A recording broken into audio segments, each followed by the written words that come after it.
Bap. Ma.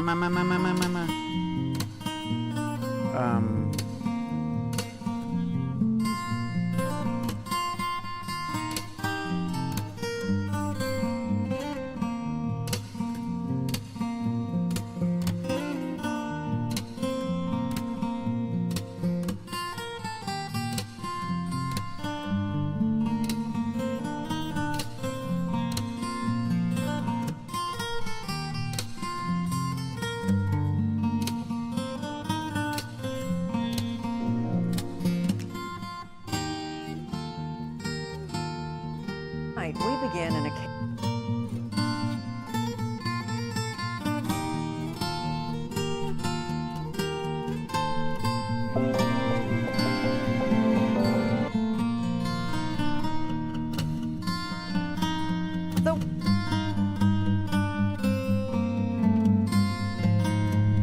Autistic people.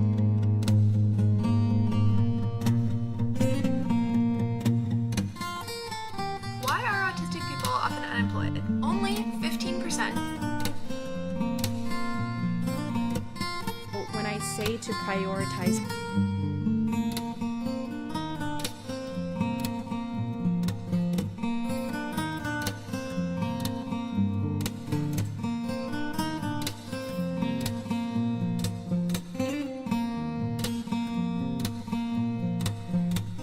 the 40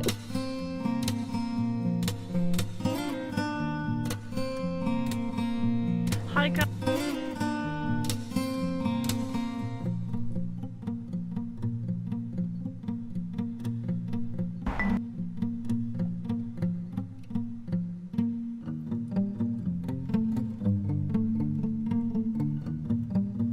A recent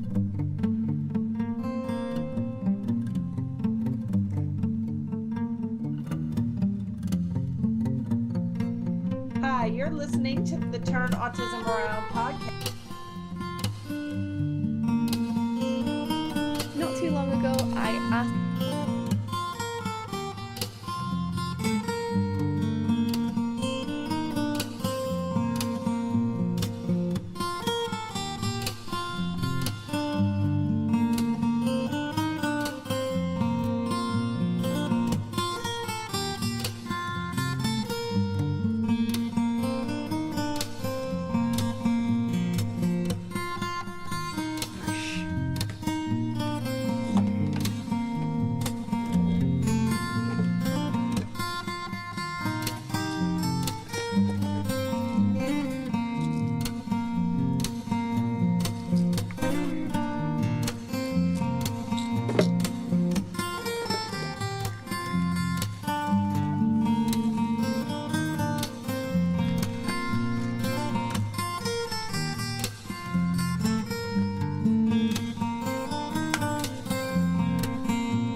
No.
All right, there's the kissy cam. That is the most important thing of the day. We got the kissy cam going. It is rolling.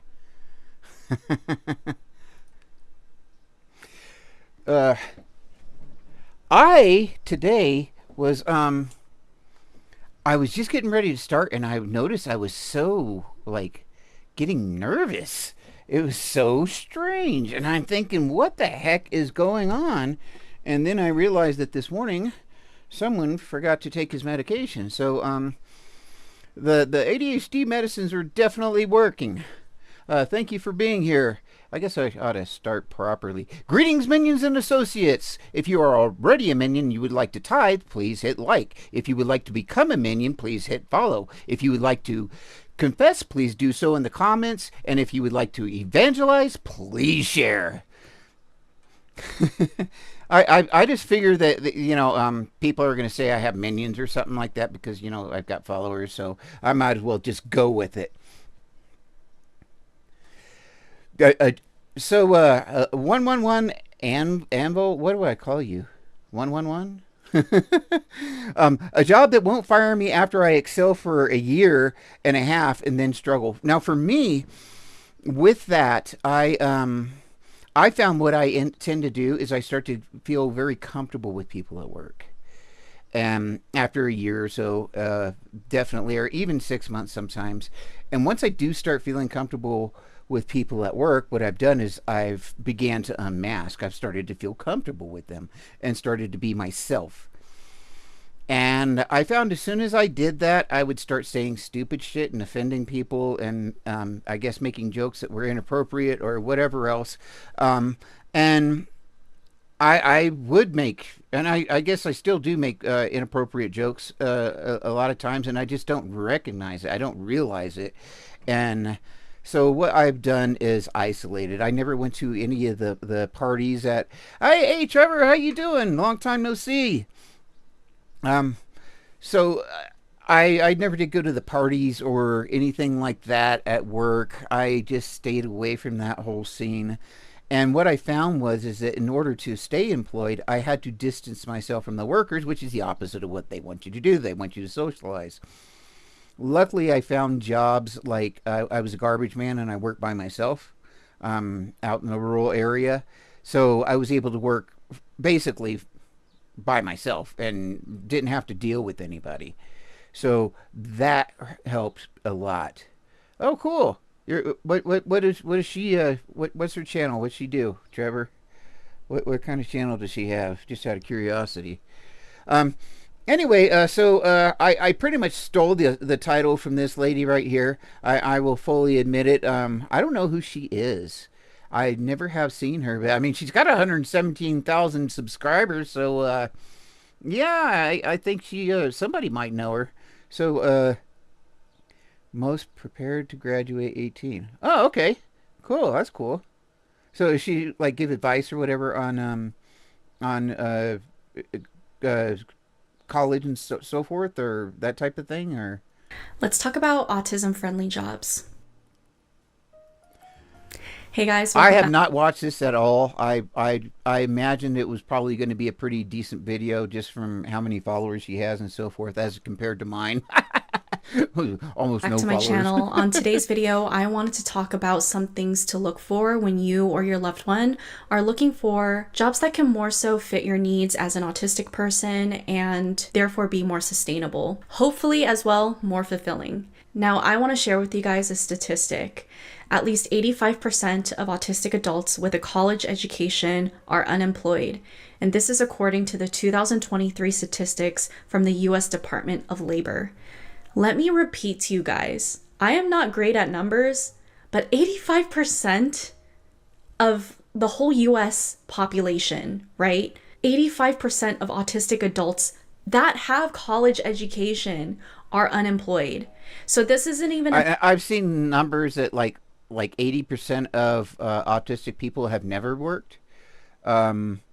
This statistic doesn't surprise me any. Matter of your intellect, you know? That is a high number, 85%.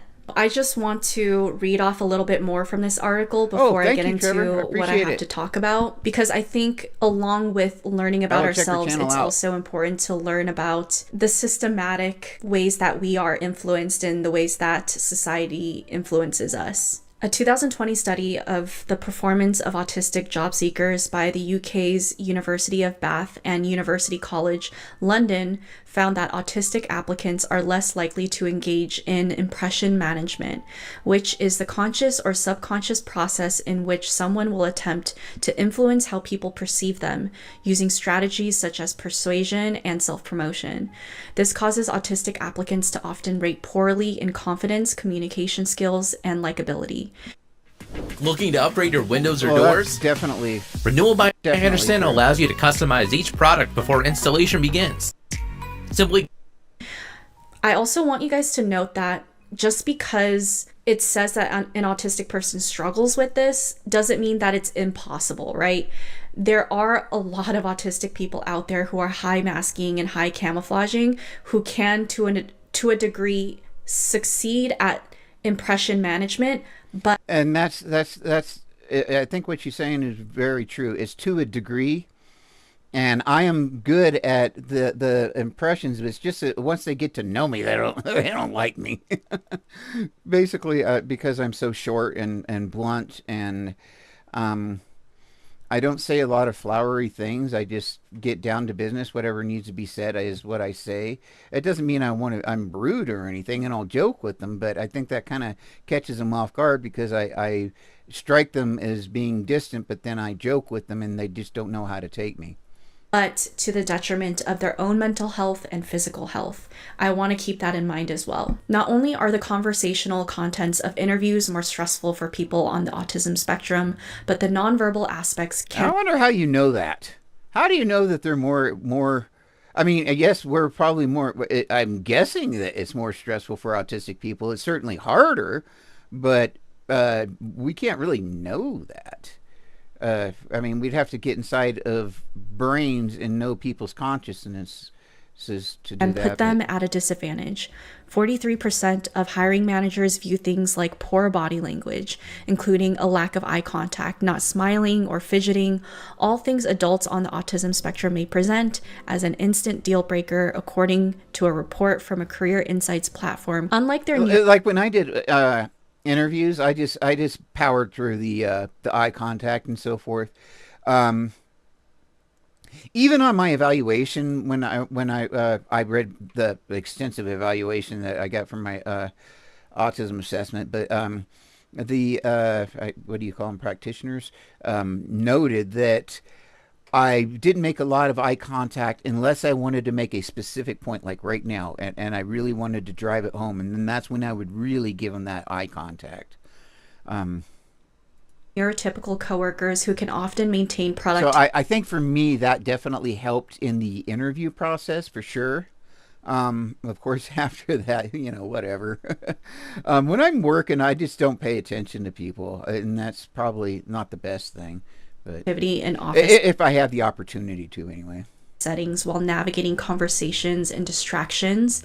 Employees on the spectrum often need a quieter space to work, or they may even need headphones while they're working. Neurodivergent talent also often needs more clear and concise written instructions rather than open-ended instructions that are I love the way she put it, talent. I love all these buzzwords. Like now it's learners. It's not students, it's learners. Got to be learners, darn it. Confusing or misleading. It's so funny as I read this article because I feel like instructions should be clear, right? All the time, regardless of neurodivergency, but I guess that's not common or like reasonable to ask for. I don't know. I think it's reasonable, but society is weird. Of course, none of these misunderstood nuances mean that autistic workers aren't capable of producing meaningful work and value. In fact, so she's going to talk about this Harvard study that found on the spectrum that people on the spectrum are 20% more productive than their neurotypical peers if they're given the right environment and opportunities. And there have been several establishments throughout the country, the United States anyway, that have specifically sought after autistic employees. In some cases, it's been like parents of autistic kids or whatever that start a small business or whatever. Other times, it's organizations like Microsoft. But what they have found is, and I've heard 30% more productive, and I mean that's a third more productive. I think it could be even higher than that. But the thing is once you get an autistic person in their groove and they understand what's going on, and they have interest, and we usually have a lot of interest in our job. In fact, we have a lot of loyalty to our work, and we're overachievers because we're disabled. And so that kind of makes us have this mentality that we have to do, 10 times as much just to be acceptable. And so, therefore, we work a hell of a lot harder. Because of the way our minds work, we become more efficient, and so forth. So, Harvard Business Review released. There is a lot of validity to this. If employers discover how productive autistic people can be, we're going to be a sought after asset. However, we ourselves, the autistic community, has to get the word out there because no one else is going to do it for us. We have to make employers understand how valuable of assets we actually really are. And it does not matter really our support needs. I mean, unless they're extreme or whatever. It really doesn't matter. If that autistic person can understand what's going on and understand their job, they're going to excel at it eventually. If they love it anyway. If you put them in a horrible environment with people that are distracting them, harassing us, it is not going to work. And the employer is going to fire the autistic person, not the neurotypical people doing the harassment, or the people that are off talking and jacking around, or everything else. If you have one employee and that autistic employee is doing the work of 5 people, that autistic employee will be the first person to be fired if there's any issues. And that's just how life is. A study that found that people on the spectrum are 20% more productive than their neurotypical peers if they're given the right environment and right opportunities. So that's something really interesting that we will touch on in my advice. So remember that. These are things to keep in mind and have in perspective when we are thinking about what we want to do about our struggles when it comes to working and what type of work we want to go into. I want you guys to practice your discernment all the time with any of the videos I talk about. I don't want you to take my advice so literally that you go out there and you just follow the steps I have to give and expect that it should work for you. It should be a jumping off point for you to build off of, whether that's taking the advice I have to give and tweaking it to fit your needs in a more personalized way, or even just having it be a conversational point between you and your partner, or you and your caretaker, or you and a family member, as to what you want to do about it, what you think about it, things like that. Maybe you could ask them for some advice and input. But either way, this is just giving you some sort of format for you to begin this conversation and give you little bits of guidelines to follow. Of course, my advice isn't going to work for everyone. And in that sense, feel free to take what resonates and leave what doesn't. Feel free to take certain things and tweak it to fit your needs better. You have jobs. I want Spring into savings this moving season with Pods. Save up to 25% now on moving and you guys to I've noticed that autistic people tend to have really long think about 4 intros. things, and I listed the most important thing at the top. Of course, this will vary person to person. It is people, special interest, purpose, and sensory sensitivities. Now, depending on who you are, I feel like people and special interests will fluctuate between which one's more important. And a good way to gauge which one would be more of a priority for you is to think about who you are naturally as a person. A really big misconception with autistic people is that we are antisocial, we don't crave to connect with other people, we don't care to connect with other people, we keep to ourselves, we are introverted. In reality, autistic people, just like anyone else, I'll tell you what, TikTok has killed me. TikTok has so killed me. I used to do long form like this, do like half-hour videos and so forth. And now after watching TikTok for like 2 or 3 years, and I'm backed off of YouTube a bit. Now I'm just like, get to the point, get to the point, get to the point. The ADHD, TikTok has fed my ADHD so much. It is really not good. craves social interaction, human connection, and authentic connections with other people. A big reason why a lot of autistic adults struggle with maintaining jobs, struggle with mental health issues, is because our social needs are not truly met a lot of the times because of all of these barriers in society. A lot of us are deeply lonely, deeply unfulfilled because we are not able to find a job that can fulfill us. We are not able to find a way to connect to people that can fulfill us. And that really starts to wear on your spirit and your soul over time, right? And when your spirit starts to go down and society's already not really set up for you, it makes it harder and harder to function. And so when I say to prioritize people, what this means is think about the people that you are going to be interacting with whenever you are at work. People like your boss, your coworkers, your customers. Are these people that you can stand to be around? Are these people that you want to be around? Are these people that you are happy to be around and look forward to be around? A good way to start to understand what type of people. The thing is, this is all ideal and everything, but the thing is you don't have a damn choice when you go into an employment situation. It is what it is. And this is a great ideal world, but it's not the real world. People you want to be around at a job. And what I mean, I did go to one job. I worked. I went to a prison, and I worked in security. Now, I chose to work in security, and I pushed for security when I first got there. The reason was I got to work all over that facility, and I got to see how every housing unit worked and what the culture of each housing unit and what each section of the prison was. And as such, I worked there for about 6 months, and I chose the group of people that I was going to go work with. And I put in a transfer and started working with them. And that worked out really well. But I had to know the culture of each cell block of the employees and so forth before I could make that decision. But that was a real exception. You usually don't have that kind of latitude to just choose who you're going to work with. So, I mean, it's a great idea. Type of job in general has people that you want to be around. I think a great way to dissect this is to think about... Now, as far as that's concerned, I moved to Oregon after I got a divorce about 5 years ago. And I literally, I didn't know I was autistic, but I was like, I want to do what I want to do. I want to hang out with the type of people that I want to hang out with. And so I wanted to hang out with neurodivergents. So I didn't realize it, but I did. So I went and got a license to work at a marijuana store.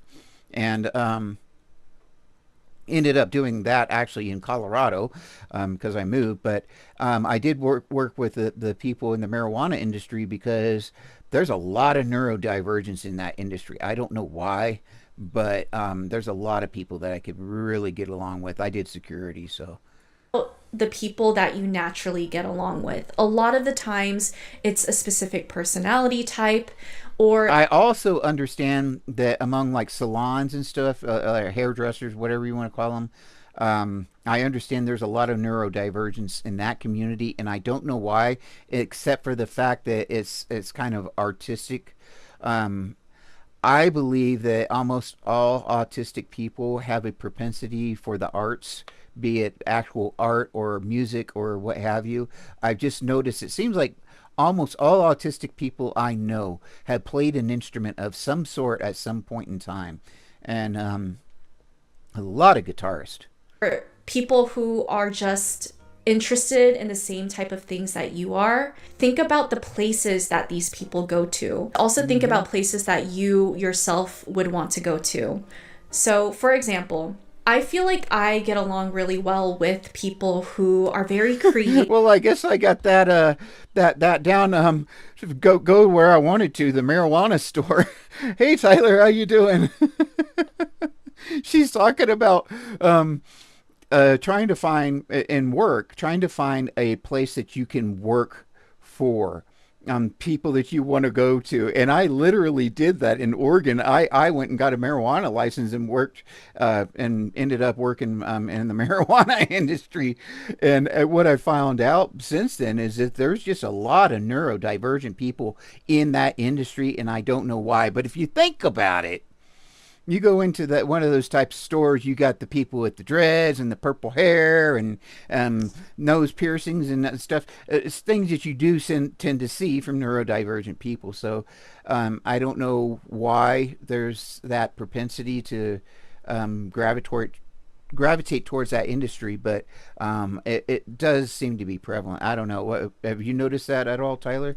Creative and very open, or Trevor, because a lot of the times, even if we are very different, creative people will be open to authentically connecting with you, because even though you are not within their norm, they will still be interested in connecting with you and learning about you, and vice versa. And that's something to consider is, are you going to get along with your... Okay, I have never ever met a jerk at a marijuana store. Never. I've met lots of terrible service people, but people at marijuana stores, I have gotten along with every single one I've had contact with. Coworkers as much as any. Of course, I mean, that's their job, but I think that I would have noticed if it was different. One else that you're going to be interacting with, because if you think about it in an objective way, you are going to see these people very often. And if you naturally do not understand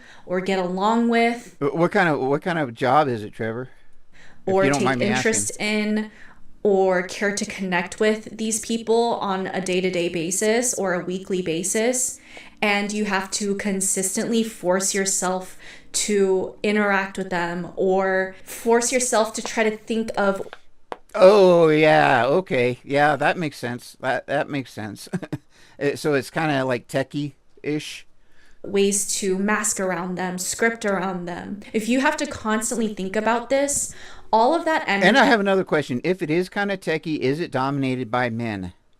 Is it dominated by men? I'm kind of curious about that. And of the women that are there, do they tend to be neurodivergent or more different than the average population, I guess, noticeably?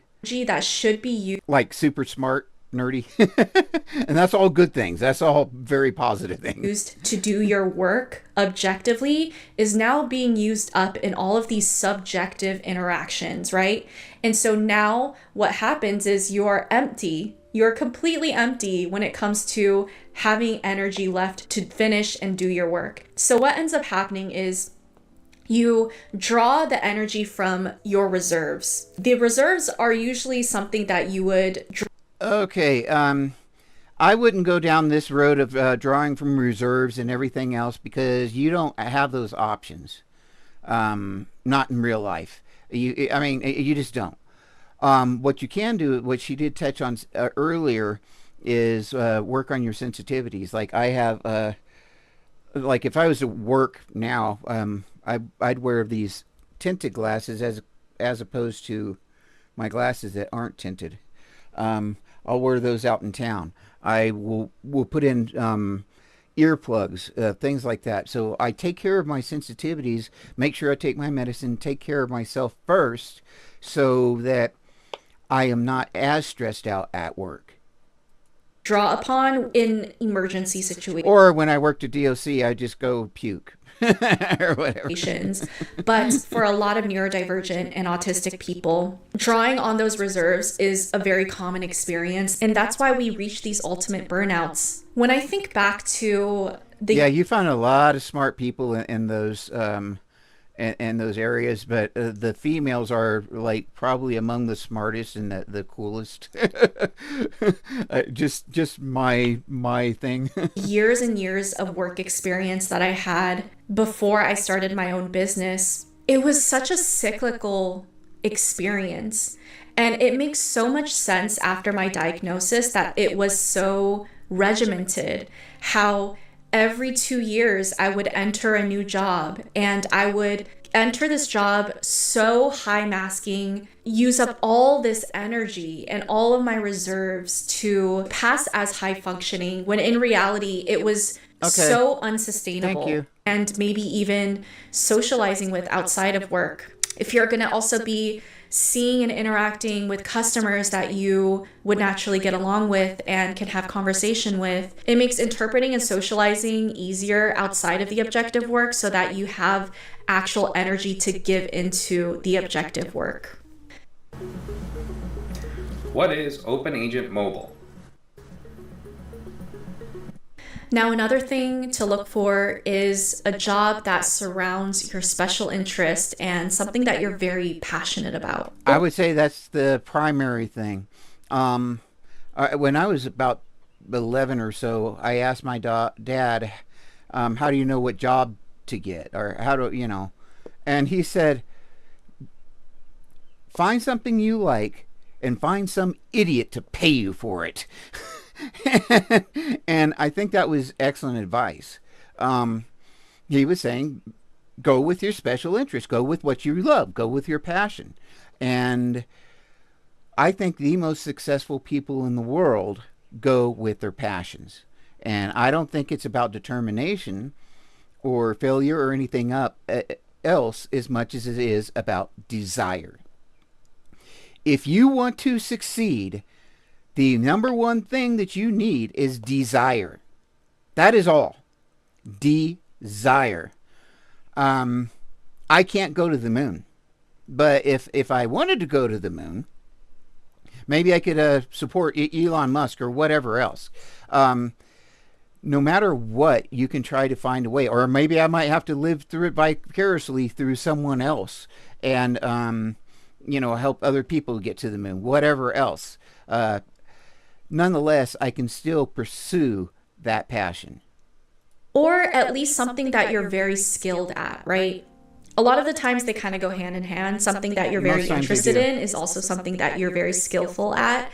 That is a superpower of neurodivergency and autism, I feel like. This one is also really important. I feel like when you find a job... You know what? I think I need to get a suit made up with the freaking cape, the whole damn thing, a stupid, ugly mask, and call it like, I don't know, super power. I don't know. I would really love to make fun of the whole superpower thing. I don't like hearing that. That surrounds your skill sets. It's very patronizing to me, and I don't like that. Surrounds your special interests. It already kind of makes the environment a lot more conducive to you. This also goes hand in hand with people because it also makes it easier to interact with someone when you are interacting around a specific topic or skill set that you are genuinely interested in and you are genuinely good at. So if you are a person that loves computers and video games and you work at a video game store or computer store, you will never really get tired of talking about something you have to talk about with customers because it is something you're super knowledgeable. I just got age restricted. I didn't even say anything. I just got age restricted. How did I get age restricted? I didn't say anything. About and something you maybe it was when I quoted my father is when he said that to find some idiot to pay you for it. Maybe that's what I got age restricted for. Genuinely like to talk about. And so socialization at that point and interaction at that point doesn't have to feel like a burden necessarily because you actually have that. Well, that's actually a good, no, you know what it is? We're talking about employment. And they're like, hey, man, we can't have these kids watching this crap. We can't get those kids out there getting jobs. fuel to then we have an Oriental, probably like Chinese lady or something here, of talking about job employment. Then we got kids. Oh my God, this is getting bad. That's racist. Just because a Chinese looking woman is talking about labor, they go straight to freaking child labor. talk about And she is young looking too. specific topic, and you don't necessarily have to use fuel to mask. You see how these all tie into each other? And the same goes for, let's say, if you work at an arts and crafts store. If you are a creative person and you work in a store where a lot of other creative people are coming in to buy products, and you are talking to them about their next project, or you're talking about a specific product to do a certain type of art with, you never really truly get tired of those types of conversations. And if anything, it actually gives you a vessel to connect with other people and tap into something that feels almost spiritual to you in a sense, even though it could be very objective, right? Now, the third thing on this list is also important, but won't always get tapped into. If it does, you have the trifecta, and that is purpose. If you're able to tap into a sense of purpose, I think I'm rather than purpose, I would call it desire. But purpose is similar. That's what I'm operating on a lot, is purpose for what I'm doing, basically since my son passed. So what I'm definitely tapping into that, but I still have the desire. The number one thing is my desire to help other people. which means being able to help people in some sort of capacity with something that you're passionate about, with the people that you can actually care for.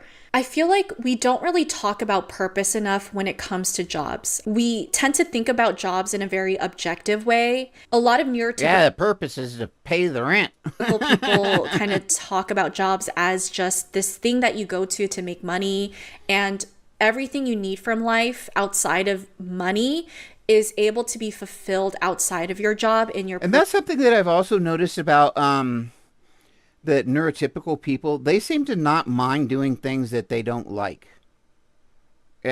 for jobs and so forth. They seem to be able to function far better. Like if I'm not happy at my job, I can't function. I just can't function. I wish I could, but I can't. But I found that neurotypical people are far better at functioning in horrible situations. I don't know why that is, and kudos for them. Personal life. This is really difficult for autistic people because your job is a necessity, right? It's where you make money. It's where you earn your living. So in a sense, that is more important than your personal life. You cannot really have a personal life without a work life. Work life takes precedence, at least in our society. And so for a lot of neurotypical people, they could just go to their work, numb themselves or whatever, make it through, still get their jobs done. And then it's almost like, you know what, Tyler? We've had all these people talking, and there's one thing that has not been addressed. She mentioned that there's 85% of college educated people, autistic people, who are unemployed or underemployed. Should that not be our focus is about what we're talking about, particularly for those college people, is how in the hell is this 85% going to get a job, and why aren't they? This is more of just like any job at McDonald's. This applies to much of anything, but what about the marketing for an autistic person? How is that going to be done so that you can show that you have more to contribute than a neurotypical person? And what I'm thinking of is maybe even coming out with the statistics or whatever, a very like a paragraph about how efficient we can work, and if given time in our proper well, I'd be careful how I put accommodations, but basically that if you can hire a neurodivergent person and help them to reach their full potential, you are almost guaranteed 30% more productivity out of that one person. You hire 3 of those, then you're only You only need 3 people instead of 4 to do the same job. In fact, you probably, after a while, you probably need 2 or 1. But oh, cool, cool. Like they come home and party. It's fun for them. It's where they let loose. It's where they get their needs met. It's where they have their fulfilling, flourishing life, right? But for a lot of autistic people, that's impossible because they're using If I can try to figure out, but if one of you guys want to come on, that'd be awesome. all of their energy Just let me reserves, know. everything they have. We're Might take me a using it at minute our to figure work it out, life but- to get by. And so when we go home, we have nothing left within us to do anything. And so if your job is not surrounded by people you want to connect with, is not allowing you to do something that you're even interested in or passionate about, then you have no energy to tap into those outside of your job either, and you end up feeling empty in your personal life my goodness. and in your work life. Again, this is not our needs She is so in such a long-winded. fulfilling way that can make everything flow so much smoother than an average neurotypical person. And this kind of ties into that quote that I read from that article in the beginning of this video, where a lot of neurodivergent autistic people can end up being a lot more productive than a neurotypical person. And I feel like usually when that happens is when a neurodivergent autistic person So when we go to into the job market, what we're doing is we're prostituting ourselves. We are selling ourselves. Okay. And we have to make a good sale. That's why I think it might be, particularly for college people, not so much for people at labor jobs, but I think it might almost be essential as part of that resume now, if you're going to come straight out that you're neurodivergent from the very beginning, to put right on that resume that you know, or put a short paragraph with it that basically says that and cite references, you know, just real brief, only very brief, but talking about how more efficient the neurodivergence can work. I think that would be essential right now. I'm trying to think of ways that you can employ college kids, because Tyler's going to college. There's some other people I know going to college, and Danielle. And the thing is what do they do? How do they not be part of that 85%? That's the most important thing that I think we need to focus on right now. finds the intersection of people, purpose, and passion. They find a job that they care about. They are surrounded by people that they get along with, and they could help people in a way that they could feel good about. And of course, the last thing on this list is sensory sensitivities. This one is always something to keep in mind because I put that number one. I put that number one on my list for everything in my life, period. Because even if a job may have people that you would get along with, or a job that you may be passionate about, if it's constantly whittling away at your sensory sensitivities, it of course makes the job a lot less sustainable to work at. You could also keep in mind whether or not this job can accommodate those sensory sensitivities. So if they can accommodate those sensory sensitivities, that's great. But if they can't, then you may have to give that job up because it's not sustainable for you and it's not healthy for you. So an example of this is... And that's very, very common. And that's why a lot of times after like 3 months or whatever, the neurodivergent person figures out that it's not going to work out and they leave. And that's if they get the job. I'm just concerned about even getting in the damn door. Getting in the door is a huge thing.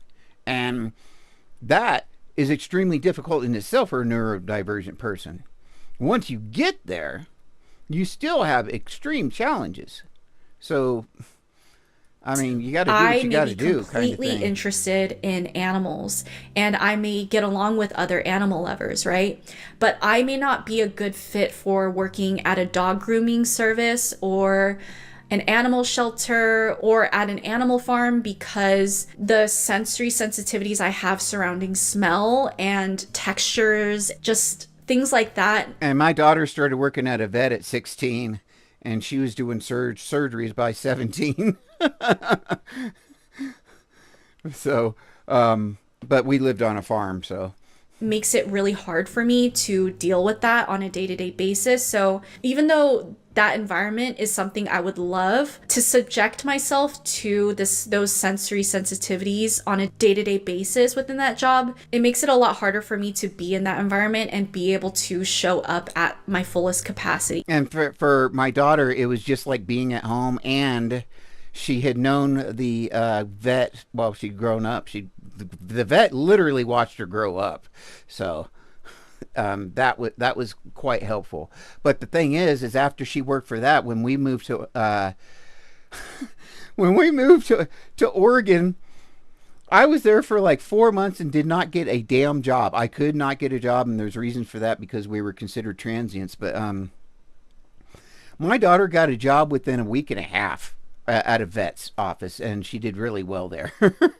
I want you guys to leave in the comments down below if you are someone with autism and you are someone who found a job that fits one or maybe even multiple and I want you to put in the comments below, I don't know, all kinds of stuff, just so like it like helps the algorithm. That's all I care. Oh man, okay, this was long-winded. This was so long-winded. It's only getting 5 trains. I'm sorry. 5 train cards. That's it. It is just too long-winded. Way too long-winded. All right, let's see what the next one is. I don't know what it is. Oh, this is neurodivergent rebel. This is Lyric.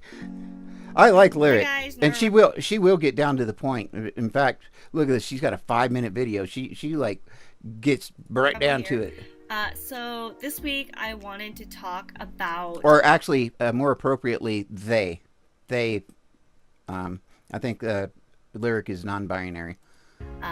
Try to get that right. Coming out autistic during your job interview and in the interview process, and the journey to being openly autistic at work, because it can be a minefield. First, I want to say this might not be right for everyone. There are just some situations where, unfortunately, for one reason or another, it just may not be safe for someone to be openly autistic, because there are still plenty of stigma and misinformation out there. But those of us who are able to be openly autistic, it's important because we do need to correct that misinformation, and just by existing and being honest and open with the world, we have the opportunity to do that. So I wanted to share with you about me being openly autistic during my job interview process. So you may not want to disclose maybe in the first round of interviews. I would say second round or later in the interview process might be more appropriate, and that is because of the unfortunate amount of misinformation that's out there. Unfortunately, and frankly, I would not tell them that I'm autistic before they hired me. We are not required by law. All we are required to do is they can ask us if there's anything that would keep us from performing the job. And at all jobs I've been to, I've been able to endure suffering to a certain extent. But at least I had the job. And I know for a fact that there's so many people, if they put that they're autistic on their job application, it just gets passed up. They just circular file it right off the bat. And what you can do is tell them, no, there isn't anything that would keep me from doing the job. I can accomplish it. And then later on, you can tell them, yes, I do need certain accommodations, because they cannot, according to the ADA, they cannot keep from hiring you due to a disability. And because we do have an invisible disability, we can get away with that, whereas I don't know, people paraplegic or whatever can't. So because it's obvious. So that's definitely how I would handle it. I would just after I get hired, say, up. Once I see the situation and where I'm at, okay, I need this accommodation or whatever if I do. When you mention to an employer, I am autistic, or you mention I have a disability and I need accommodations, their mind may jump to, oh, is this person working in my company going to make my job harder? Is it going to be, Mm-hmm. is it going to be difficult for me to Am I going to have to babysit instead of have an employee? Because I don't have time to babysit. That's the bottom line. hire this person compared to someone else? And it's sad, but It is. it's a It's harsh life. reality. Um, and so, when you do in your interview process come out and say, I need accommodations to be able to do my job effectively. When you say it just like that, it's just like you're only asking, this is what I need from you. I try to lead with, okay, this is how I show up to the workplace. This is who I am as an employee. This is, these are my strengths and what I can do for you and your organization and your team. But in order to be able to be the most effective and efficient employee, these are the things that I need from you. Nope. Nope. Nope. Nope. Nope. Nope. Nope. Nope. Nope. Nope. Nope. I would not approach it that way at all. Um, I'm David Page. When I do this job right here, the sun gets in my eyes, and I'm very light sensitive, so I need to wear a hat. Um, that is going to make me the most productive.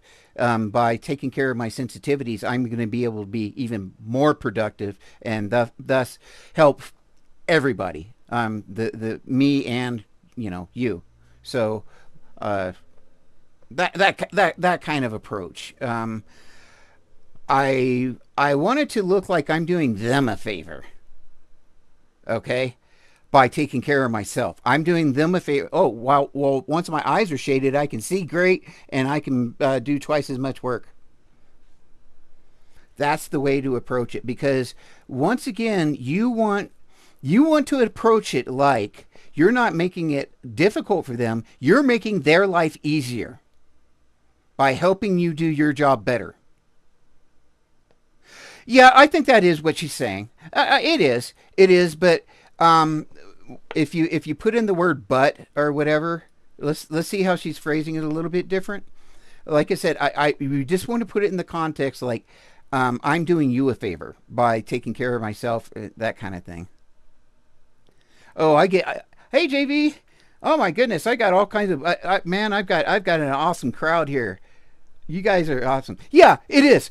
You're exactly right. It is the same exact thing, but we're dealing with neurotypicals. We can't be blunt.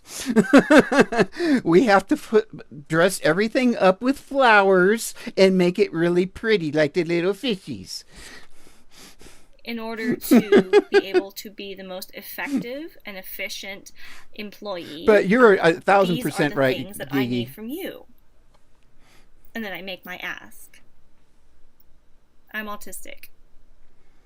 So for me, that means I have sensory processing difficulties. Okay, and that's also awesome what she did there is she started out with I have sensitivities, and then if they ask, yeah, okay. But you can say yes, I have medical sensitivities. I can get a doctor's work from a note from my doctor if necessary, that kind of thing. But I try not to put it in that context either, because you're putting yourself at a negative. I want to make it look like I'm doing them a favor. Differences. I can get migraines from fluorescent lighting.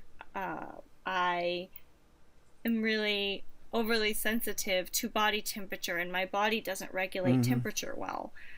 I work best. That's a very common neurodivergent thing, and also it's very common with POTS too, which a lot of us have, particularly female autistics. I think 80% of female autistic that have POTS autistics that have POTS, like 80% or 90% are female. I'm one of the rare ones that are a male POTS person.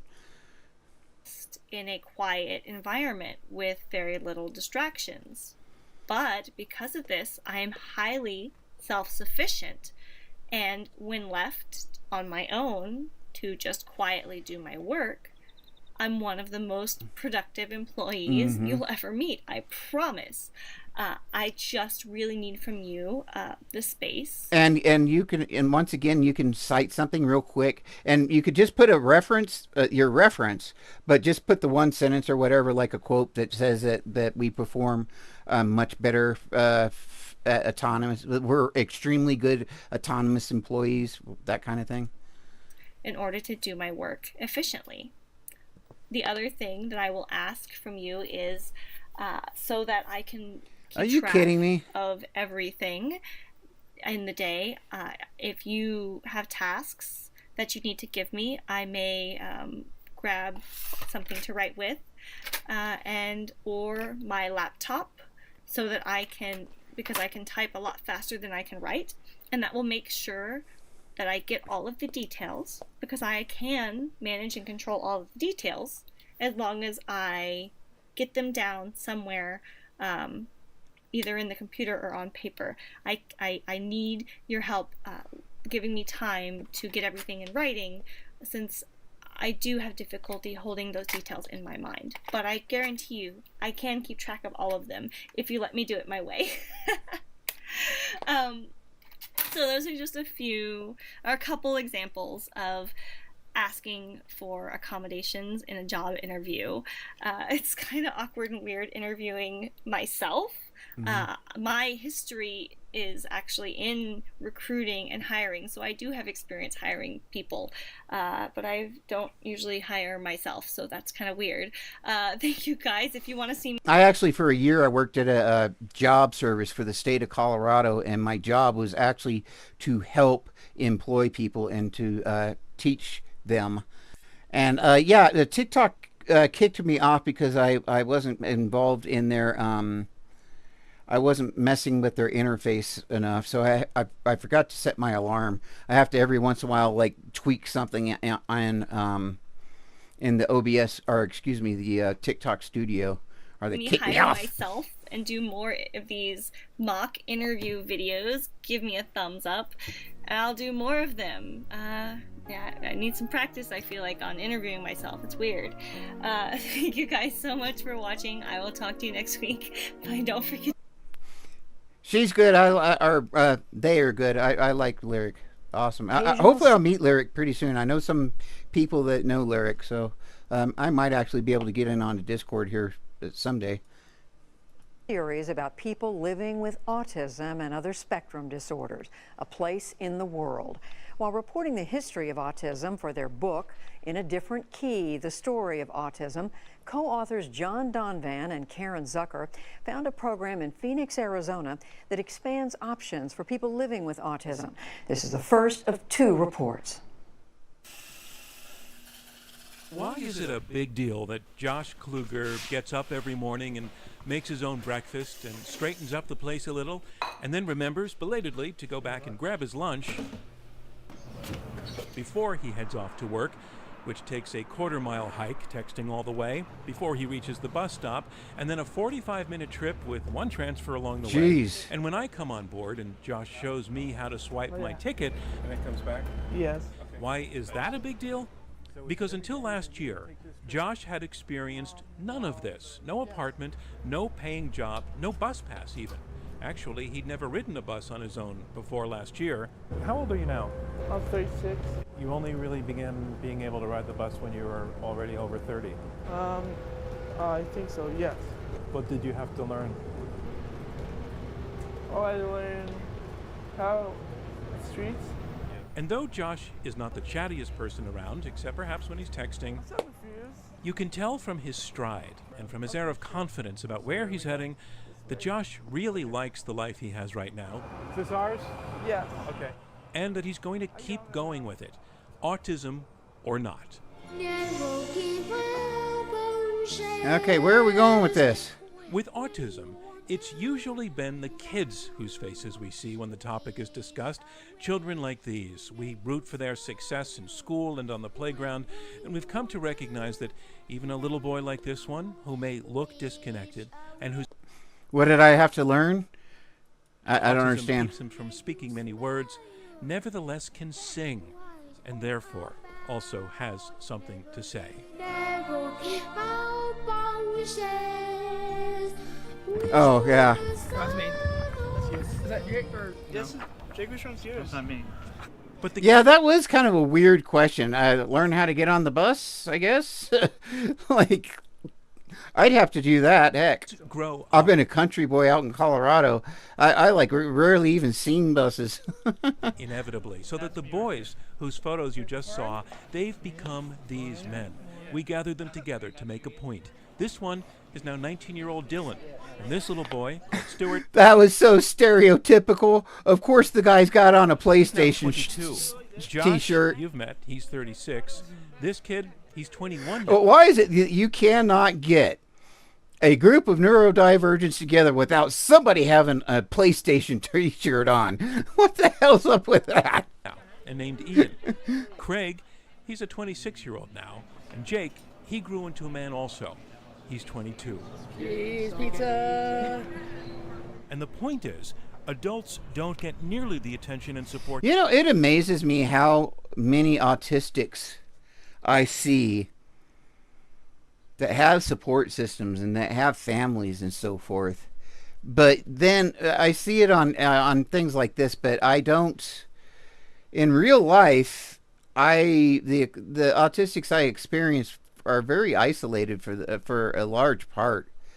It's very strange to see the media reality versus what I see on the street. What the kids do, maybe because they're not as cute, or because people forget that autism is lifelong. What? Not as cute? What the hell are you talking about? But it is. And that fact is the driving idea behind a new pilot program called First Place Transition Academy, located in Phoenix, Arizona, in which these same young men are today the pioneers. Okay, yeah, this is that First Start house that they're building. Or maybe they've already built it. I think they were going to build it this year. But that's that First Start, that lady in Arizona, who, she has a son that's autistic, and actually he was in that picture there. I just saw him. I recognized him. Now, I didn't remember from where, but she started an entire home that has all the services in the building that's needed, all the support systems. It has, I guess, counselors, whatever. And the thing is, it's designed for young autistic people to get employed and start their own home and their own apartment, and that basically help them with, the laundry or whatever, and teach them all those skills that they need to live independently. So I think that's cool and shit. Now, what I do have against her is she's totally ABA people, and there's ABA in the building. So having torture literally as part of the program is not cool, but whatever. It's really good. Yeah. Wow. And are you gonna mix it with anything? Tongs. If you have any tongs. Yeah. Where would you find tongs at? Yeah. You remember that lady? In the store? There are 9 of them in all, paired off together in a cluster of apartments in a complex where their neighbors are mostly retirees who have no autism connection. They eat together and learn together. 2 years of specialized training designed to improve their odds of having, let's call it, a successful adulthood. Which means what? And what donuts would you like for that one? We'll take Ian, who is now holding down a paying job arranged for by the program, showing that he can be good at customer service. I got the lemonade and morning buzz. Social interactions can be enormously challenging for people on the spectrum. That's part of the reason that unemployment among autistic adults hovers near 80%. And this is one of the hardest kinds of jobs. And I've done this kind of job before. I worked at like Subway and Pizza Hut and stuff like that. And these can be pretty challenging. Now, what I do like about these jobs is they're so dang busy that the day goes by really fast. But and also with this brief interactions with customers, there's usually not the time for them to get to really know you or whatever, and for you to relax and start making mistakes by unmasking, which I am a huge proponent of unmasking. But frankly, there are situations in this world that we just cannot mask. It could literally cost us our lives in some cases. Hello, how's it going? Pretty good, how you doing? Oh, I know. The sound there kills me. And when I go into restaurants, my wife loves to go to restaurants. I try to stay away from the kitchen. I put in earplugs before I go in the door. I put on my sunglasses. I don't even mess around. I get all that sensory stuff taken care of before I ever get there. Who is an unfailing optimist. Before you came here, where were you? Were you in high school? I was in my parents' house for at least 2 years. I enrolled, and here I am now, a year later. I am satisfied with my future. What is your future? Do you know? It's hard to predict right now. Sure. It's a brief idea. I'd like to live in an apartment, pay my own rent, have my own car, and have a career, in other words, because the part-time jobs is kind of tedious, but it's my main... Well, do the earplugs bother you? I mean, I have like headphones. Where's my bag? And these are really cool headphones too. These are Walmart specials, but see, they fold up really small. This is my autism bag, my purse. But if you look here, there's two little speakers. And these are battery powered, and basically they take the sound in, but then you don't have that hard sound. It softens it, and you can adjust the volume to whatever you need so you can hear. And I've actually worn them with yeah, I don't like you know what, I don't go out alone either anymore. I've got a van sitting out there that I've driven it once since my son drove it. And that was in October.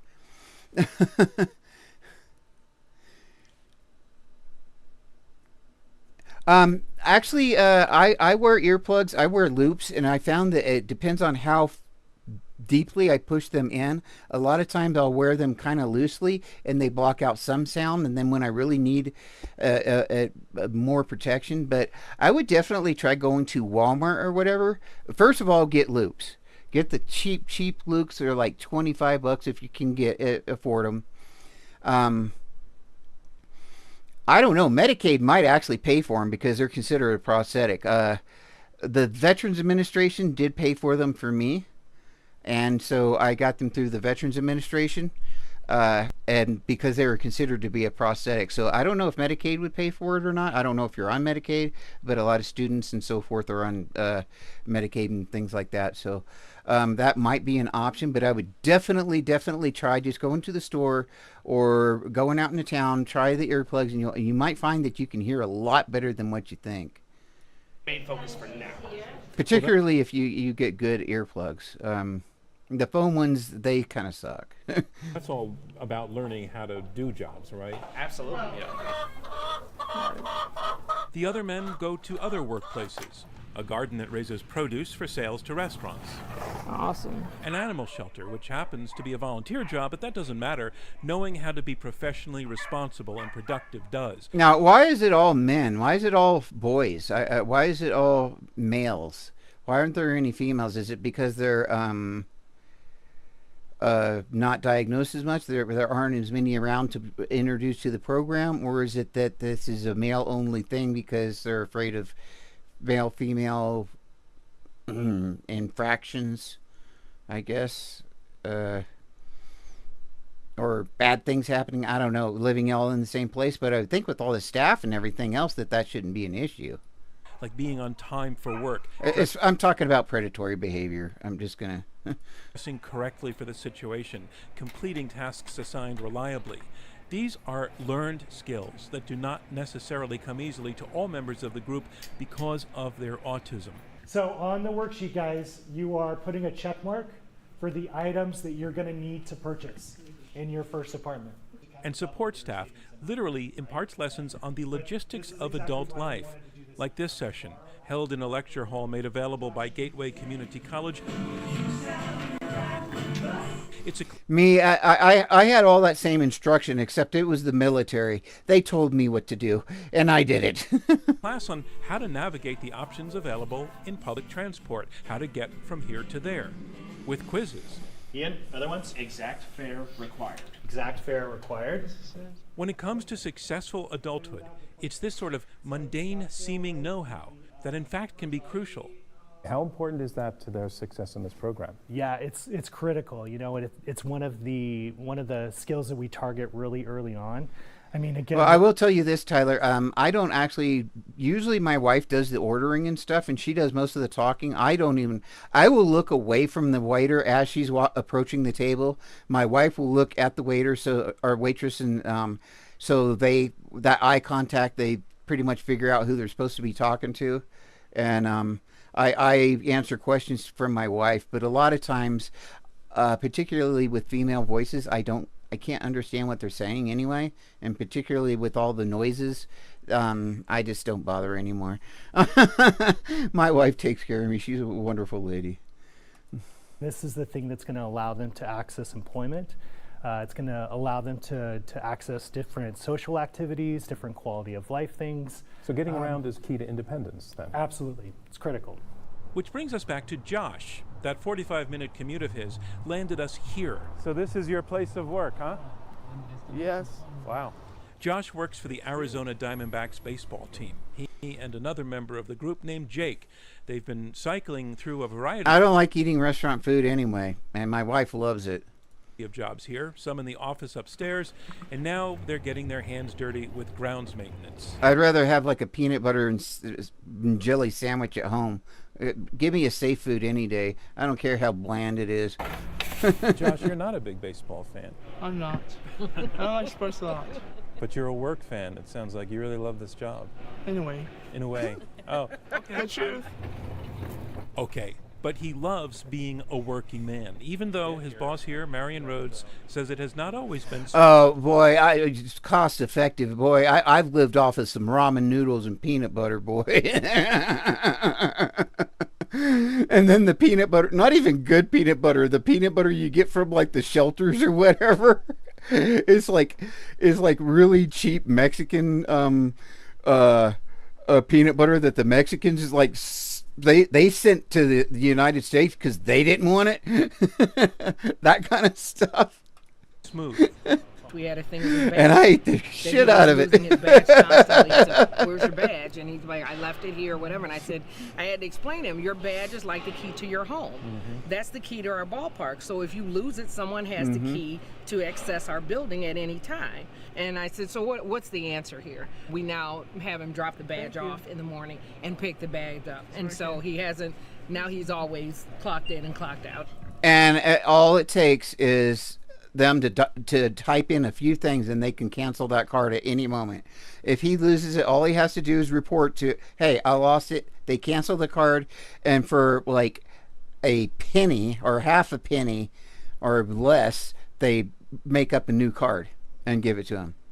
So, and you could tell how nervous he was. I think she was really overdoing that. I've worked with key cards like that. But that's what learning is about. Are you willing to let these guys make mistakes more than you would other people? Definitely. Yeah. Definitely. And why is that important? Hey, there's nothing wrong with food stamps, boy. And then I was on food stamps and I worked at Walmart, right? And so I would mark down like the ribs because I worked in the meat department. I would mark them down and then I'd wait a day and I'd mark them down again. And then I got like a 10% discount from Walmart. And I got the food stamp, so yeah, I was eating cheap. I would get a big old rack of ribs for like $4 or $5 or something, and then get really crazy and spend some money on barbecue sauce. You have to meet them where they are.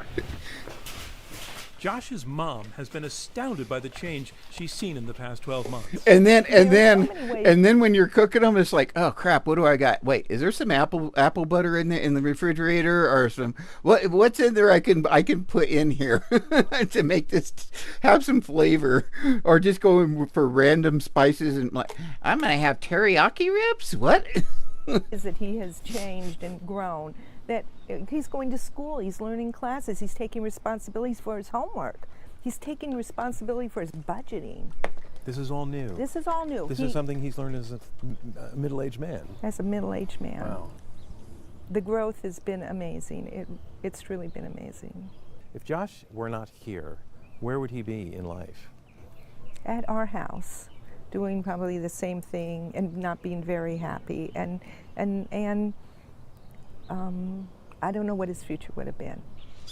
He'd be at home live streaming till he's 53. At the apartment complex, you can see how these guys, some of whom had no friends to speak of before in their lives, are learning to help each other out. They are, in short, a community. And while this pilot project has enrolled only men, who today make up roughly 80% of people recognized as autistic, the full program... I don't know what the hell's wrong with all those autistic guys. If I was one of those guys, I would definitely be flirting with that little cute redhead. As well. To heck with the food. There's a cute redhead there. Okay, there's that kid, and I remembered his face. Maybe it's his posture too. Yeah, he looked a lot the same last time. You remember him from yesterday? And I'm really surprised. I actually remembered a face. But yeah, this is the son. I can't remember what his name of the mother that started this whole thing. You know the weird thing about these pictures? I've never had a life where my life has been so sporadic because I've been on my own and moved and gotten kicked out of places or whatever. Actually, I never really did get kicked out of places, but having to move and all that stuff, I don't have these things like childhood pictures and stuff like that. I don't even have pictures of my son who's passed. I got to ask my ex-wife or son. It needs to be said about that group shot we started with, and in particular about the man on the lower right. He was once that singing boy, and in fact he does not live with the other men. He can't, because his autism affects him differently from the others, but there is a place being built in Phoenix that will also have room for him. That's what his mom's working on. Story in part 2 tomorrow. We must have watched part 2 first, huh? Or it was a different thing. Okay, I like this girl. I can't remember her name. She's pretty good, and she's fairly new. I think she's been doing this for about a year or so. And look, she's got 137,000 followers. So yeah, she's doing really well. You would email your Good for her. problems and questions and dilemmas that were like autistic and neurodivergence related. The first one I'm going to respond to today, I really wanted to respond to as soon as possible because I feel like it's quite time sensitive, and I also think it's Hey, howdy, how you doing, a lot Erla? of people. It certainly does with me. No matter how old you are and where you are on your sort of employment journey, we know that there is a big employment gap for neurodivergent, for autistic in particular individuals. In 2021, the Office of National Statistics in the UK published new data that only 22% of autistic people are in employment. That's crazy. About right. And yes, we can probably imagine that there are a lot of autistic people who are not diagnosed, and probably those who are more successful in employment and at least have lives that look more outwardly successful, even if they have their own private struggles. They're probably less likely to be diagnosed. And I am stuck at home all the time, and I kind of like it that way. But I have PTSD, and there's other reasons that I can't go into town right now. So I'll be talking about that in the next year or so, probably. People who have more overt struggles, but even if, say, the problem's only half as bad and 42% of autistic people are not in employment, that's still She's got that feather thing jabbing her in the neck. That would drive me nuts. pretty terrible. So there is a lot of work to be done for sure. I'm going to keep the person anonymous, but hopefully it's okay to read out what they emailed to me. I'm also planning to post one extra video each month in this little autism advice series, but I'm going to be doing that over on my Patreon, which you can join for $4 a month if you want. Yeah, you're right. And what I've been talking about today is we're talking a lot about the job market and so forth, but there's so many kids that there was a statistic earlier that said that like 85% of college students, autistic college graduates, are not employed or underemployed, I believe. So what my question is there's no sense in going to college if we can't get jobs. So the huge push right now needs to be finding jobs for those that are educated. I mean, we got to start somewhere. And there's all kinds of programs already in effect where we're worried about productivity and just getting an autistic person a job because we're manual laborers and that's the sale that I've seen from Autism Speaks pretty much. Yes, we got manual laborers and you don't have to pay them near as much, okay? Because they're special, okay? So you don't got to pay them. But they like them repetitive things over and over and over and over and over. And you can get some productivity out of them peoples. And that's pretty much the whole attitude of what I'm seeing from Autism Speaks and a lot of these things. That's very infantilizing, and the fact that we're only able to do manual labor. And so we as a community, we have to take control of this. As my father said, nobody's going to do a damn thing for you but yourself. And he was right. And as a community, we have to do this our own selves. Now, I've suggested possibly putting in a little note or whatever, a short paragraph that describes that when neurodivergence, if you're going to divulge that you're autistic, that says that neurodivergence can be 30% more productive and you can show those statistics. So things like that to encourage the employer to want to hire you over a neurotypical person. You could do a little thing about the loyalty of neurodivergence and so forth. I think that would be a great paper. That would be a great dissertation to do studies on that and figure out exactly what to put on in a short paragraph to go with the application. Right. I'm isolated in my home, but I don't think I'm not isolated. I'm becoming even more socialized now than I have been in the last 3 years, and that's just from being online and so forth. You get a lot of perks for just joining that tier, including 2 exclusive videos, Discord access, and if you join before the 12th of November, you get this purple button badge. This wooden badge is available on some of the higher tiers, and then you can get both if you join the highest tier. Hi, I recently finished university, and now I've been thrown into the big, scary world of job seeking and employment. It can feel... I really enjoy solitude too, and that is an autistic trait, and it's not just because of social issues or whatever. We just function well by ourselves, and I can function well with other people too, but I prefer a lot of times to have my time to be by myself, to be decompressed and not have...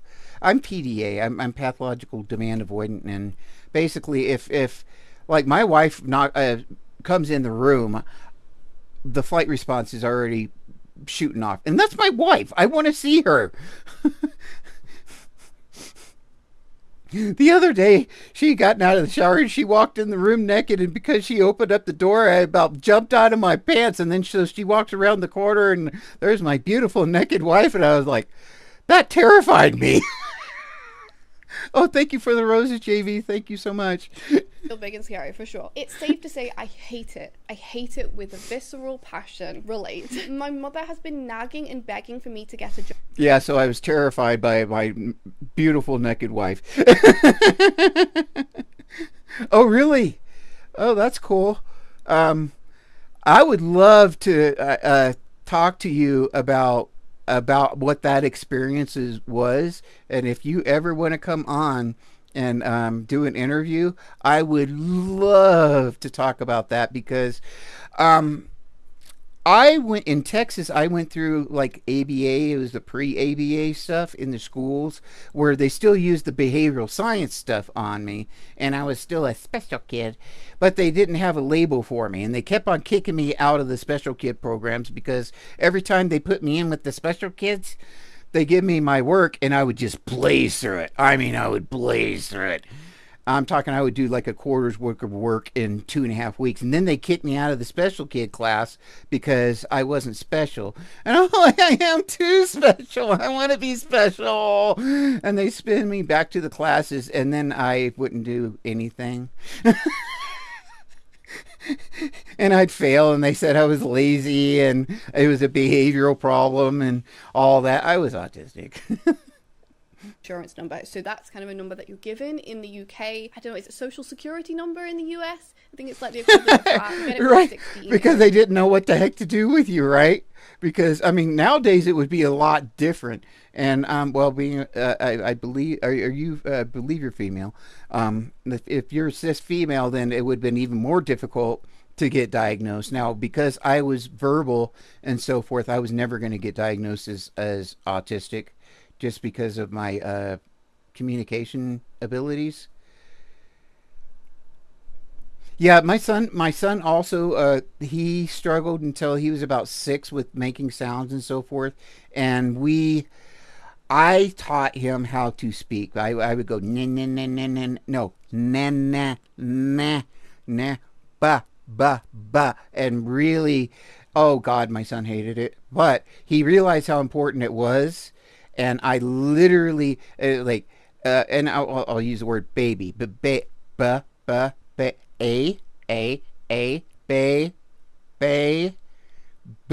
b, that way. And I mean, that's a four character word, but it was that exactly. Okay, that's a total neurodivergent thing. Yeah, once we learn to talk, I don't think any of us can shut up, particularly once we get around people whom we trust and adore. It means that you can get a job basically from that point onwards. But alas, I never have. But I am very, very serious. I would love to hear about your experiences and interview you if you're willing to do that. DM me and let me know. That would just be amazing. I tried, but never got anywhere. It got to the point towards the end of college where I was exhausted and burnt out, so much so that I finally started looking into autism, and here we are. Plus, this was also at the beginning of COVID times, so I was even less likely to have any luck at finding anything. Yeah, I mean, it's probably negatively affected a lot of people who are graduating now in various ways, for sure. My husband's like... Where I grew up, I see children suffering from poverty. I've seen the impact it has on kids. Basically entire nutrition degree and his dietetics masters was like colored in some way by COVID. It's crazy. When I was at uni, I knew it would be useful for me to have a part-time job alongside studying to earn some extra money, but the mixture of COVID still being a thing and still settling in at this new environment meant that I didn't try very hard. I think a lot of people really struggle to keep up a part-time job at the same time as being at uni. I went to a few interviews, but ultimately by the time I got halfway through my third year, having still not secured anything, I decided I'd rather direct all my focus to my dissertation studying instead of getting distracted by job hunting on the side. Then, of course, as soon as I handed in my dissertation, there she went again. Start searching for jobs. I basically just ignored her because I knew I needed at least a month to just chill and process the last 21 years of my life before I went into that. I think that is a very intelligent decision, particularly when you've spoken about feeling like you were burnt out already previously. I have told my mom that I think I'm autistic, currently in the process of seeking a diagnosis, yet another thing on my plate to think about. I don't think she understands that I mean that I have a genuine disability and not that I'm just a bit quiet and weird. What do you mean that by you're in the negatives when you were forced to look? I don't understand. Oh, yeah. When I was in college, at one point in time, I had 3 jobs, and that lasted a very short time.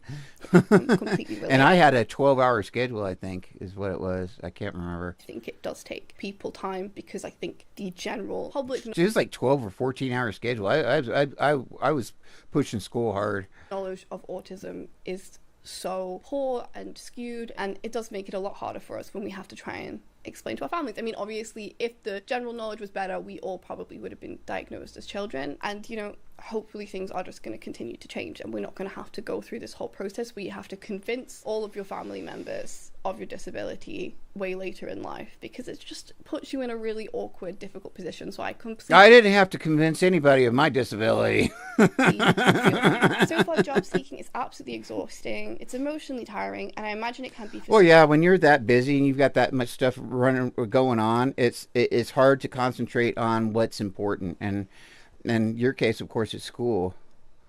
So many neurotypicals too, but I feel like being autistic. Okay, that's awesome. Use accommodations to go to college. Absolutely. There's nothing. I'm 53 too. You know what? There's absolutely nothing wrong with going to college now. I've even thought about it myself. Makes it all so much worse. There's extra anxiety involved. Yeah, so many phone calls, interviews. I feel like an imposter, constantly lying to these people. That's kind of funny. I'm trying to get on Social Security. Maybe after I get on Social Security, I'll try to go to college. They'll be like, why you wouldn't go to college? I want to learn. The whole language and culture around employment really confuses me and feels like one big lie. Yep, I think we really struggle with that, and I think that could be some of the problem. I don't really... Actually, believe it or not, I have been... Okay, don't hate me. I have been contemplating, and I'm getting pretty serious about it, of taking the 40-hour course to be a, what do you call it, a ABA therapist person? What do they call them? And the reason is I want to see what their training is. That will be very helpful when I am talking with people that are all hardcore about ABA.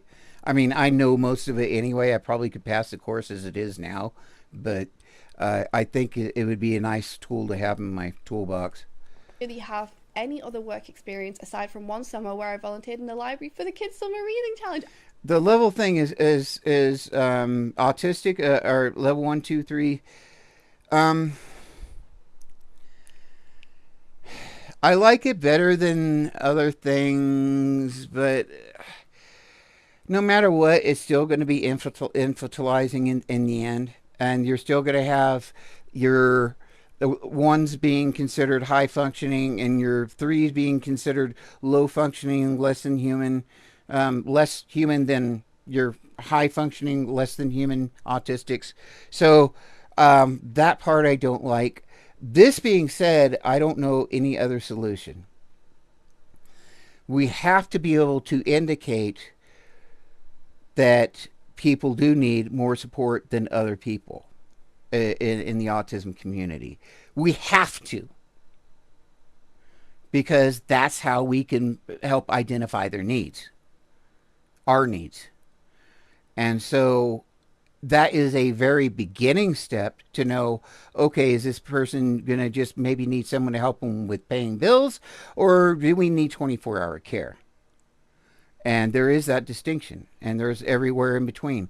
I think I was level 1 at one point in time, but I think I might be a solid level 2 now. I think I'm pretty solid in the level 2 department. I've kind of gone downhill. My wife does a lot of things for me now, and it isn't that she's enabled me, it's that she's taken on things that have become more difficult for me. I used to love the Kids Summer Reading Challenge at my local libraries and basically sat at the desk doing nothing for an hour for a few days a week. Okay, I see. This is the problem. Like, even when you go out of your way to get work experience, you can just end up, at best making tea and coffee for people, and it's really frustrating. It's like we're really pushed to get work experience, but there isn't a lot out there for us that is actually genuinely helpful. That immediately gives me a setback in the strange competition. Yeah, but it's embarrassing what my wife helps me with, like literally showering, because I forget parts and pieces, and I cannot drive myself off because I don't know what parts of me is still wet. And even if I try to do it like, okay, I'm going to dry this arm, I'm going to dry this leg, that leg, even if I try to do it systematically, I still have wet spots and I cannot dry myself off. And my wife laughs at me, and it's kind of a big joke. But there's also the fact that I'm very reserved and quiet and just don't stand out. That's how I've always been. I don't stand out. I blend into the background, and this, of course, does not bode well for me in employment situations. Oh, it makes me feel a bit emotional to read that. When I started using custom hair care from Pros because I was starting to feel like I wasn't using the right products for my hair type. My hair has always been straight, but with like a slight wave, a bit of... In high school, and I was like struggling with fitting in and making friends, I remember sometimes I'd walk around with groups and I'd just feel so like I didn't know how to speak. I'd feel like I couldn't get words out of my mouth. I couldn't express myself the way I wanted to. And I remember sometimes being like, if I disappeared from this group, if I just evaporated right now, nobody would notice. And then sometimes they would be walking and I would just stop walking, and I would just wait to see if anybody noticed that I wasn't walking with them, and then nobody would, and then I'd like catch up with them and carry on. Anyway, then there's the anxious wait to see if I've got the job or not, within which I start to get hopeful. Maybe this time is the time. Sometimes the way employers act at interviews leads me into thinking I've definitely got it, and I get excited, only to later get an email saying sorry but no, and I'm let down again. This constant emotional roller coaster is exhausting, and I'm afraid I'm going to burn out. People always— You know what though? A lot of people, I don't know why people do this. A lot of management will do that at an interview. Try to make you think that you got the job and then turn you down. I don't know why. I think it's that nice thing where they're trying to be nice, and I would just prefer them to look at me and just say, you know what, I don't think you're going to work out. I appreciate it. If they looked at me and said that, I would be good to go.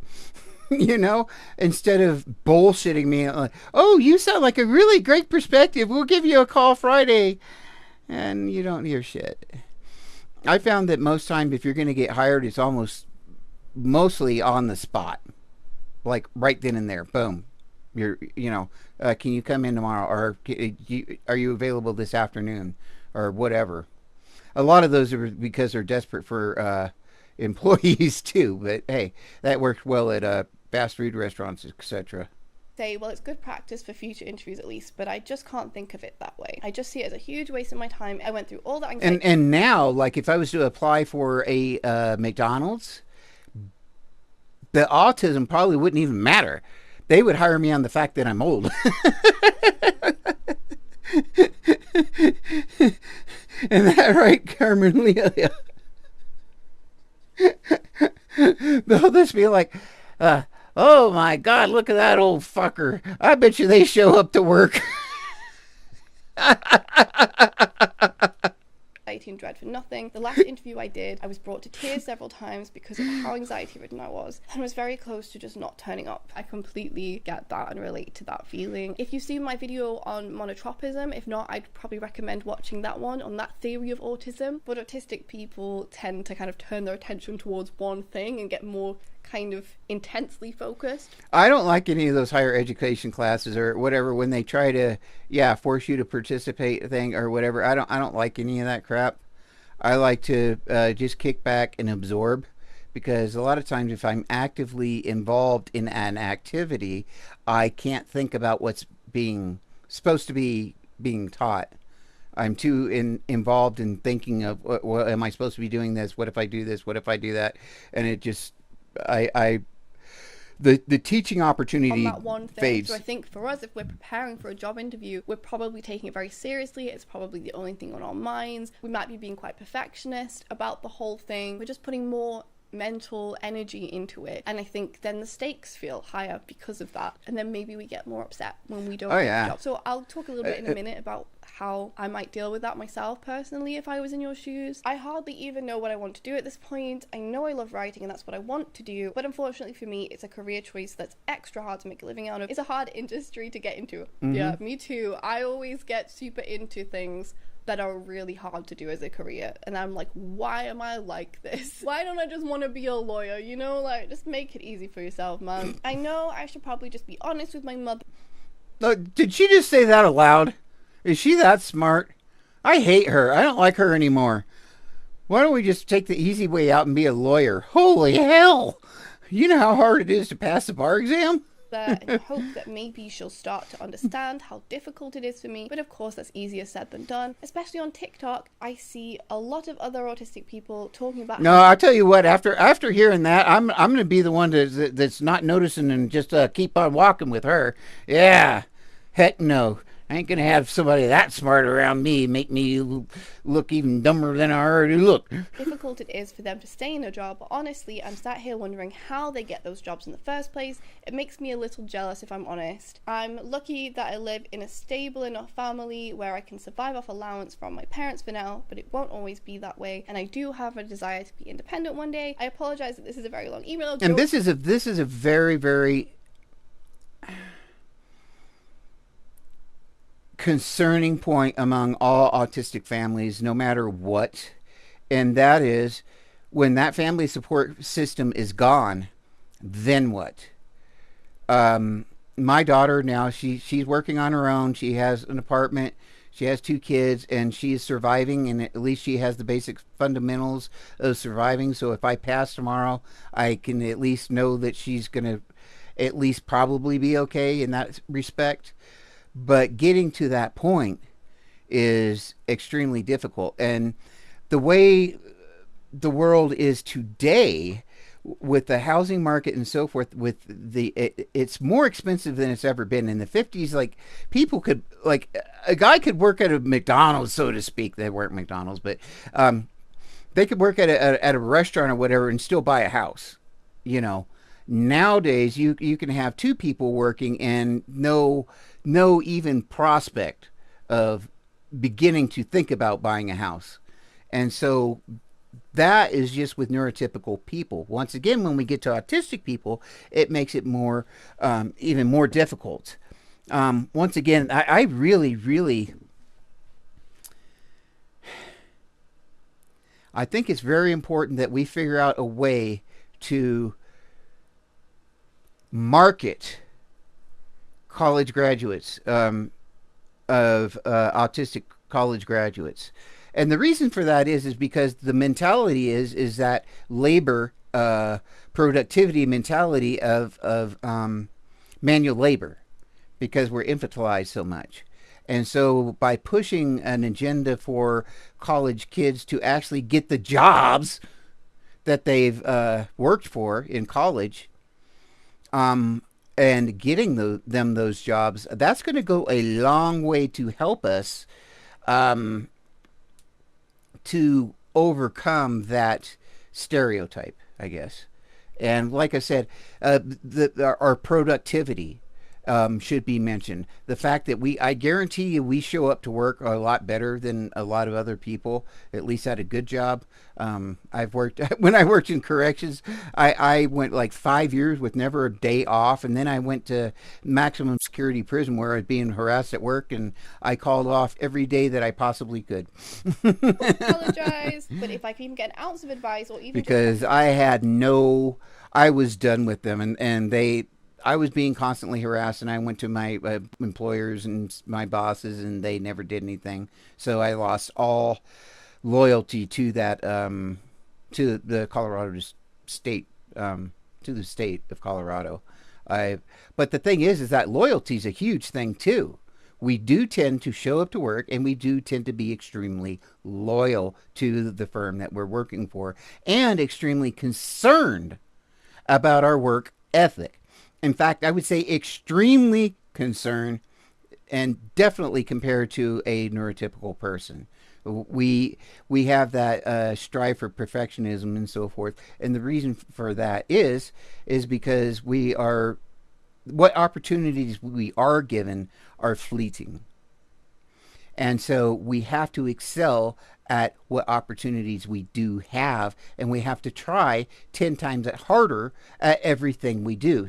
And that extra effort and just breathing for us overlaps into our job. And we also tend to be very, very conscientious about our jobs and perceptions, people's perceptions of us, because we have such a difficult time with that. So all these things are very, very positive things that need to be sold to the employer in a very, very brief, like a 2, 3, 4 sentence thing, maybe with some references, to give a reason to want to hire that autistic employee over your neurotypical employees.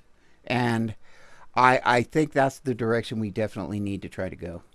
Bit of knowing I'm not alone, that would be helpful. Please share your own stories in the comments. Let's help show this person that they're not alone, because they most certainly are not alone. First of all, I just want to say congratulations on finishing your degree. I just want to say it's really impressive that you did manage to finish, even though you were feeling burnt out. And I think the fact that you decided not to get a job was maybe the right decision. And here you are, you finished. You know, you should be so proud of yourself. That is a massive achievement. And anyone who's watching this who hasn't managed to finish a degree, a lot of us, you know, we start things, we drop out. Hopefully we'll get there together eventually. I also want to say I can tell you're a writer. That was really, really well written. And I think any employer would be really, really lucky to have have you. Imagine how great your emails will be. So there are a few things here for us to address. So number one is, why are you not getting a job? Is that maybe to do with lack of experience? What can you do to try and help you get a job like all these other people on TikTok? Number two, we have the fact that you're not quite sure what you want to do. Number three, that you hate the jargon, you feel like it's all a big lie, you could maybe feel a bit like an imposter. Number four, we have the fact that you feel like you might want to be a writer, but then that's super hard to get into. And then number five, we have the fact that now you've moved home, you feel like your mom is nagging you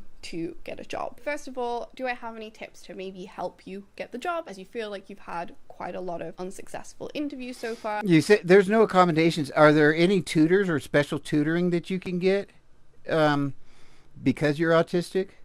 Because I would think that if I was to go to college, that would be the big thing that I would want, is say, look, I need tutors in a lot of different areas because I have a difficult time understanding. And there may be some areas where I'd be teaching the tutors, but I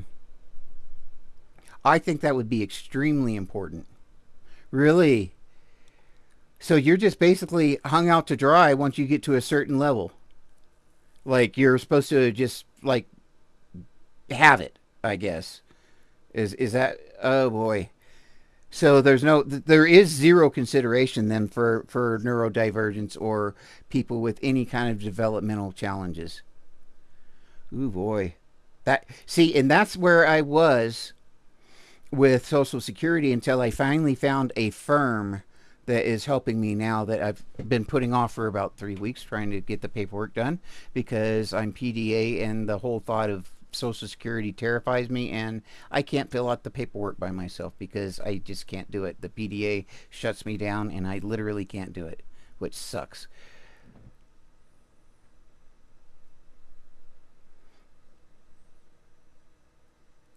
See, and this is what we were talking about before. I know, Tyler, JV, were you with here when we were talking about, I think autistic people, I think we should make a concerted effort, even if we started an organization ourselves, to get mentorship for kind of like the Boys and Girls Clubs tries to do. I don't know how familiar they are, but they do some mentorship programs. And that way, I don't know, say you're studying physics. I guarantee you there are autistic astrophysicists out there that would love to tutor you. And the thing is it can be done from anywhere in the world now. We have the opportunity for tutors to help autistic people anywhere now, from anyone all over the world, because we can do it via video. You could have some Chinese guy teaching you about, I don't know, your koi fish or whatever. And so we now have the technologies and the abilities to get this type of mentorship. And it doesn't matter if it's a journeyman plumber or a mentorship for working at McDonald's or for an astrophysicist. Einstein and Tesla had teachers. They weren't near as smart as them, but they had teachers. And those teachers, whatever they did, they helped Tesla and Einstein in such a way that we know exactly who they are. So a little bit of mentorship can go a long way. Oh boy. So are you going to be able to get the last requisite done? Because that would be a bummer. And what are you studying for, if you don't mind me asking? Employment has always been a massive struggle for me throughout my whole life. I knew it would be before I even got to that stage. Just the idea of having a job made me very apprehensive. Well, JV, be patient and try to be as nice as you can to them and explain. Yeah, that's right. You told me it's psychology. And being the fact that it's psychology, really, yeah. I have more bitter words for it than ironic, I think. I'm speechless.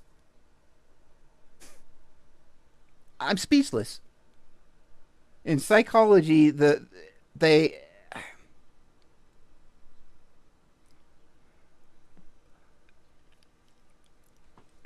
Ableism in college, ableism in psychology itself is what you're seeing.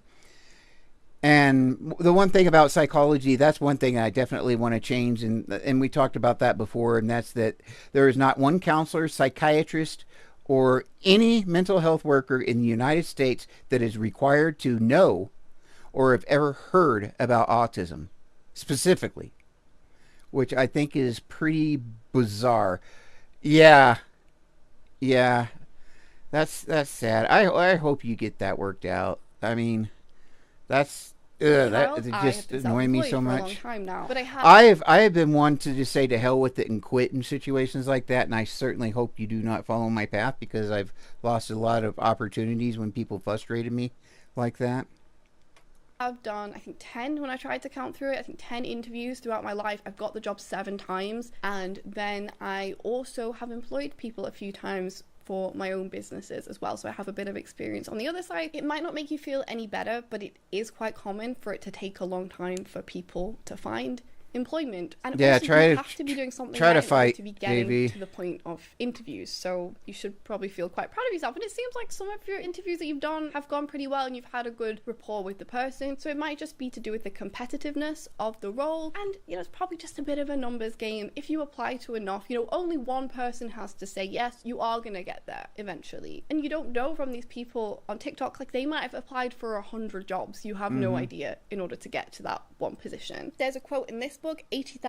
I know exactly what to expect when going into the IT industry. Be that it was easier than 1,000 hours. Find a fulfilling career that does good, which you can actually get for free on the 80,000 hours website. I'll leave a link to it. In their how to find a job section, this is what it says. We interviewed someone who's now a top NPR journalist, but when he started out, he applied to 70 positions and received only one offer that paid over $10,000. It normally takes 20 to 100 to find one good job, and getting rejected 20 times is normal. In fact, the average length of a spell of unemployment in the US as of February 2016 is 7 months, so be prepared for your job hunt to take that long. You only need one person to say yes. You only need one job. You don't need 100 of them. It's okay if it takes a bit of time. Oh yeah. One of the things Absolutely.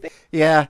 So they were just begging and trying everything they could to get you in the program, and then all of a sudden, like, well, and nonetheless, they're gonna, all the money that you have paid in, they're gonna take. They don't care, in a sense, if you, it does not hurt them if you don't get a degree. They may want you to get a degree in a respect that it looks good on them. But it at the end of the day, it doesn't matter if you get a degree or not, as long as they are getting degrees, a lot of degrees, and they are making money for the college. Yeah.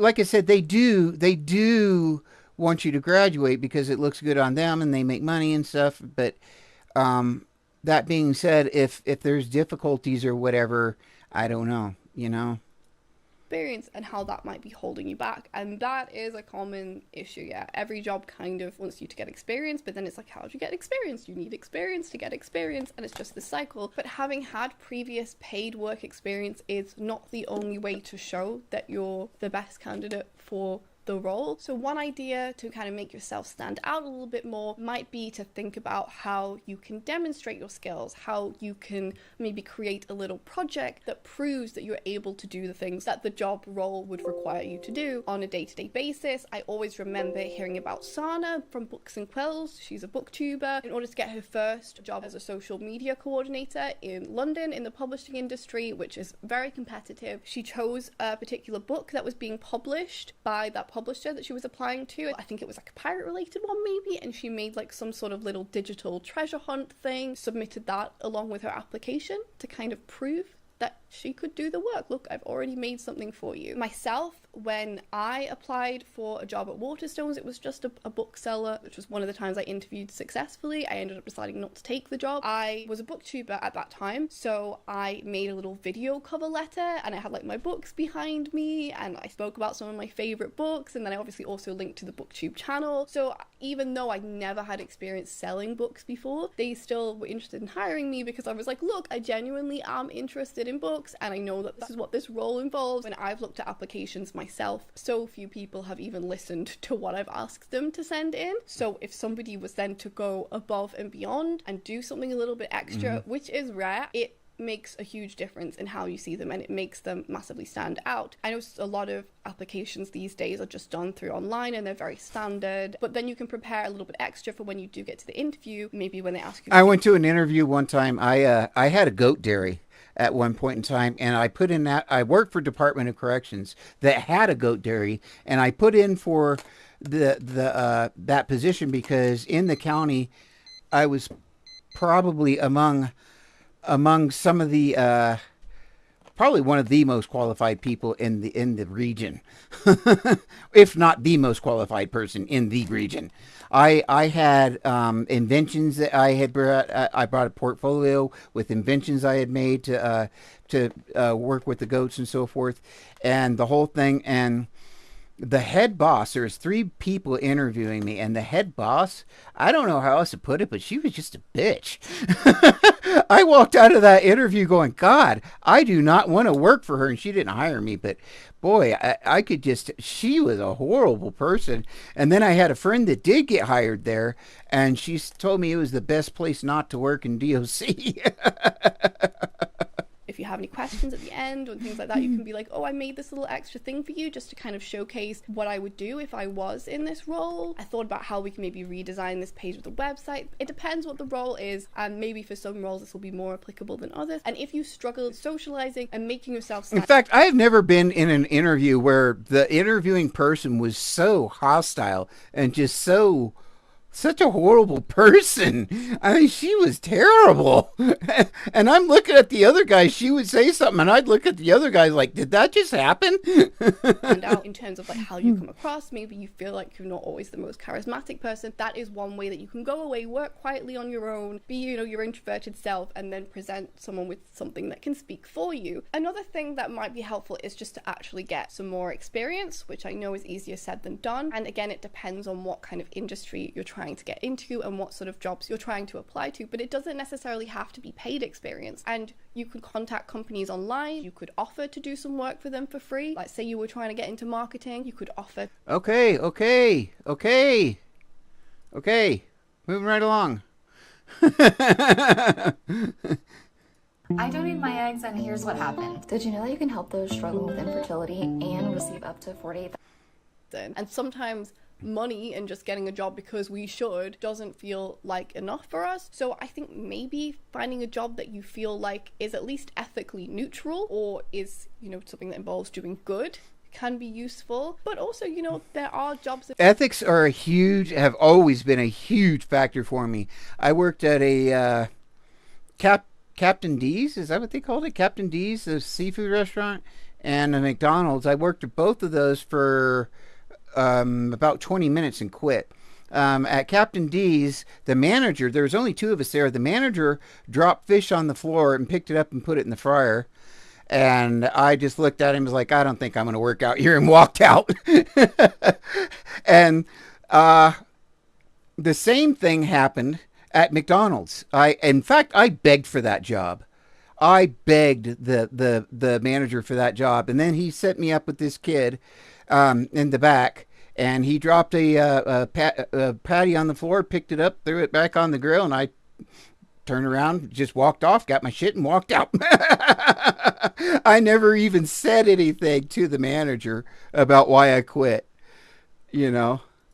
It's available at charities, the National Autistic. But that was an ethical thing for me, because if their trainers were training me to pick shit up off the floor and cook it and serve it to people, then that was morally, I could not do that.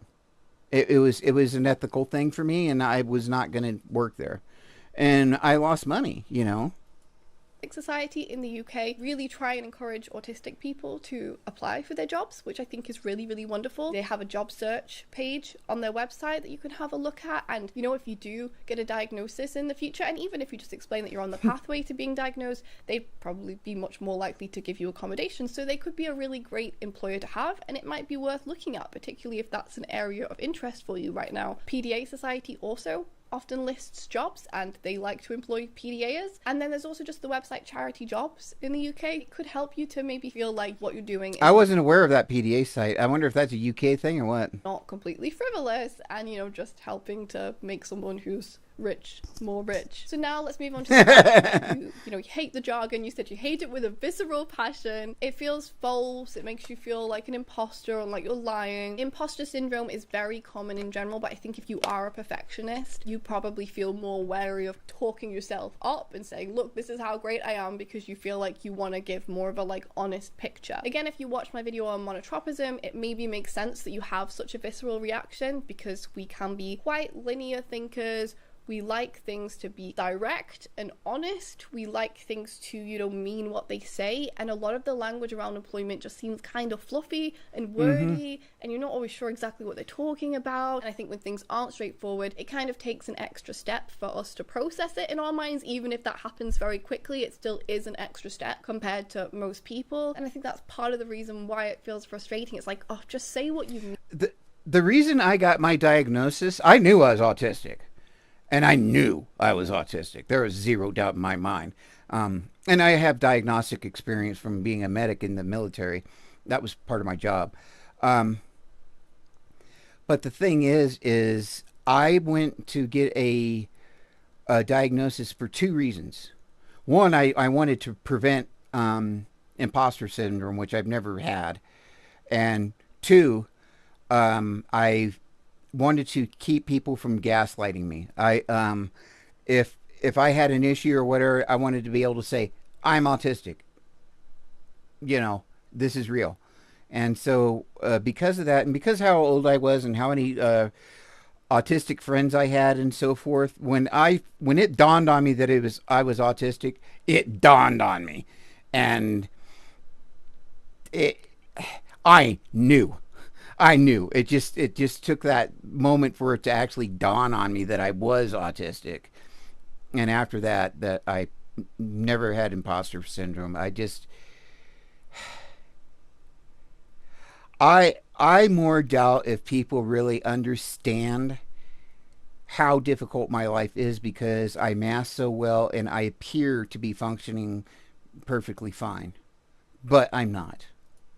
Mean. My husband feels the same, and he's neurotypical, but he is able to kind of bury it. He's able to acknowledge it and go, lol, that's stupid, and then just kind of carry on and play along, and it doesn't seem to affect him as deeply, whereas I think autistic people often find it harder to do things that they don't agree with and understand the point of doing things they don't agree with. Maybe it's good to be a little bit more selfish. Just think about what you want and your reasons why, maybe more than them. I'm trying to learn to do that, you know, to read something, have my reaction to it, and remind myself what I'm doing it for and what I want. And you're not lying when you're in the interview. The point of the conversation is to show the person that you're the right fit for the role and to tell them all of the good things about you. That's the point of an interview. And maybe try to remember that the interviewer is on your side. You know, they want to find a great employee. When I interview somebody, I'm not sat there like... And remember, you need to sell the fact. In fact, I would, if I was to go about work now, and I was to tell them that I was autistic, I would use the autism as a tool, because we do have those positive traits and I can show it. And because of that, the loyalty, the 30% more efficiency, that kind of thing. Those are such strong assets that makes you very employable, because neurotypical people don't have that. Neurotypical people don't have that dedication usually to whoever they're working for. They don't have that attention to detail. They don't have the ability to hyper focus and so forth. We do. So those are all extremely strong traits that I think we should highlight, instead of saying, oh no, I'm autistic, I need say, hey, I'm autistic and this is why it's so cool, and this is why autism is going to help your company. Just saying. So we both have a huge opportunity here, and I'm looking forward to it. Oh god, I hope this person's really crap. That would be hilarious if they messed up. I hope they're really awkward. You know, I'm hoping that I get someone who's a good fit for me. I also wonder if one of the reasons why there's this employment gap is because we're so perfectionist. Can anyone tell me how the heck I have like 5,000 likes on this stream alone? Total views is 81. Over 5,000 likes. I don't even know how to put a like on a live stream on TikTok. I have no idea. I've been trying to figure that out for years. But I've got 5,000 some odd likes and 81 views. How does that work? And we read these job listings that are often quite hyperbolic, they're quite dramatic. They're like, we need an incredible communicator who thrives under stress and pressure and loves Mondays and has never frowned in their entire life. Oh, and thank you. If you read that as an autistic person and you're maybe more of a literal thinker, you might be like, well, that's not me. That's not always me every day. And then you might decide not to apply. Maybe you hold yourself back from positions that you actually could be a good fit for. So I want to also touch on the whole being a writer thing. Since I was probably about 6 years old, I have wanted to be an author specifically of fiction. I came to the conclusion that for myself, at the life stage I was at, thinking about the kind of sort of lifestyle I wanted for me and my family, I was like, writing is very unlikely to get me there, and therefore I decided to, just take a step back. For now, research shows that the income of professional authors averages about £7,000 per year. Then you look at the average household. Isn't that terrible? 7,000 per year for the average author. That means there's like a lot of authors out there making like, $100. Income for authors, and it's significantly higher. So it seems like it's a lot of people who have other jobs, which, it definitely is possible to work another job and write as well. It probably depends on how exhausting your job is, because again, you don't want to burn yourself out. And then also people who have partners who can support them. And it's sad. It's really sad that it is that way, and it seems to only be getting worse, unfortunately. And there's this video that I watched a long I didn't finish the application because the chickens don't care what I look like. They really don't. I'm telling you. Time ago that always stayed in my mind. I didn't necessarily love it at the time. I found it quite uncomfortable to watch, and even rewatching it now, I'm a bit like, I'm not too sure how I feel about that. Probably it's a lot of the jargon around employment and stuff, because that also gets under my... Like, I didn't know the chickens cared. Gosh, I must be really autistic. The things they don't tell us. Like, the chickens care how you dress.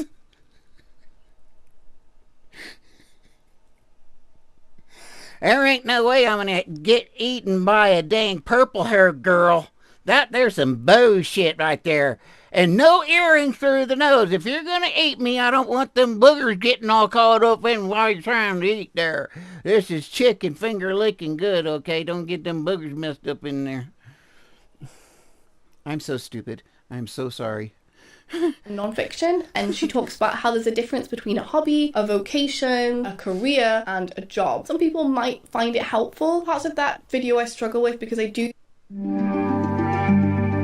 Stop! I'm interrupting her enough as it is. I don't need to think it's kind of throwaway, like, oh, just get a job, and it's like your job, your working life is the majority of your life on this earth. Most of us have to give a lot of our lives to work, and I think it's important that we do get at least some enjoyment from what we do, or at least that it doesn't hurt us. One thing that I do think is kind of a relief is that, no one can take the fact that you're a writer away from you. Even if now you decide, at this point in my life, I just want to have a job and I want to be able to get my independence and move out, and writing isn't going to get me there in the time frame that I would like to do it, so I'm deciding to step away from that right now. Doesn't mean you're not a writer, and I mean you can still write every day, even if it's, just a journal, just a bit of free writing of whatever you feel and whatever pops into your head, and maybe starting a blog about your diagnosis process, or even just about how difficult it's been getting a job and graduate life. I don't know. You could even start a business on the side. Like for me, I wanted to be a filmmaker. For me to have made it as a director of films or music videos, which was something I wanted to do when I was younger, it would have been super hard for me to get into. I wanted to move out when I was 19. I wanted to have my own space and my own freedom. And so I started a business where I offered videography as a service to other businesses and for recording events. That was how I was able to make money. It's a lot easier to make money through creative things if you're offering a service to people. Yeah, she is very, very level-headed. Very level-headed. Very well-based. I definitely agree. And she's got a great personality. She's kind of bubbly. rather than I'm making some art, please like it and pay me for it. That is always more difficult. I would love to do a live with her, because I have a feeling she giggles all throughout her videos and cracks herself up. So I think she would be fun to make fun of neurotypicals with.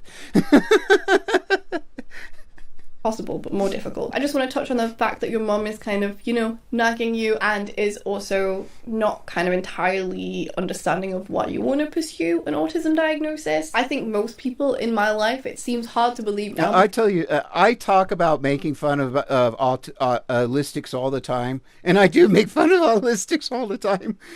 But the one thing where I don't want to be cruel. I want to make fun of their traits and everything to make a point about us and autistic people. That's why I am so critical and so harsh, and I make fun of autistic people. By no means do I mean anything negative. It's more of a political, in fun, making a point.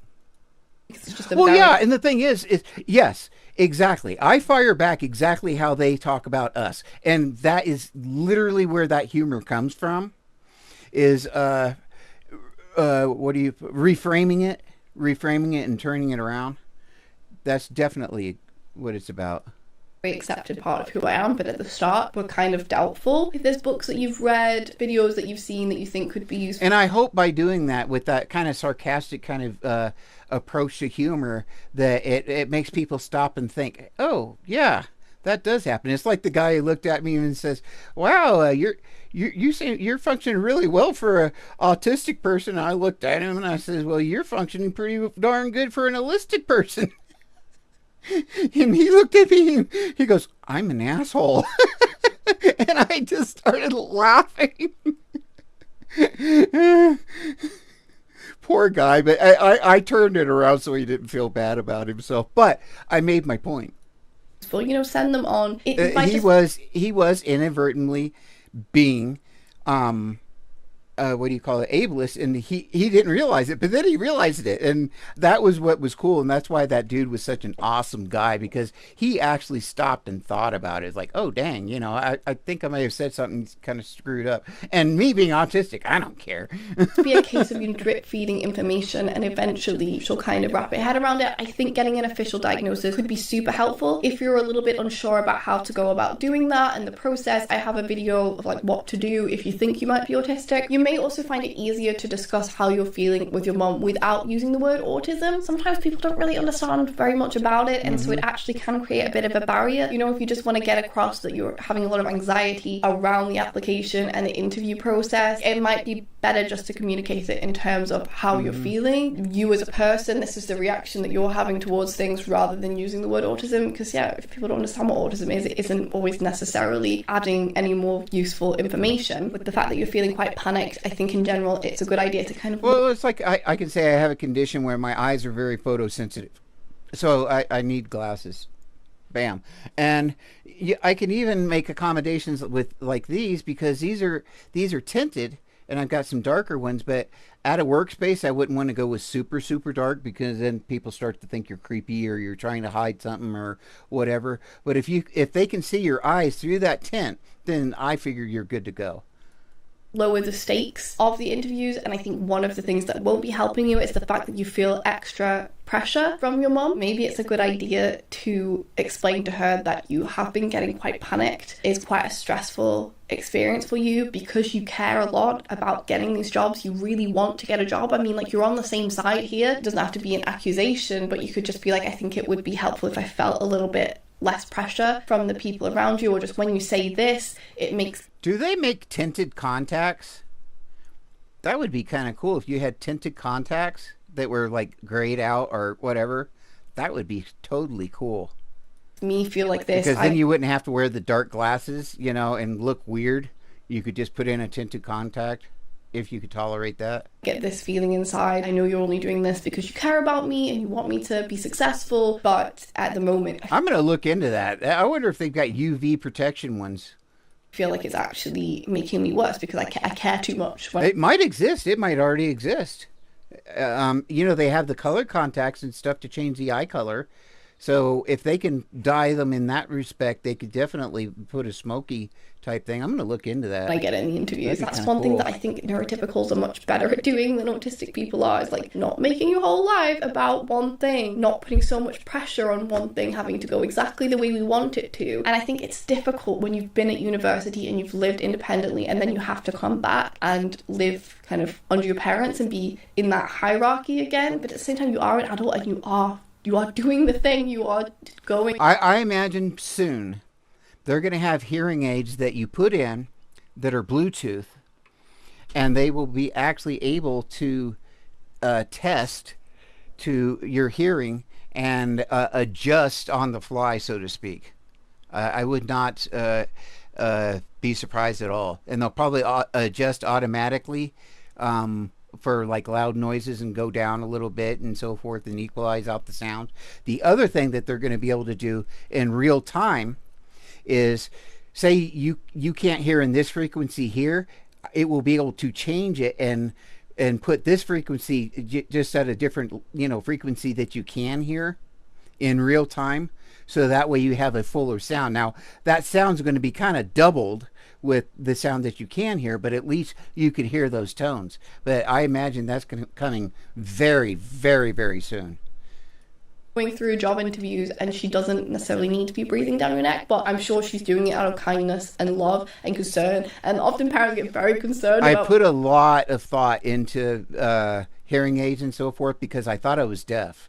I didn't realize I had audio processing disorder, because I would go to the audiologist and say I can't hear. They do my testing and say, yeah, you can. I'm like, no, I can't. And not one of them ever mentioned audio processing disorder, which pisses me off, because if they had, if I would have studied audio processing disorder, I would have found out that it was connected to autism, and I might have figured out that I was autistic when I was in my 20s. But nope. Gaps in CVs and stuff, but as you've heard... Comorbidities. All doctors need to be taught about comorbidities, specifically when it comes to neurodivergence. And that is something that they do not consider. There are so many things that if you're autistic, there's a list of about 20 things you should automatically be tested for. Period. End of story. It's not, oh, you're autistic, go have a nice day. No, you need to be tested for ADHD, POTS, Ehlers-Danlos, narcolepsy, epilepsy. It goes on and on. It goes on and on and on. Because we have all those, thank you for the roses, and the finger heart. Oh, that's kind of scary. Oh, okay, that's a hand holding a heart. What kind of finger heart is this? Don't find a job instantly. If you're still struggling a lot with the panic attack sort of feelings, it might be worth self-referring for talking therapy. I don't know what it will be called in your area. You can probably find out by just Googling. In the UK, you can self-refer to people called psychological wellbeing practitioners, and that's on the NHS. And then if you kind of meet their criteria for depression or anxiety, they can treat you. When I did it, it was kind of a combination of mostly CBT, but some mindfulness in there as well. I feel like... Hello, I'm David Miliband, President and CEO of the International Rescue Committee. Our humanitarian... Like a lot of people in the autistic community don't like CBT, and that is something I want to explore in future videos. Awesome. Personally, for me, when I was going through health... And thank you for telling me the finger heart was for solidarity, because, yeah, I don't know diddly squat. It was helpful for me to reframe it, because it does deal with things like black and white thinking. To some extent, just having somebody to talk to, the person who I spoke to was really nice, and so I was lucky there. Just having, like, this regular check-in with someone, it can be really helpful. And maybe I wouldn't mention about being autistic. See that? See what she's talking about here? About having someone to check in with? This goes back to that mentoring, and she's talking about this too. Out of kindness and love and concern, and often parents get very concerned about gaps in CVs and stuff, but as you've heard from that statistic, a lot of people don't find a job instantly. If you're still struggling a lot with the panic attack sort of feelings, it might be worth self-referring for talking therapy. I don't know what it will be called in your area. You can probably find out by just Googling. And if you have a mentor, particularly if you're headed towards a specific goal, your mentors, a lot of times, they've been through that. And so they're going to be able to help reassure you when you're going through those times. And that would be their talking therapy. Okay, you can self-refer to people called psychological well-being practitioners, and that's on the NHS. And then if you kind of meet their criteria for depression or anxiety, they can treat you. When I did it, it was kind of a combination of mostly CBT, but some mindfulness in there as well. I feel like... And the thing is with the mentors, I would say definitely for autistic people, but it should be that way for everybody.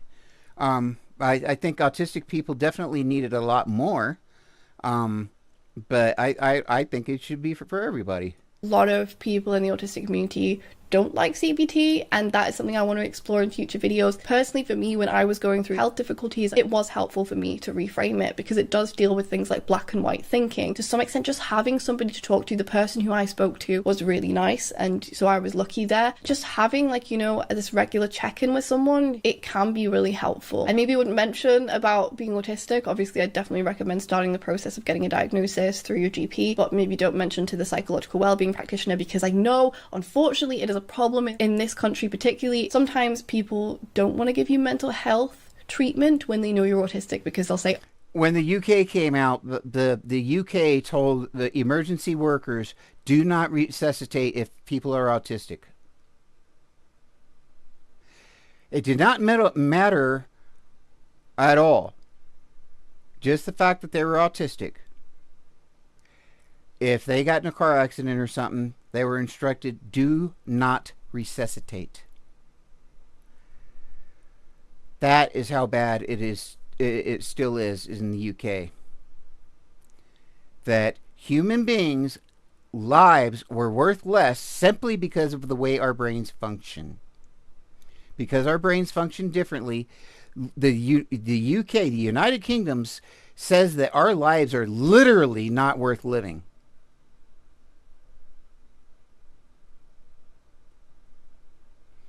So she is facing a hell of a challenge there. Oh, you're anxious because you're autistic. And it's like, being autistic does not mean that you're definitely going to be mentally ill. We do struggle. To me, it's a form of genocide.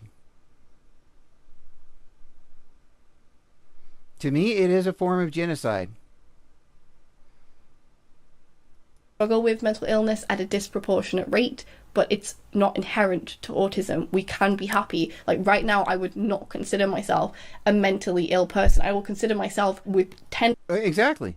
It is almost like getting rid of us all. If the instructions are specifically not to help autistic people, so that to make them die. It's literally the UK came out and said, go kill autistic people if you're an emergency worker. By negligence. That's kind of crazy. Tendencies towards feeling both anxious and depressed, and I do live with some amount of anxiety, but it's not overtaking my life. It's quite a short treatment. It's not going to change your life, but I think it's one little extra thing you can do. And if you feel like your thinking is quite negative around the whole job process, CBT might not be the worst thing. If you want mental health treatment, it does tend to be the first thing that's offered, and it does worry me a bit when people are like, oh, CBT just doesn't work for neurodivergent people, because okay, then what are neurodivergent people supposed to do? It would be great if we had more neurodivergent specific therapies in the future, for sure, and I don't think it's perfect, but I think potentially it could be beneficial. Mindfulness might be a good option. I quite like the book The Happiness Trap by Russ Harris, which is about acceptance commitment therapy. I think can be pretty great for autistic people. Again, the book is not written with neurodivergent people in mind, so you have to take some of it with a grain of salt. Same with the 80,000 hours book to do with employment, you know, take it with a grain of salt, which we kind of always have to do until we have more things that are made for us. She's an autistic person, and she just used a euphemism. What the hell? Where the hell did take it with a grain of salt even come from? Like, what? What does that even mean? I mean, I kind of understand, like, you know, don't take it seriously, but why not say just don't take it seriously? Specifically, it helps you with sitting in negative feelings, because you can end up... Well, it's not seriously. Don't take all of it completely seriously.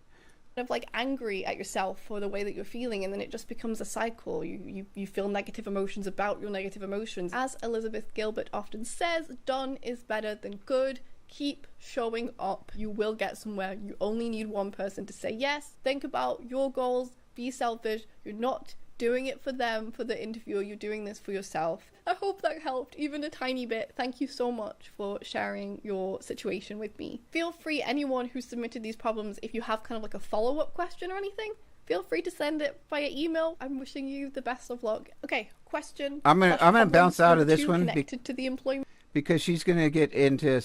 Well, I guess we could talk about self-employed. Here's a question for the new series. As a freelancer / self-employed PDA, what do you tell clients about when they can expect deliverables?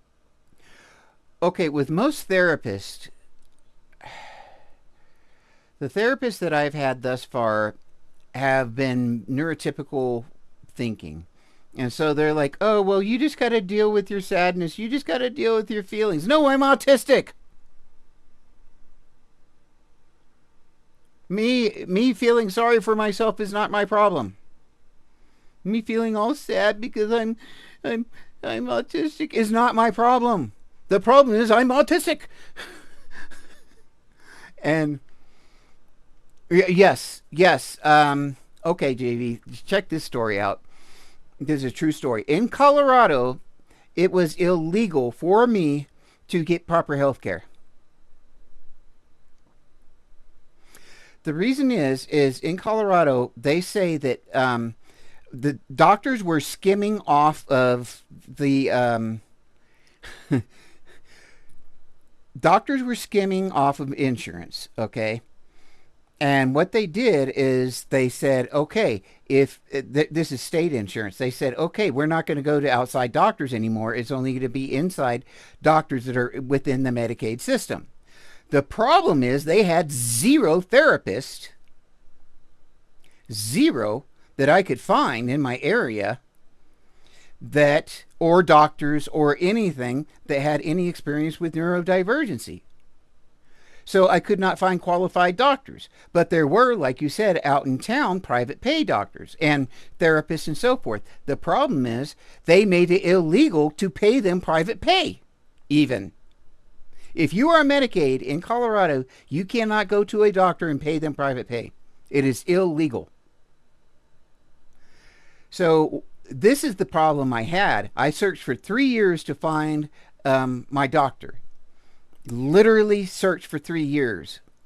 The problem is on the internet, whenever the people who do the algorithms and so forth for doctors, they always put in the keyword autism for every doctor, no matter what. Okay? The reason they do that is because they know it'll get hits. The problem is, I would go down the list. You could go, if you go Google adult autism doctor, I guarantee you could go down that list and probably, the first 100 or whatever will have nothing to do with autism. When you call those doctors up, they're going to be like, what are you talking about? We don't deal with autistic people. And the reason is because the internet spams the word autism for doctors. Well, the thing is when you put adult autistic doctor, because of that, you literally cannot find an adult autistic doctor, because every single doctor, whether they see autistic people or not, has that tag. So it's impossible to find a doctor. And what I ended up doing was calling around Colorado Springs. I just went in the phone book and just started at A and worked my way down and told them I was looking for a physician that dealt with autistic people. And what I found is it's at Peak Vista, and it's called Developmental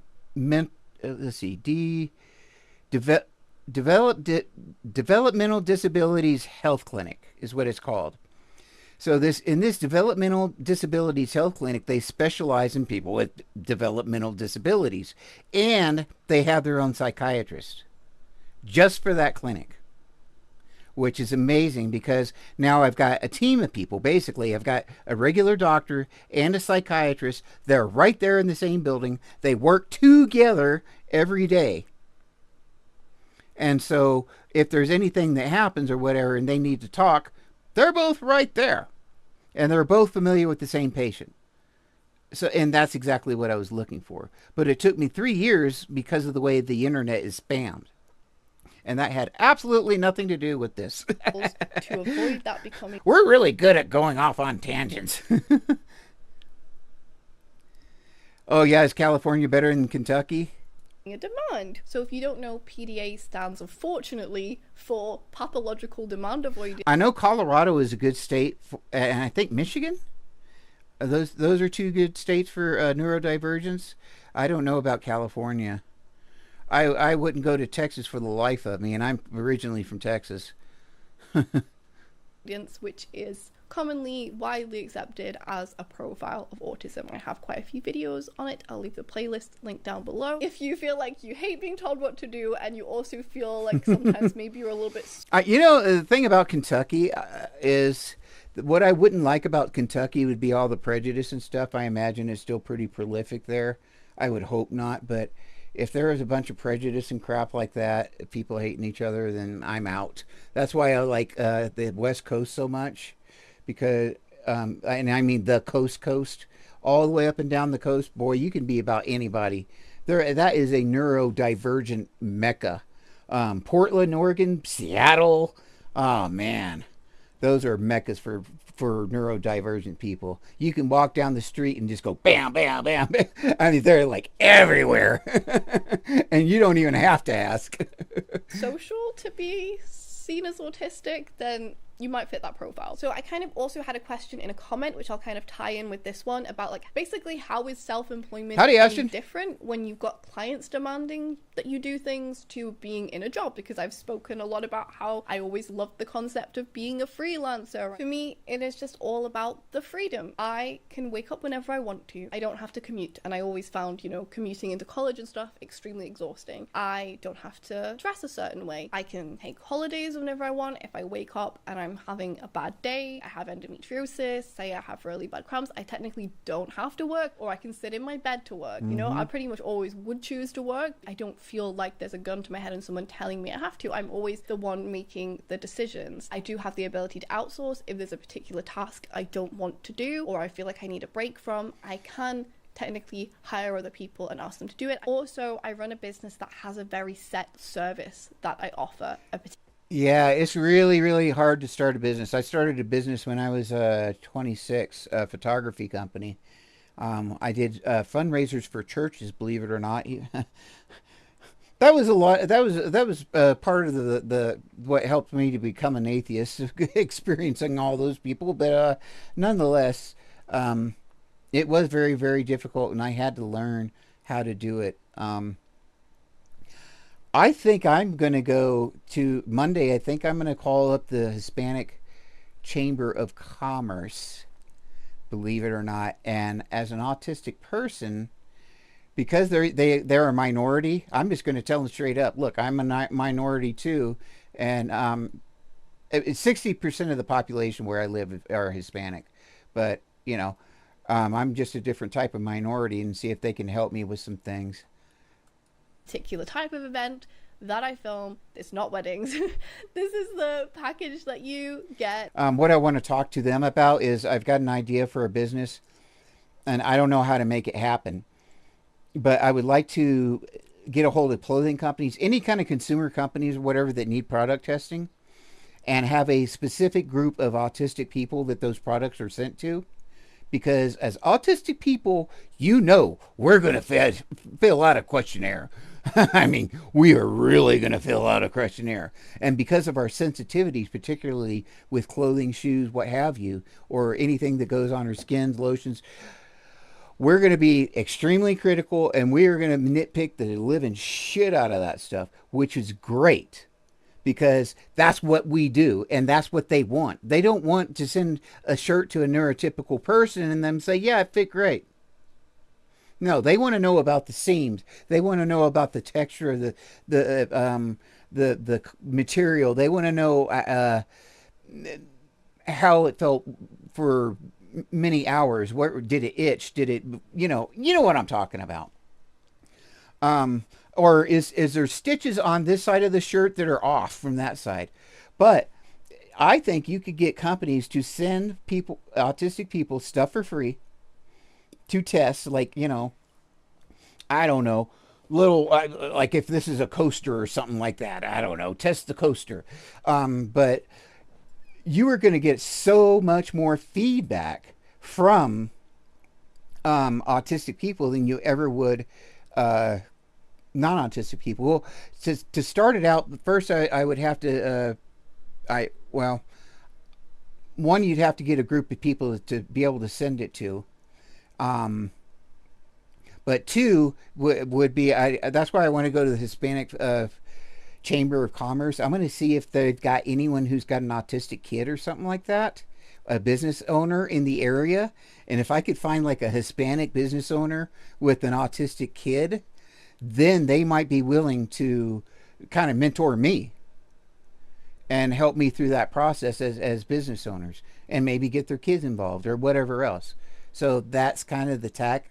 Since I don't know what I'm doing, I'm going to try to go to people who do. And like I said, I'm particularly interested in the Hispanic Chamber of Commerce. I'm not Hispanic, but I claim it, kind of.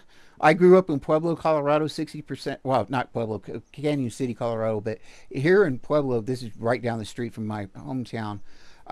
This is 60% Hispanic. My hometown is probably 40-30% or whatever, but I've grown up very much in a Hispanic community, and when I went in the military, I learned that I am Hispanic culturally, because of a lot of the things that are just so different in other parts of the country from the South and the Hispanic South. I think you would know what I'm talking about, JV. It's just a different culture, and when you go to another part of the country, like I went to New England. Oh my God, I felt so damn out of place. I was like, where's the Mexicans?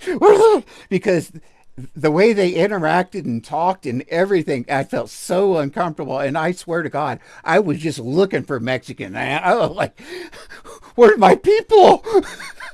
Because it sucked. But at least with the Hispanic people, I understood the culture better and I felt more comfortable, you know? So yeah, I'm how much it costs. I'm a Hispanic by proxy. Is that what they call it? You know, you sign a contract, you agree to this, this, and this. I've decided. But with this being said, you know how Hispanic people are, and if I go to the Hispanic Chamber of Commerce and say, "Look, I'm a minority, I'm autistic, and I'm wondering if you have a business owner or someone knows someone that is a business owner that maybe has autistic kids, might be interested in helping me to get this project going." And frankly, it may be a really easy business to run if you think about it. All you're doing is contacting potential companies to get your products tested. So I don't know, but I think I'd like to try to do that. That might be kind of a cool little job to start up. In terms of the contract, and like I said, really, you're going to be mostly doing marketing, just calling businesses, trying to get your services to them. Sign it and they agree to those terms, and people know what to expect. They've seen examples. It's very rare. Because at that point in time, it's going to be up to the company to send the products to your autistic people to be tested. You see what I'm saying? And then just make sure that you get the forms back or whatever, that gets sent back. And that could be done via email. So it could be pretty darn simple, easy process. But once again, remember when I was talking about selling autism? That's exactly what I'm talking about. With our traits, we would be exceptional at something like that. And any autistic pretty much would be exceptional at that. And far beyond what you would expect from any neurotypical people, just due to how our brains work. So I think it could be a very easy, simple thing. And yeah, maybe I might get a 5% commission or 10% commission or whatever, you know, charge them $100 to get it going. Who knows? That I'll be asked to make any alterations. Because at that point in time, I would have basically, it would be kind of like contract employees. They wouldn't be true employees at all. You know, but it would be kind of work on that kind of way. Most people who I work with now, I've been working with for 5+ years at least, so they kind of know what to expect, and most of the changes are just tiny tweaks and are more to do with things on their end than to do with my end. With the turnaround time, I work a lot with technology, and some of it has to be relatively old technology for what I do, and there are a lot of things that can go wrong, so I tend to give myself quite a buffer with the turnaround time anyway, and I found that as long as people are aware, people are fine, and then hopefully things are done faster than the turnaround that I give people, and then that's a positive thing. When you're self-employed and when you're running a business, it definitely feels like a more equal relationship to how I've ever felt in the past being like under a manager. Most people are very respectful and nice, and they coming to you because they like the work that you do. Any clients can come to me and ask me to do a piece of work for them, but I can always say no, that's not something I offer, and turn it down. At the end of the day, I have the choice of which clients I accept. It kind of always feels like I'm choosing. I do know one thing. If I could get that going, if I could get it started, finding neurodivergence to do product testing is not going to be hard. And I know there's different types of companies that do that, but I would want to specialize in autistic people. To do it every day, like it feels like I could technically just wake up tomorrow and refund everyone and just not do any of the work if I wanted to. Like, no one can fire me, but I want to do a good job. I want to meet the turnaround times. I like these people. I've built up good relationships with these people. When you have your own business, you set the only thing that where I would have to it would kind of suck is I would have to have diagnosed people that could prove that they were diagnosed to me, and the reason is when you're selling that, you want to sell verified autistic people, not self-diagnosed people, because it's a business, and self-diagnosis is 1,000% valid. And don't get me wrong there, but because it would be a business, I would want to guarantee that my people were autistic, because that's what you're selling. At the expectations, and it depends what industry you're in and what is typical for that industry. The company who made these badges for my Patreon, man, hey, kids across America are going to school. They did not do quick turnarounds, and I messaged and was like, oh, is there any way, you can do it faster? Like, can you pay a little bit extra for an express or whatever? And they were like, no, this is how it is. When you run your own business, you can set the expectations. And we'll do one more, because this one's connected to writing again. Oh, this person was really sweet. They said, hello, Megan. Thank you so much for making this series. You're going to help so many people. I've been waffling for about an hour, so I hope there's been something useful in what I've said in this footage.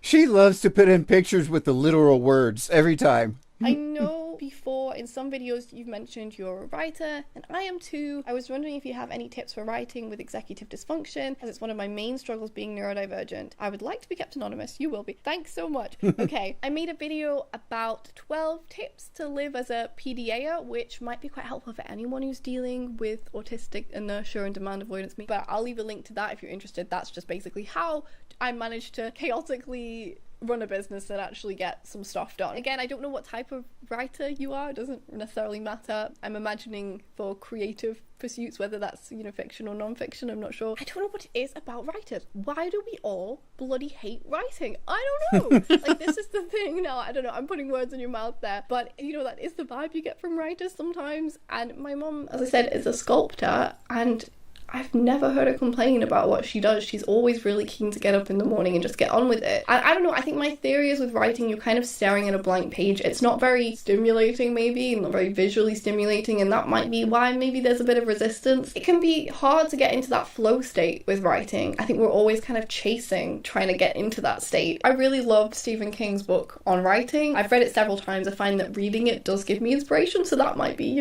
my first tip. But he talks about how he could, I don't know if it was playing the saxophone. His son wanted to start playing the saxophone, and he could tell that his son didn't love it because he only practiced for the set amount of time he was supposed to practice every day. He never did anything more than that. He was quite happy to walk away from it. It can be really difficult to know if we're just struggling in the moment, we just got writer's block, whatever, or if we really just maybe it's an old dream and we don't really want to do it anymore, and there are other things that we've grown to love more as we've got older. If you haven't read Big Magic by Elizabeth Gilbert, please read this book. It's amazing. As well as that book, Elizabeth Gilbert we're getting has to book the reviews Big now. Magic podcast. some Somehow she slipped into book reviews. I love her dearly, but she got into book reviews about writing.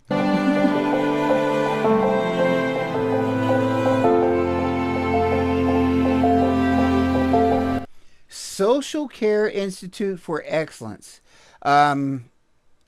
If I think this might be one of those DNA type organizations, if I remember right. I'm not quite sure. Yeah,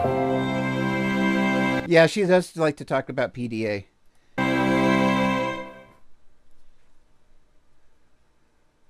And the thing is this is the thing. I don't know how the hell people with PDA, I mean, I did have a business, but I don't know how the hell they do it, even though I did have one. How the hell does that work? I worked 7 days a week. It sucked. I worked all the time then. Okay. Many people with autism are dependent upon the social care workforce for the support to live a fulfilling life. But they have a wide range of needs. So what are the key issues to consider when working with people? I love how they start out, and they have to start out with people that, quote, look autistic. Why do they always do this? I so hate that. With autism. This film follows two professionals. Dominic Cole is a care worker at St Mark's Day Services in North London. And Oxfordshire social worker Emma Boswell works with teenagers in transition to adult services. Emma is on a statutory visit to see 17-year-old Dan, who has severe learning disabilities. You feel better now? Dan is living at the Squirrels residential home, and Emma has come to monitor his progress. I'm going to show you what you do. I think you like the activity more. We want to be seeing that he's well stimulated. We want to see that he's happy. We want to make sure that he's healthy. We want to make sure he's being better challenged and prepared for adulthood. It's been a while since I've seen you. It's about being aware of when they get anxious. I do keep eye contact with him, but if I think he's finding it a little stressful, then I'll leave. Okay, I'm going to skip that one. As it was kind of interesting, but I want to stick more to hiring autistic workers, like the title of this one. The words "good work" are always good for an employee to hear. Of course, to receive that praise, you first have to be an employee, which for one group of talented but underrated people has often been a challenge. Until now. Lee Cowan reports our cover story. 27-year-old Christopher Polly thought he had it all figured out when it came to looking for a job. So all of these are all the people you sent resumes to? Yes. Whoa. He had a detailed spreadsheet of each and every position he applied for. How many? At least 600. But despite his degree... He's got a detailed spreadsheet, and then they're like, well, I don't know if we should hire this guy. I'd be like, I don't give a fuck. I don't even care what the job is. You're hired, dude. If you're going to be that organized and that anal, I want you. I don't even care what your skills are.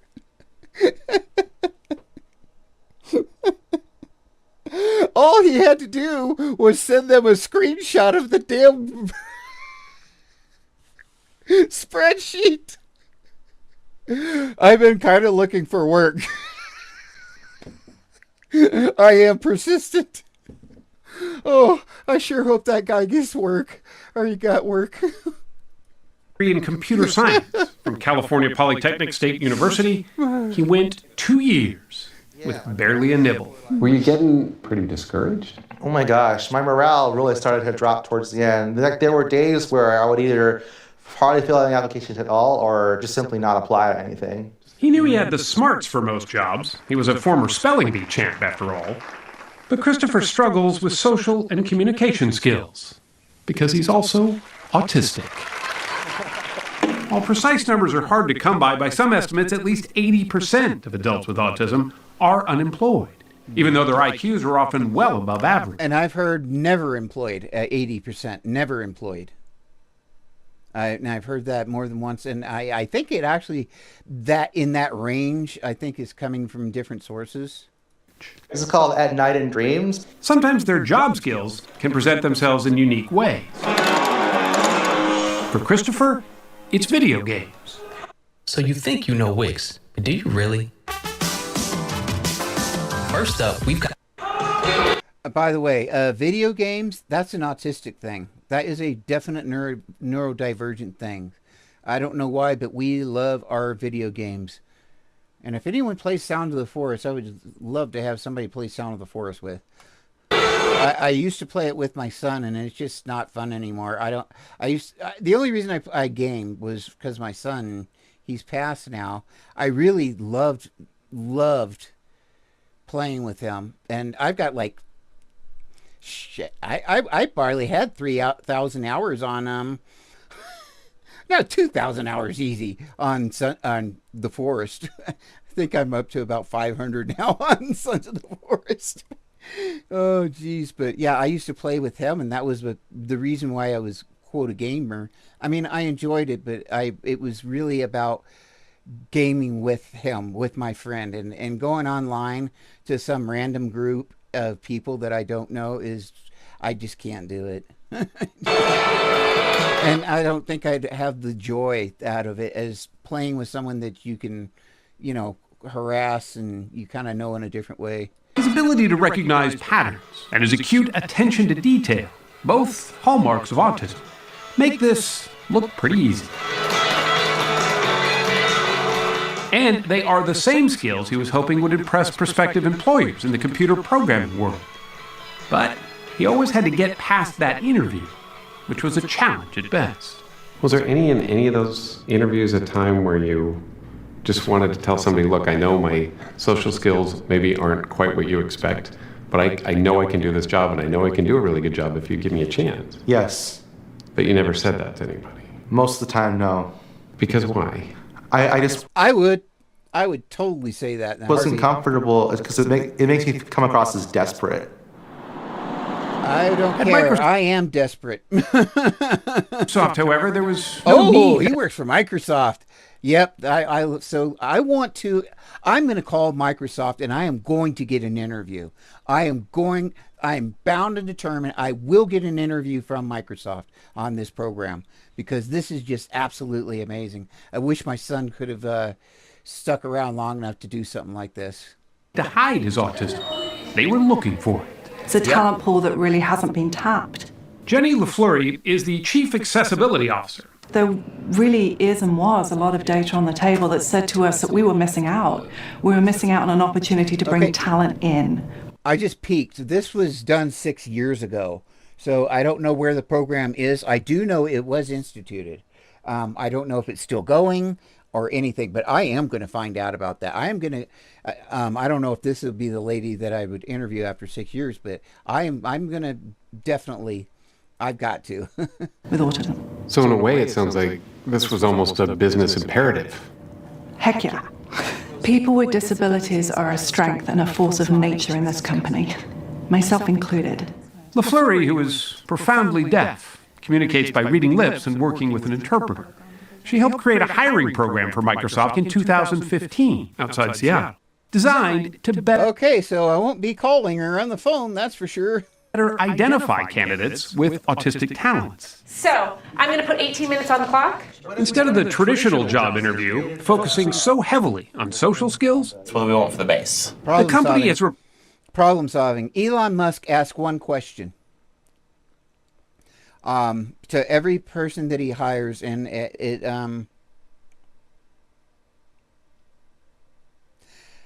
basically it's something. It's kind of a riddle about being north and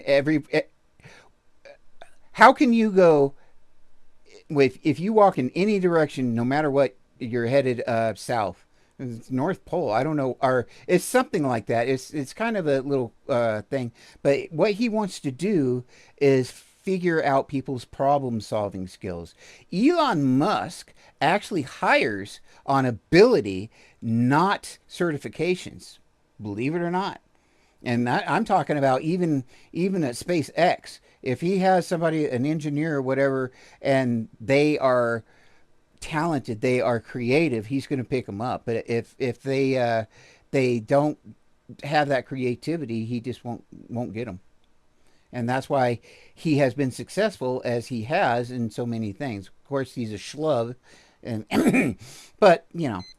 Replaced it with a vetting process that lasts for weeks and team-building exercises, like this demonstration called the Marshmallow Challenge. All right, is that marshmallow going to fit on top of this thing somehow? Being able to watch a candidate in that environment as opposed to sitting across the table interviewing them makes all the difference in the world. Oh, yeah. You Every difference. Every day, in any company, in any role, you're going to be asked to work with someone else to figure out a problem or a challenge. And yet in or that a scenario, project. they're not as self-conscious that they're being observed for a job. They're just doing a task. It's marshmallows. After Christopher went through a similar unconventional That's interview process amazing. back in 2016, Microsoft quickly hired him as a software engineer. I like it. Well done. His manager, Brent Truell, says he was immediately impressed by Christopher's out-of-the-box thinking. When we are faced with really complicated problems, the solutions to those aren't always simple. And Christopher always kind of brings new insights, and having that creative mind, he always brings something new to the team, which is really exciting. Which is exactly What you wanted. Why you hired him, right? That's what you're looking for, is right? See, this is exactly what I'm talking about. This is how all this needs to be framed. I'm almost wondering if I shouldn't write something about this, because this is very important. And selling autism. If I wrote a book, it would be called Selling Autism, about job employment. It's an idea that's catching on. Last April, 50 big-name companies, including J.P. Morgan, Ford, and Ernst & Young, came together for a summit on how to bring more autistic adults into the workforce. We know at SAP that innovation really happens at the edges. It was hosted at the Silicon Valley campus. Wow, did you hear that? He was talking about us. Autistic adults into the workforce. We know at SAP that innovation really happens at the edges. It was That's hosted amazing. at the Silicon Valley campus of German software maker SAP. SAP was one of the first large companies to reach out to the autistic community. It started its Autism at Work program almost 5 years ago. And since then, it's hired 128 people on the spectrum, with the goal of hiring more than 600. I have been in this industry for close to 30 years, and I can tell you it's probably the single most rewarding program that I have been involved with. Jose Velasco heads the program. The biggest surprise for him, he says, has been the variety of candidates applying. Very quickly, we started getting resumes from people that had degrees in history and literature, in graphic design, attorneys, a whole Wide array whole gamut of jobs. So really, you went into this thinking that people with autism would be good at certain jobs. Yes. And what you ended up discovering is they're good at all jobs. They are good at just about every role. And they're expected to perform in Did you hear that? That is so important.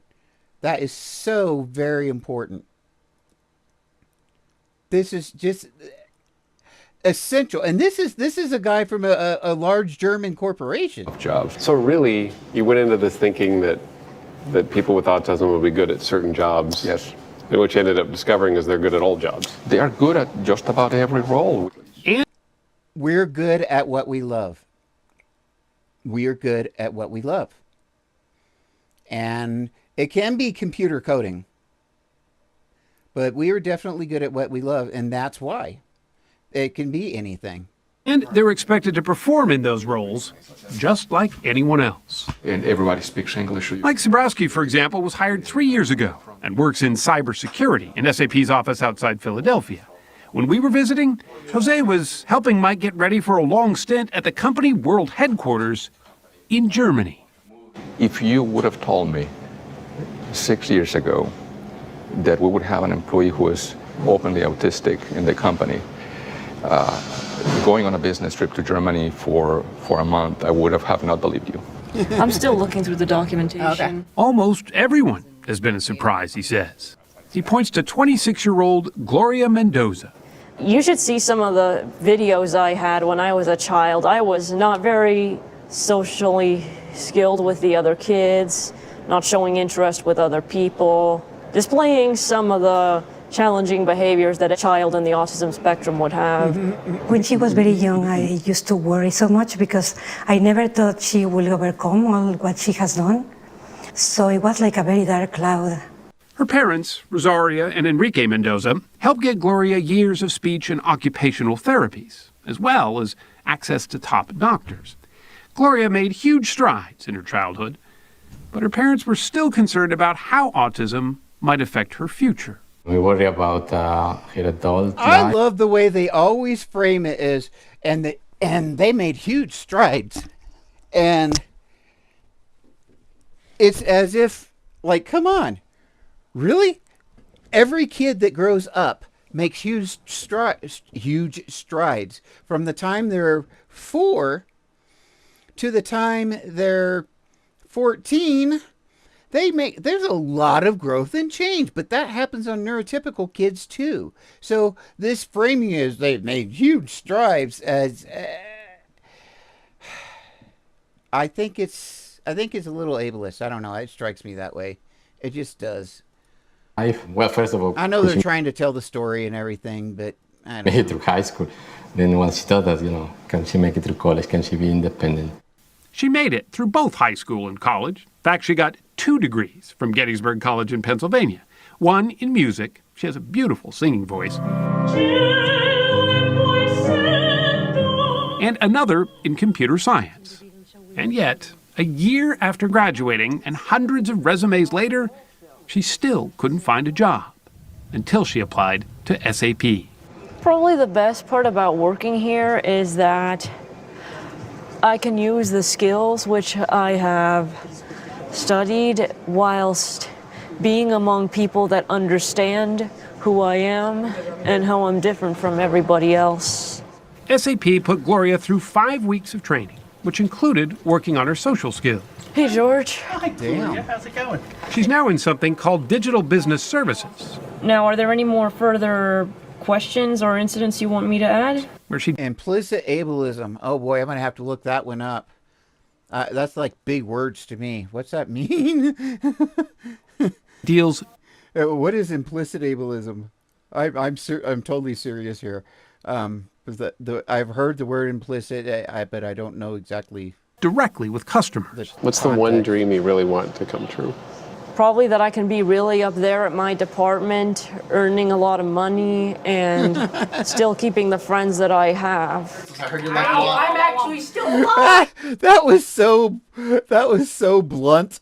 Earning lots of money and keeping the friends I have. Right, and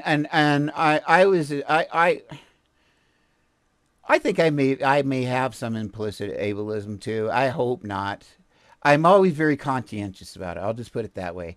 Very conscientious about it, that I hope I don't, because I know I definitely have been in the past. I was a jerk more than once.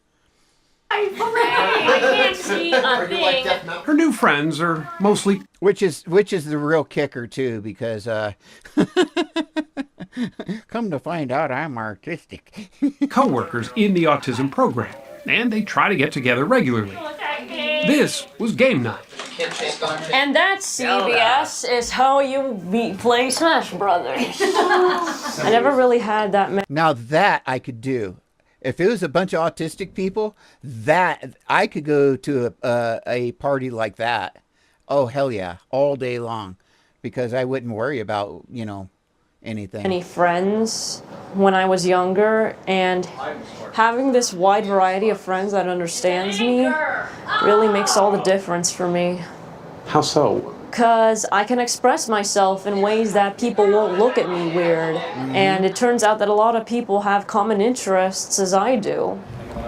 SAP boasts a retention rate of about 90% for their autistic employees. Wow. Part of that may be due to the fact that they're not just set adrift in the workplace all alone. Good. How was game night?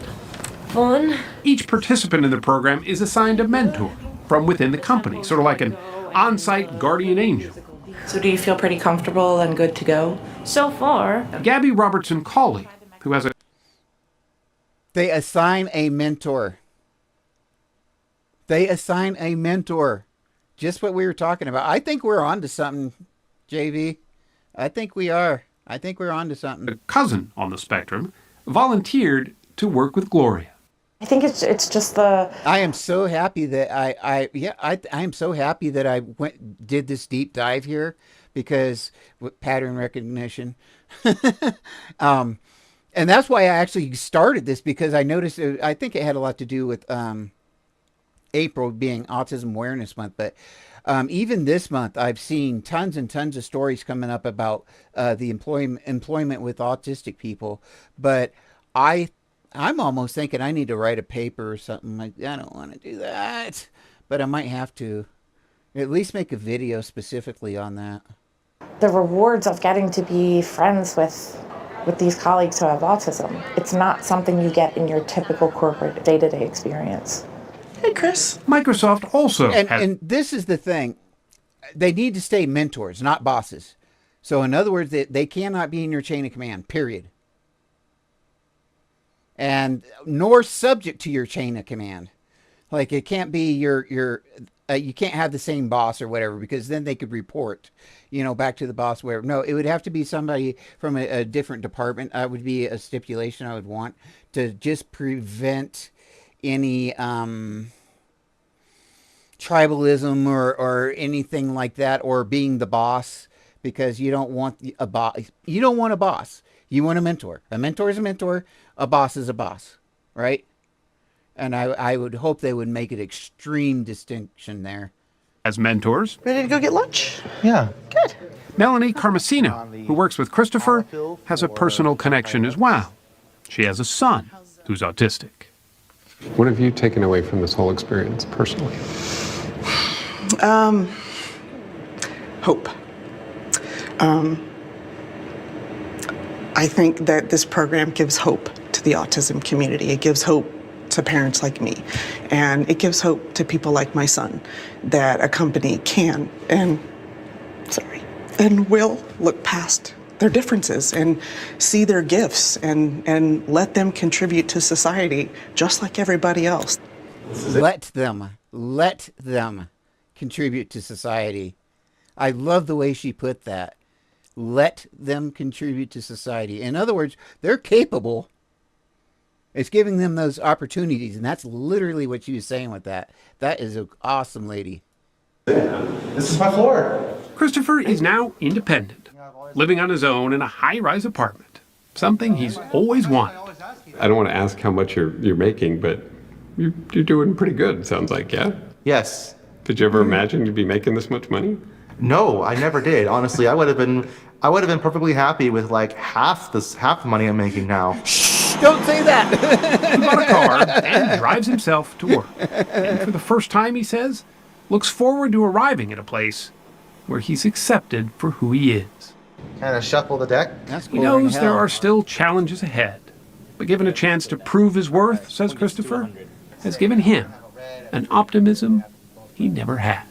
If other kids or young adults or adults with autism are watching this, what's your message to them? Don't give up and make sure to always aim high. Don't aim in the middle. Shoot for the stars every time, because you never know what might happen. I'm thinking 9. We're getting some satisfaction out of this one.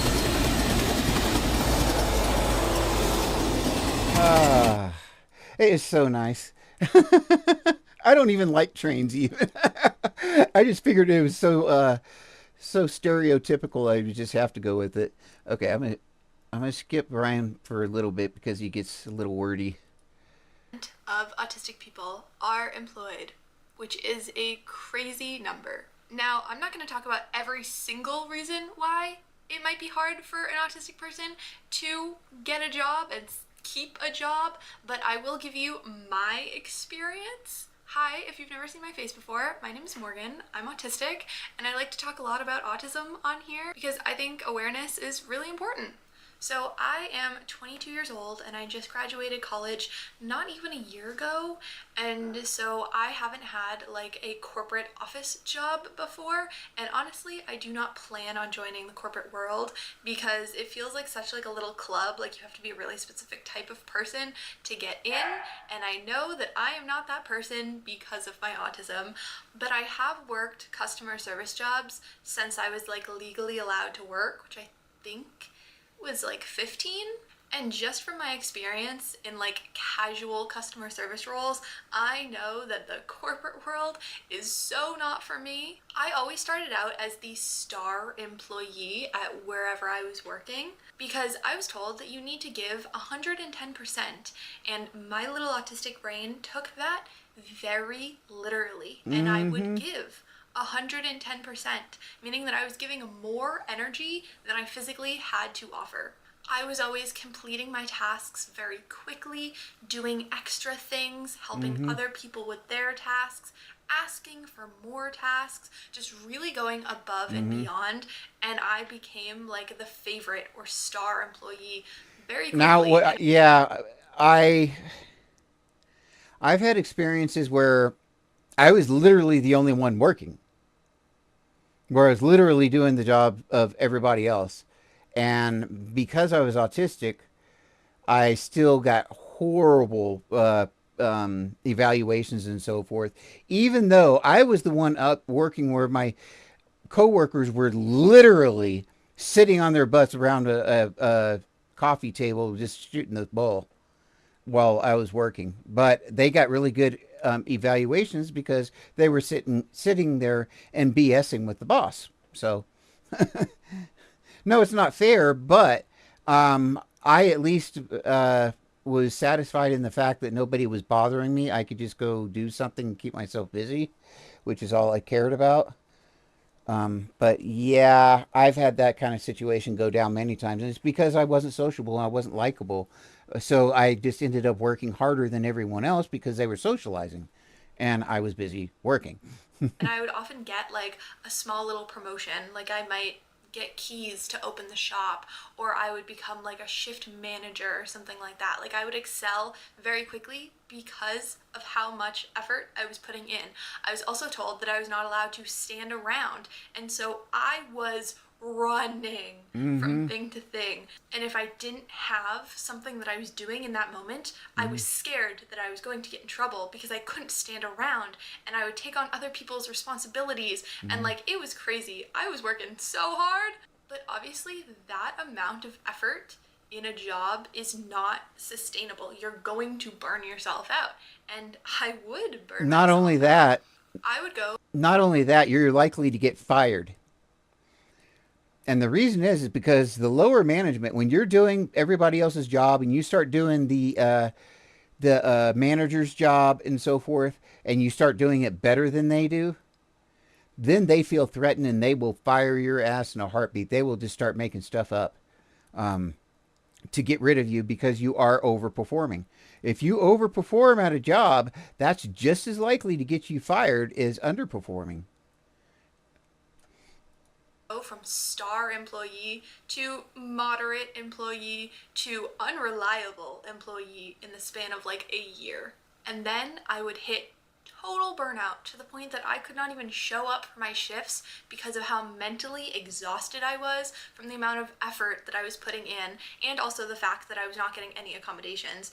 And so when I hit that total burnout, I would become an unreliable employee and I would start to call out all of the time. And I myself am really, really scared of rejection. And I was so scared that my boss would yell at me for calling out. So when I started hitting like total burnout and I would have to call out all the time, I would just up and quit because I don't want you to yell at me. I don't want you to be mad at me. I'm so sorry for like wasting your time. I'm so sorry for being a bad employee. I'm just gonna quit because I don't want you to yell at me.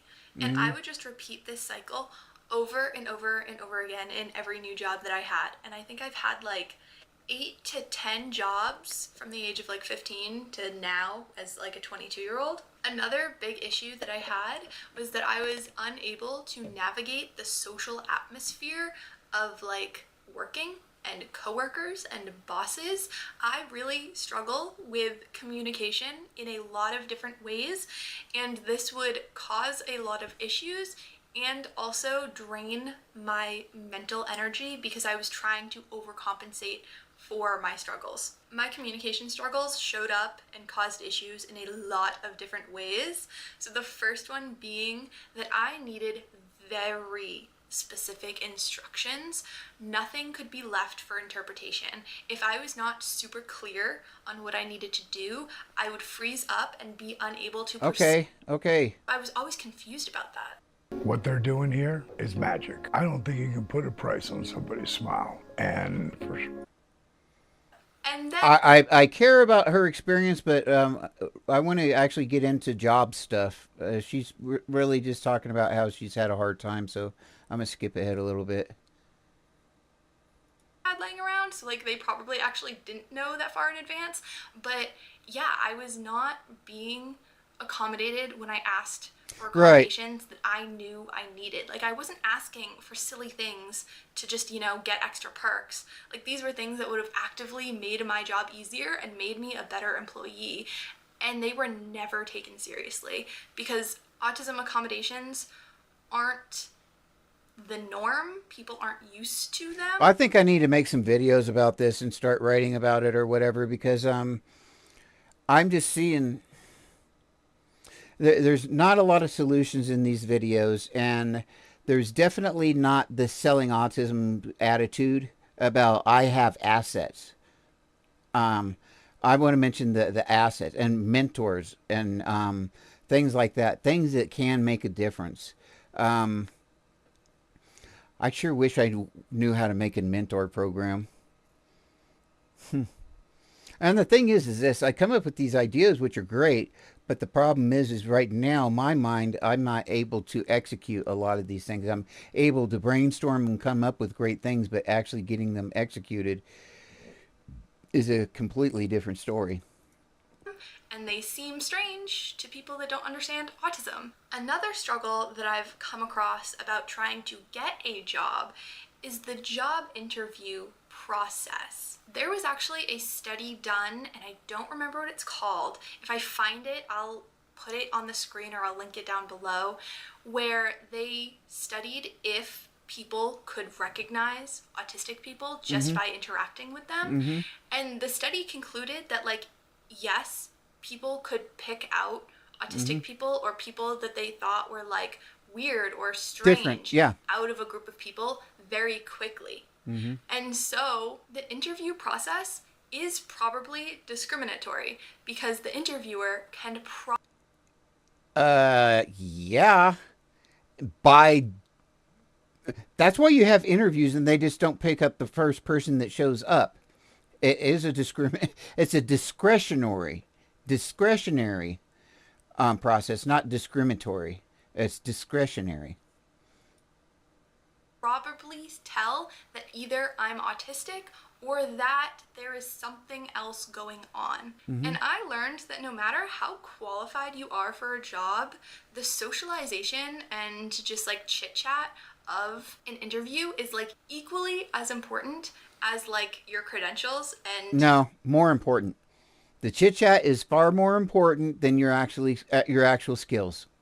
I hate to say that, but that's just all there is to it. It's very rare that you're going to find an employer that's more concerned about skills than social. And that's just because most of your business owners and so forth are neurotypical people. your past employment and how Oh, really, JV?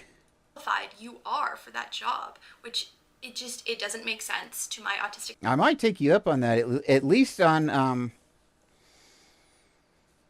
that actually, I might take you up on that.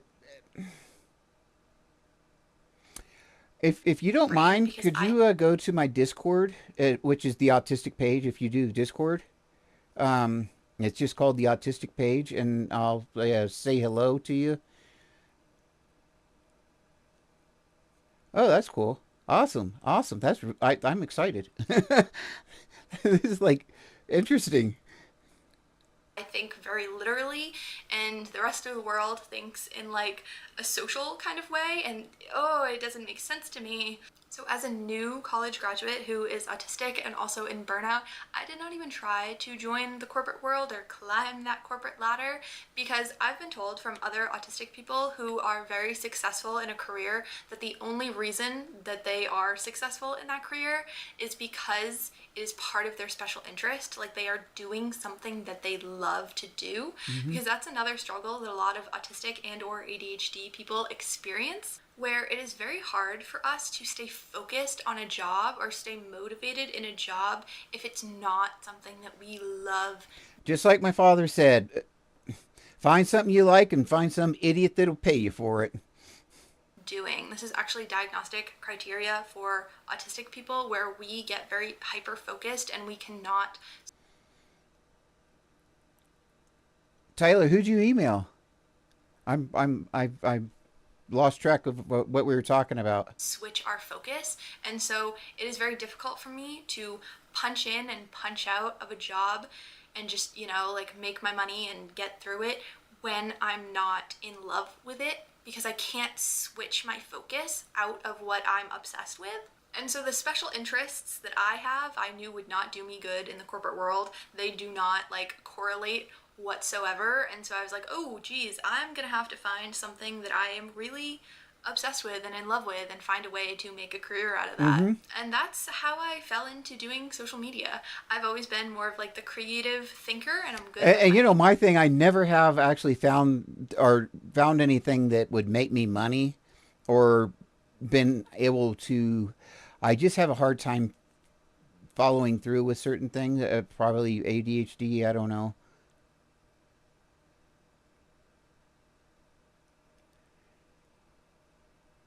Oh my word. My college, because apparently the request for unusual circumstance closed. Yeah, but did you know that?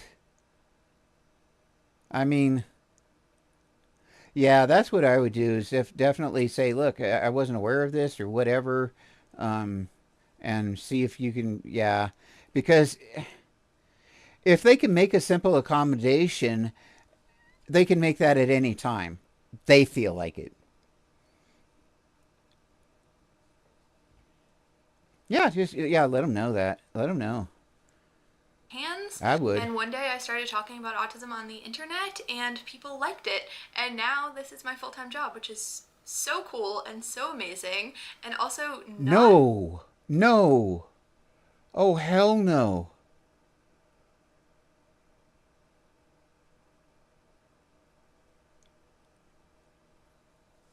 Wow.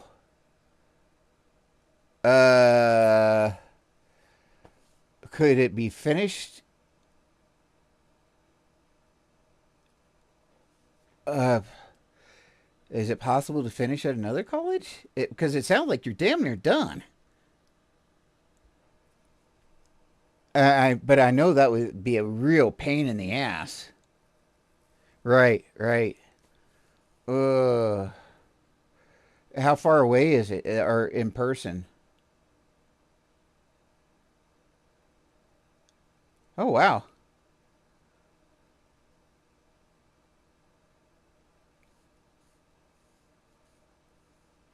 Wow. Part of the That's plans. This crazy. is not something that I ever thought I would be doing, but it's actually really perfect for me.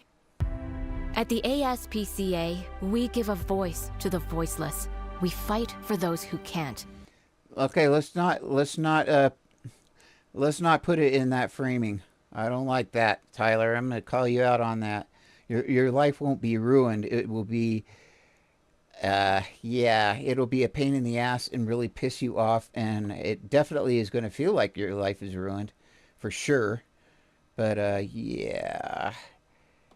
I'm really sensitive to that because of alexithymia. My son committed suicide because life was hard for a little bit, and it was too hard for a little bit. But I don't want to see that happening for anybody else. It was, I just. And that's. Now, even with a perfect job that is accommodating to you and it's something that you love, it is still hard to work as an autistic person. I still Okay, I know struggle, it's hard to even work though as an I'm autistic my own person. boss and I work from home and I do social. Okay. I'm going to try this one. Welcome to today's video. I'm in a completely I know Thomas is a little wordy too, so I'm going to skip him for now. I've gone for a walk to get some fresh air and to enjoy the snow because we've not had much snow this year. Is that a Scottish accent or Irish? And this is probably the heaviest it's been, so I'm going to do my video outside. It is very fresh. I hope you can hear me. I will turn the volume up during editing, just because there's lots of birds and noises going around like that. But the flat's really stuffy in this weather because if everybody knows, when the snow comes, the sun is really bright. You can see it coming this way on me. Hopefully it's not affecting my face. Going straight into today's video, I wanted to talk about autism and working, getting a job. A lot of people have asked me what I think of the matter and whether I have a job. I do have a job at the moment. It is full-time. It's 30 hours a week in a special needs school. They're secondary age, so from 11, and then it goes right up to post 16, where some of them are about 25, so some of them are older than me. It was difficult initially when I started it, and I only started in November and I'm still struggling with the job. It's only 30 hours a week because it's a term time job during school hours, and obviously a lot of adults will work more than 30 hours a week, usually about 40, so even though it's classed as a full-time job, to some people it probably wouldn't be. It is challenging. I have found it really hard. It's my first full-time job, as in just my standalone job. Whilst I've been at university, I've been doing jobs here and there. I did agency work with a nursery where I would choose my hours that I was able to work each week, and then in second year of uni and in third year I did bar work at the bar on campus. Okay, so an autistic person can get a job.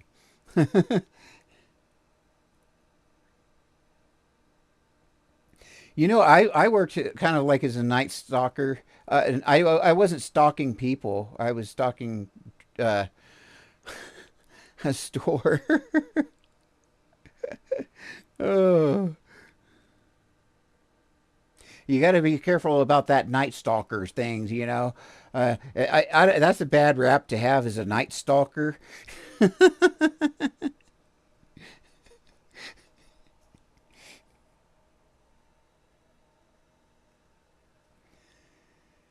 I don't know, JV. That's rough. That is so rough, JV. In our study, we looked at the employment and educational participation of young adults with autism and other types of disabilities in the first few years after leaving high school. What we found was that about 35% of the young adults with autism had no connection whatsoever with any kind of post-secondary opportunities, including two-year college, four-year college, vocational training, or any kind of paid employment. They were just not involved in anything. There was a much higher rate than young people from with other kinds of disabilities. The rate of disconnection from post-secondary employment and educational opportunities was much higher for young adults with autism who came from lower income families. With this study, we're not exactly sure why these rates are so high for the young people with autism. We're currently doing some follow-up research to examine different hypotheses about why folks might be failing to connect with opportunities leaving high school. There are a few different things we're looking at. Number one, we're looking at the kinds of opportunities that people are exposed to. Yeah, another freaking academic. Another academic. We need to do research. We need to go to the lab for this. I mean, why don't you ask some autistic people? How about that be your research? During their high school years. We do stuff with young people in special education all the time, different kinds of interventions and so forth. We're actually able, with our study, to test the effect of many of the interventions that we do during high school that we hope create better outcomes after high school. What's important to realize is that the majority of a typical lifespan is spent in adulthood. And yet the vast majority of research to date on autism services and... You want your dissertation to be what about About what? I'm lost. Development among people with autism is focused on very young childhood. We know very little about how life unfolds and what life looks like for adults with autism. So another important aspect. Now, it'd be really funny if you wrote a dissertation and basically it not overtly or whatever, but it kind of like slammed the college because, you know, you're talking about opportunities and so forth. And yeah, it would be really funny if you wrote a dissertation and it just kind of ended up damning the college a little bit. And I'm not saying intentionally by any means. I'm just saying that if you were to write a dissertation about opportunities and so forth, no matter what, the colleges are going to be, you know, hurting in that area. Aspect of this study is it's really breaking new ground in terms of telling the story of what life looks like as people enter adulthood. We chose to focus purposely on young adulthood in the first few years after high school because that's the beginning of adulthood. It really sets the stage. If young people have a good launch during those first few years after high school, it sets them on a path that can spell success for many years to come. If they have a troubled launch in the first few years after high school, that can spell trouble for years to come. And that is also consistent with criminals. If they start criminal activity very young, there's a propensity that they're going to continue it. In fact, I think it's age 32. I forget there's a specific name for age 32. But basically, if they get to age 32 and have not changed, they're never, ever going to get out of it. Never. It's just a weird thing. And now I know there will be some exception somewhere, but for the most part, it just doesn't happen. Getting a paper, making her way to the train, routine for most. For Dakota Kiriachuk, a total thrill. For the first time in her life, A total thrill? Okay, this is already... 22-year-old is living her dream. Don't let that... Living her dream. Oh my God. Okay, I'm not dealing with this one. I'm just not going to... Okay, maybe I should suffer that through it. blasé expression fool you. Yeah, we're going to have to suffer through this one. But just getting up and being part of society and getting that job. How does that feel? Awesome. Not one. Okay, so she's not part of society. That was the Oh, you're going to be part of society, huh? What the fuck? Where the fuck have I been? Like, I think I've been here the whole time.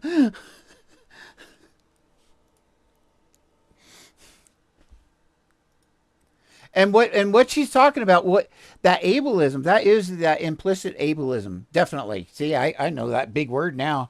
I'm smarticle. But it is completely implicit ableism there.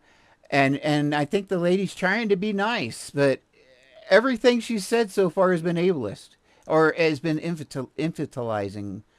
Living her dream. And patronizing. Don't let that blasé expression fool you. That blasé expression fool you. But just getting up and being part of society and getting that job. How does that feel? Awesome. Not one for small talk. Just 8 months ago, Dakota was also too anxious to get on a... Did you notice that this is another reporter said, oh, not big on small talk. Are they like pulling from the same source here to use the same exact wording? Train. Too anxious to even leave her house. At one point, she stayed in her basement for an entire month. And then they have to get cliche and put her on a train. Now she has the confidence to show off her new life. You see, Dakota has autism. She also has the autism advantage, and it's finally paying off. Big time. We first met social misfits. You don't have to wear these at work. Garth Johnson had to step out of the box to launch what is still a brand new business. Oh, just like how? We got our first customer reviews back, and they have exceeded everyone's expectations, including ours. And Dakota is the poster child of a winning formula. when a company called Critical Like every single sentence. How can they even do this?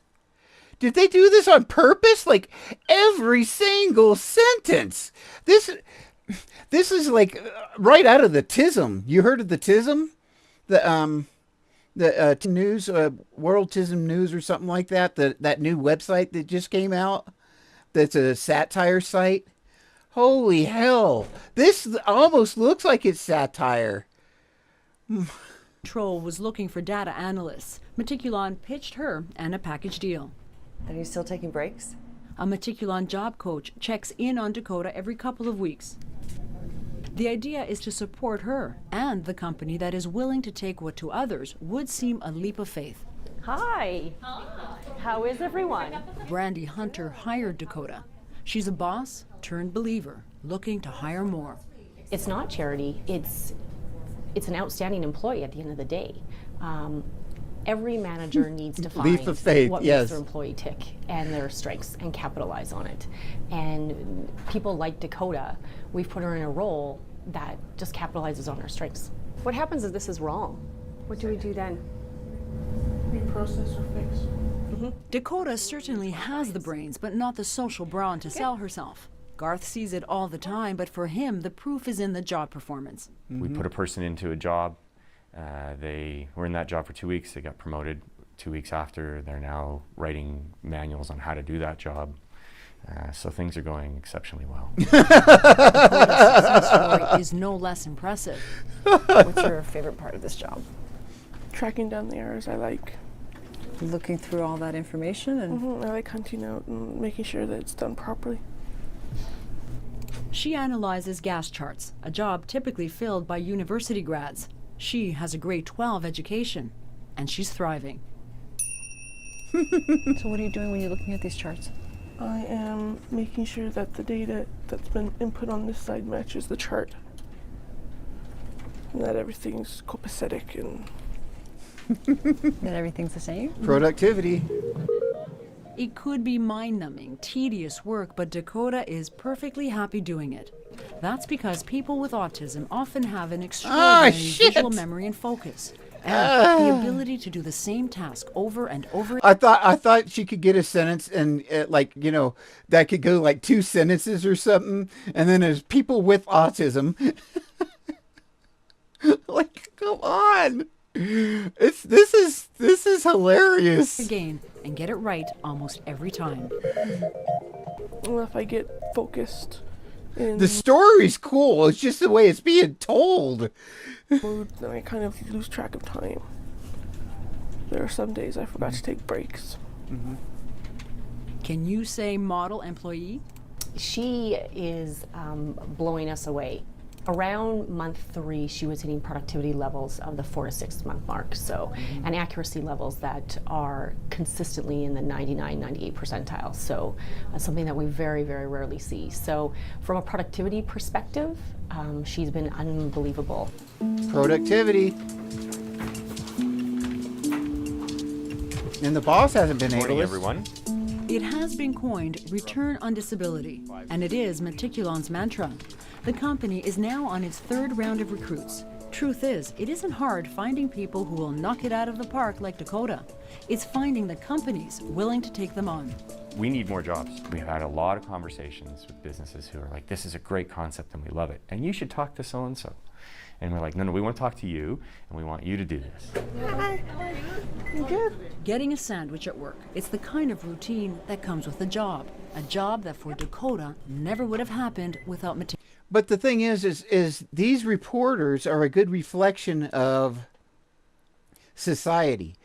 These reporters wouldn't be making stories, talking in this way, if people didn't like and accept it.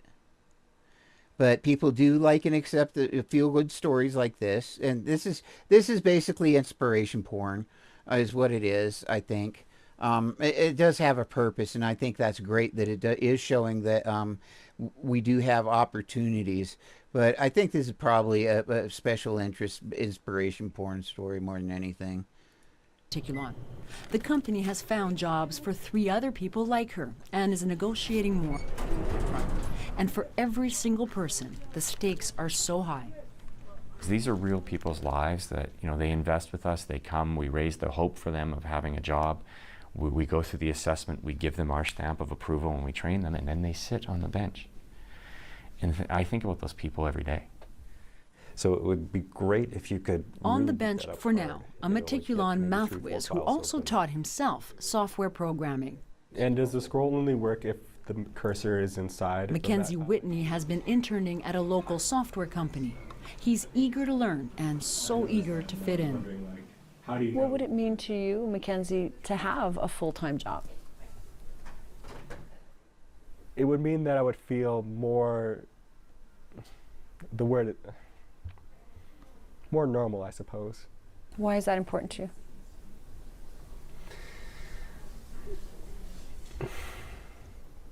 My son's face was kind of like his. It was kind of like, actually, his face is bigger on this side, but my son, he was kind of like caved in a little bit.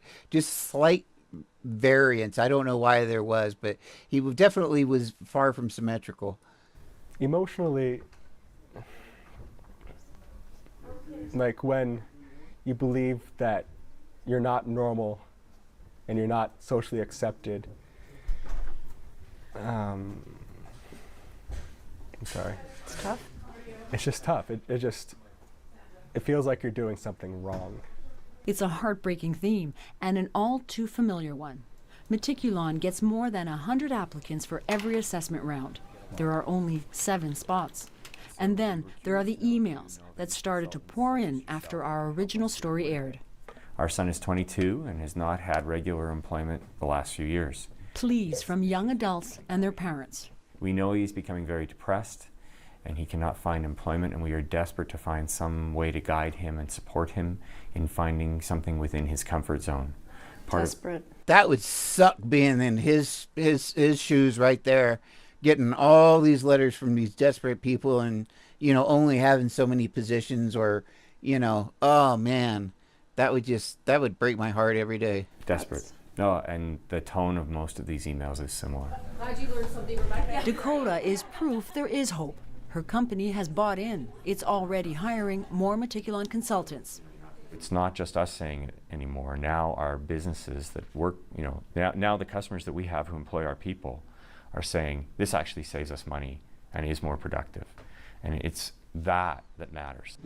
Dakota's story could end here. See, I think we just, this is almost worth writing a very short book on, but I definitely need to make some videos on this. We've got to reframe this and completely reframe this not as how are we going to support autistic people in the workforce, but what kind of opportunities do we have with autistic people in the workforce? You know what I'm saying? You're coming to Wings, right? Yeah. But there's so much more to it, and it's so unexpected. When we first met her 8 months ago, she was wringing her hands at the very thought of making small talk at any job. So your ideal job would be very little social interaction? Oh yeah, literally like the computer.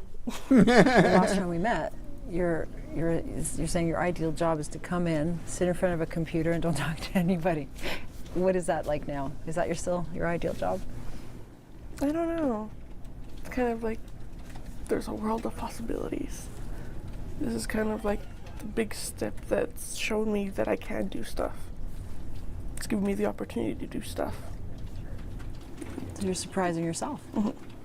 More like shocked herself. Which way do we walk? More like Remember, shocked herself. This is the same young woman who had to push through her fears of leaving her house, getting on a train. This kind of socializing, wing night with her colleagues, was unimaginable too. I'm hoping to get more. Dakota has gone to every single one since she started. Right, sorry. This is just the beginning. There are so many bigger things out there that who knows what will happen 5 years down the line or where I'll be in 10 years, and it's exciting. Exciting, surprising, inspiring. It's as if Dakota pulled back a curtain and finally saw herself. And just look at her now. And just look at her now. I don't know. I think the story was cool. The telling of it sucked. Every employee likes to hear the praise good work from time to time, not just around Labor Day. But to be a truly valued worker, you first have to be hired, which for people in one talent pool anyway, can be quite a challenge. I think you're right. I think you're right, JV, and I think 27-year-old Christopher Pollock thought he had it all figured out. I think you're right, JV. I think doing some videos, reframing it, maybe a lot of videos. I don't know, but I'm definitely. I think I'm seeing the wrong attitude here. I think I'm seeing the opposite, except for in a few of these stories where they're actually recognizing this, and we already saw this dude. A recent study found that almost half the young people with autism have never worked for pay since leaving high school. It confirms what so many in the autism field already know. Getting a job is one of... Okay, this is 10 years ago. So that's just kind of interesting. Let's look at the difference here. Now, one difference that I'm noticing right here, I did not see a puzzle piece at all related to, and this the autism connecting the pieces. I did not see one puzzle piece related to those adults. Now, I don't know if it's because people don't associate, if they only associate the puzzle pieces to children, and it's also blue. So that's a direct reference to Autism Speaks right there. For those on the autism spectrum. But we found 4 people who are overcoming that obstacle, and they all work in one store. It's our Impact 5 report on autism connecting the pieces. Damn, he's got a terrible echo. Oh, we got one more here. That's Brett Williams and Celine Zambrano. How you doing, ma'am?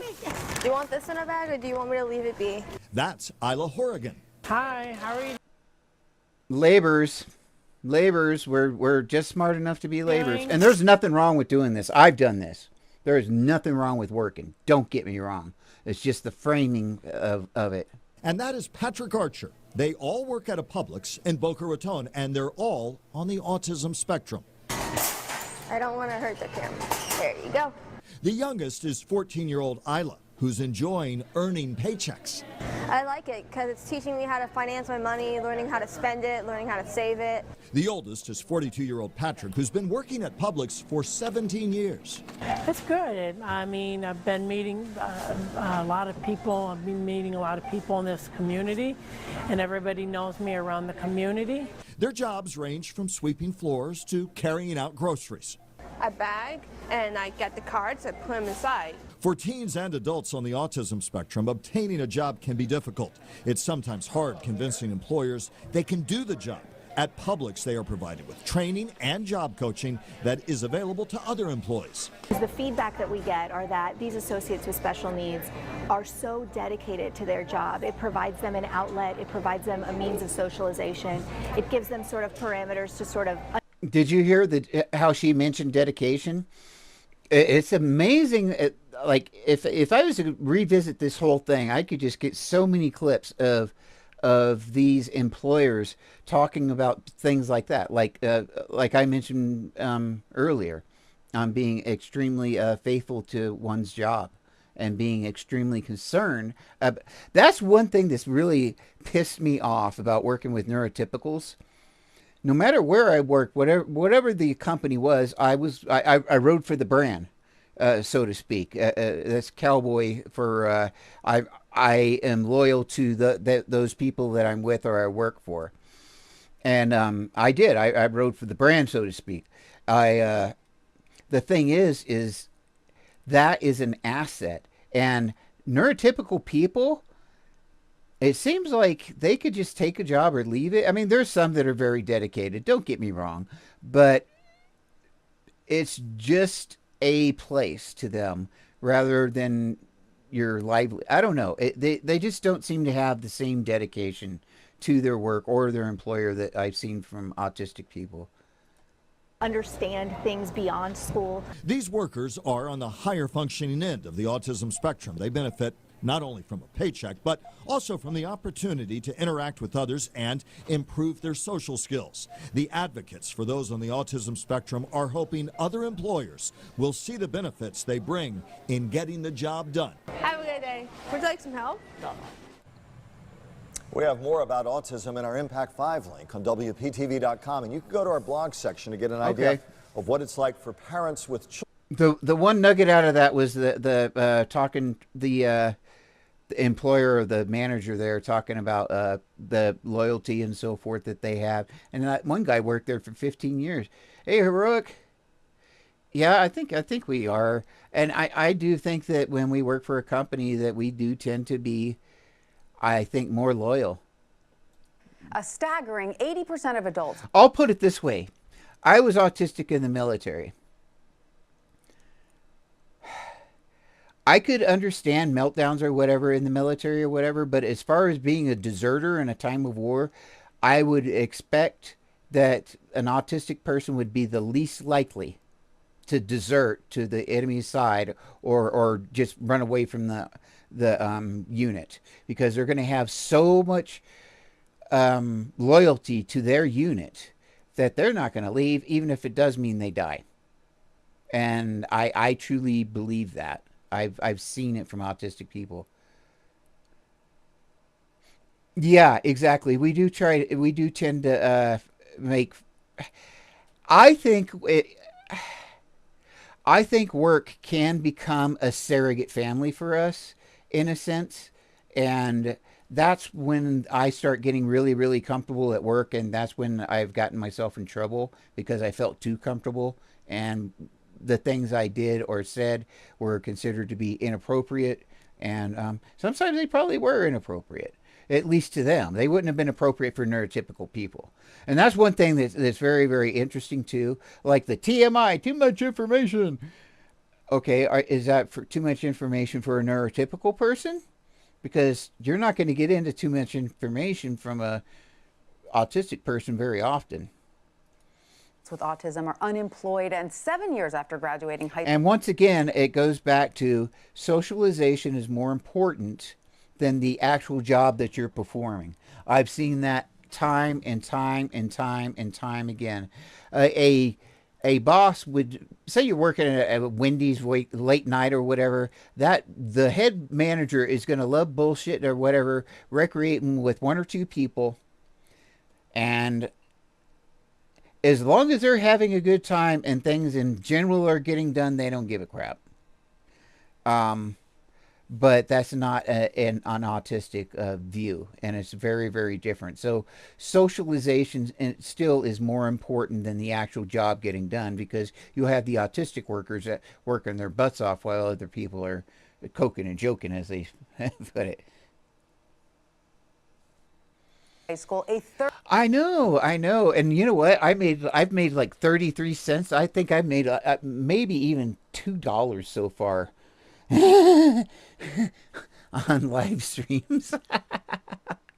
Yeah, so I don't think this is going to make a good career. third will have no college or technical school training. Joanne Lara is executive director of Autism Works Now and has a plan to help autistic youth prepare for the workforce. Joanne, thanks so much for being with us. How many Americans are currently living with autism? And this number continues to go up, doesn't it? Absolutely. Right now, CDC is reporting 1 in 68 individuals with autism being born. We have 3.5 million individuals with autism. I can already tell you this is going to be because they're going with and it's an epidemic now. People are getting autistic more and more often, and we've got to stop it. I think this is the whole. This is going to be very ableist. I can just see the writing on the walls. We're going to give them the benefit. Autism in the United States alone. These are staggering numbers, and I'm so glad we're talking about it now, as April is Autism Awareness Month. Why does it seem to be so difficult for these autistic adults to find employment? Has training been lagging? We have 50,000 individuals with autism that are graduating from high school each year. With that said, we're not giving them a skill set that equates to a paycheck. So when they graduate at 18 or 22... Okay, see how this is being framed? We're not giving them skills that equates to a paycheck. I worked as a garbage man. Now, I loved it. Okay? But that's really simple skills. And so we can go teach anybody to be a garbage man, okay? The thing is that their special interest? Is that autistic person being brought to their full potential? Are they being helped in any way to be brought to their full potential? No. The thing is when you do bring an autistic person to their full potential, you have an amazing, amazing tool, if you want to look at it that way, in a work environment. But here she's talking about skill sets as in, well, maybe we could teach them to be a cook at a local restaurant. Once again, nothing wrong with that. That's great. And if people want to do that, that's wonderful. But she's talking about low-skilled labor, I guess is what I'm saying. That's what she's talking about. They're in the job market with their peers with no skill set. And what is that skill set that they need to learn? What is it so different for a graduating high school senior with autism? What do they need to focus on? Well, my idea, and many others, Temple Grandin as well, is to bring back vocational centers across the country in middle and high school.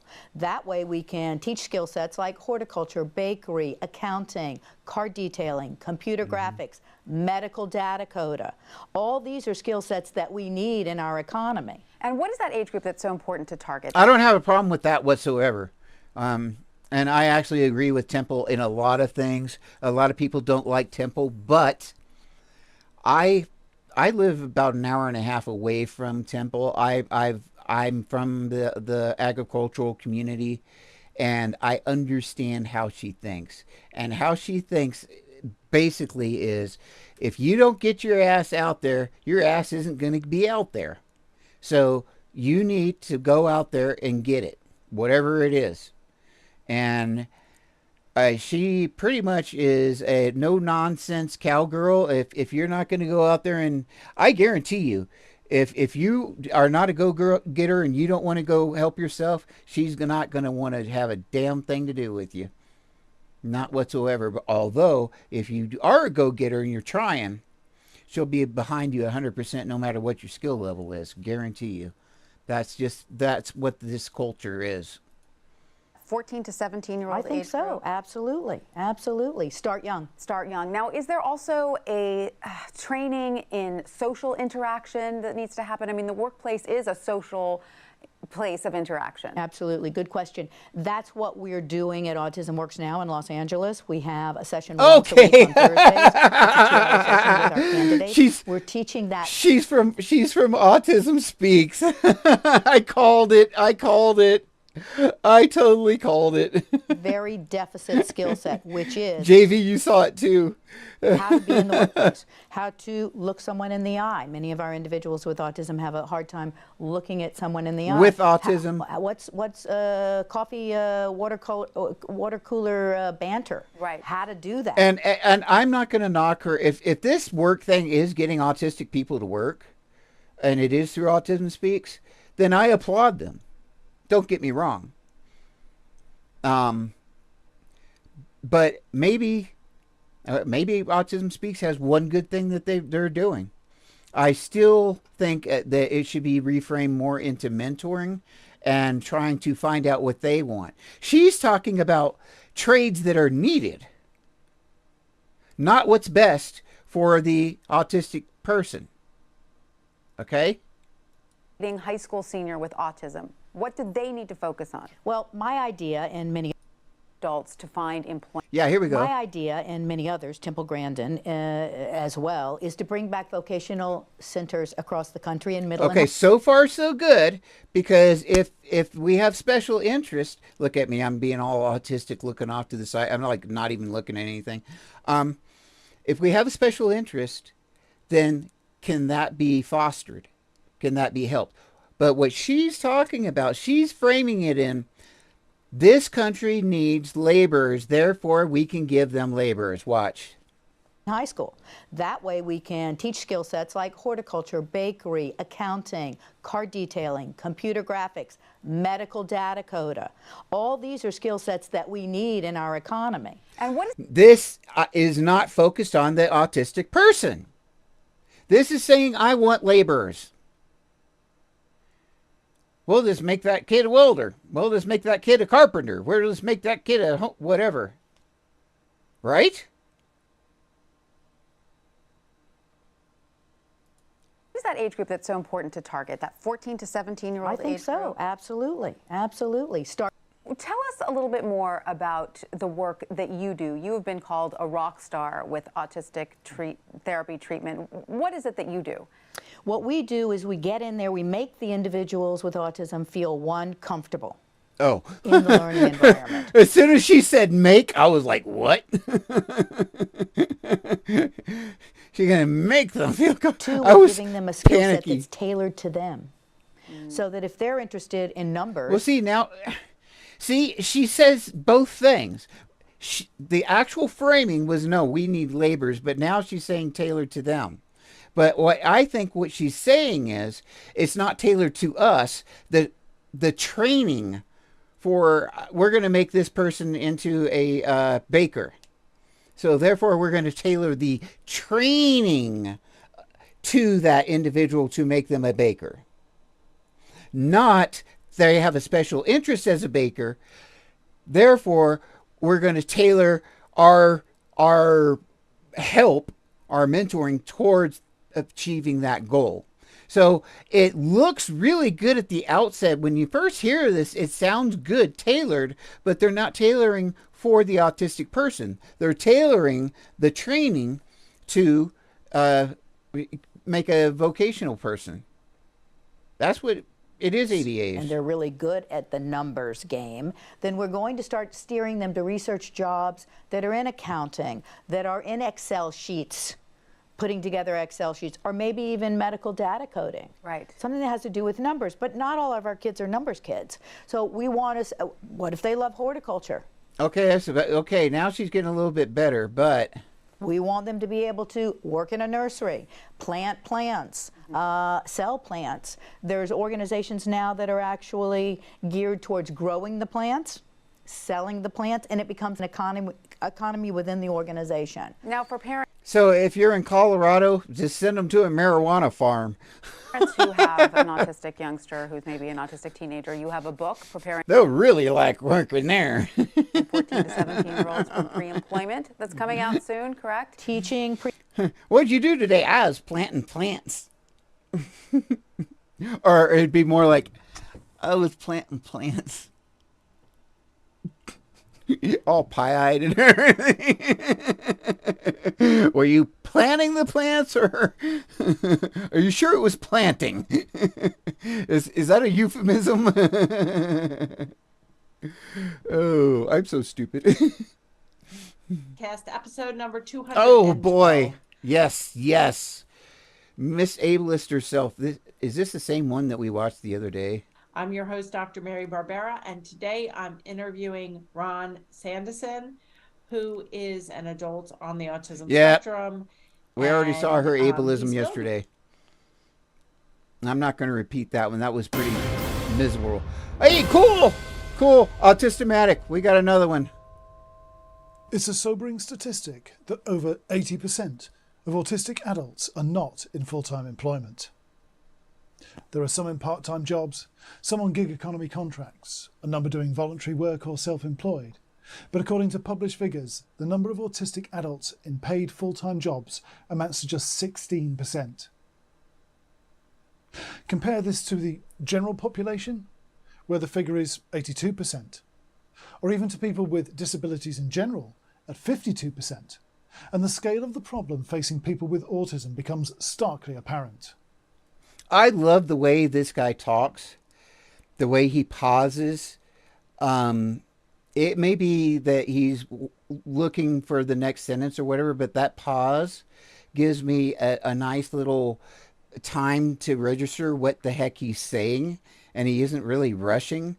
I really, really like the way he communicates. Of course, I'm autistic, and I think I understand when I communicate way better with autistic people, for sure.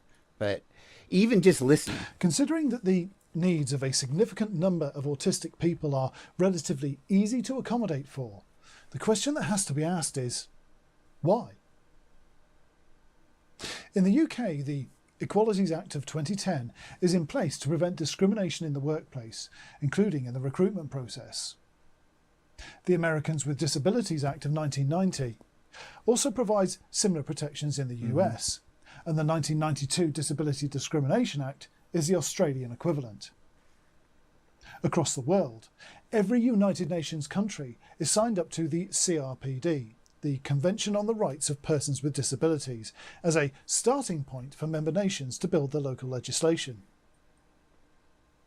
Despite these legal protections, almost every autistic person I've spoken to or read their experiences has been rejected for jobs because they were honest about being autistic on their applications. Even people with lofty qualifications and outstanding work records have found the offers have dried up once they put the word autistic on their applications following adult. I've heard that a lot. Diagnosis. There appears to be such a fear of employing autistic people that many employers are willing to break the law rather than even interview us. It's important to bear in mind that the employment statistics for autistic people only cover those of us who are diagnosed. Estimates of the number of autistic people who are not yet diagnosed suggest there may be as many who don't yet know their differences and difficulties are due to autism as those who have already been identified. Absolutely. When we hear the backstory, I wouldn't be surprised if it's 2 or 3 times in adults. I wouldn't be surprised. Like, there's 2 or 3 times more people that have not been diagnosed than have been diagnosed. I think over the next decade, over the next even 5 years, that's going to change to maybe 1 for 1. In 10 years, I think we'll be doing a lot better. A lot better. Of people diagnosed in adulthood. Oh, shit. You know what? When I discovered I was autistic, you discovered the same time I did. So you've been around, for at least 3 years. But now I just look around and I think of my childhood. I think of people that I've worked with. I think of my friends. And I see autistic people freaking everywhere. And I've always been right if I've actually nailed it. Or if I say someone's autistic, I've always been right. And I don't throw that around. But it's amazing how many autistic people there are out there that don't know they're autistic. And a lot of these people I knew in the past and don't know now, so I really couldn't tell them. But and I don't even know if I should. But a long record of unemployment or an erratic working history is extremely commonplace. Difficulties in getting or holding down a job and the mental health problems that has led to have been the deciding factor in leading many of us down the path of autism diagnosis. Most autistic people are aware that we differ from the crowd from a young age. Whilst no 2 autistic lives are the same, there are a number of common themes that crop up when we talk about our younger lives. The feeling of being an alien abroad permeates through autistic histories, along with intense, prolonged anxiety. We're commonly on the receiving end of countless accusations of bad behaviour from parents and educators alike.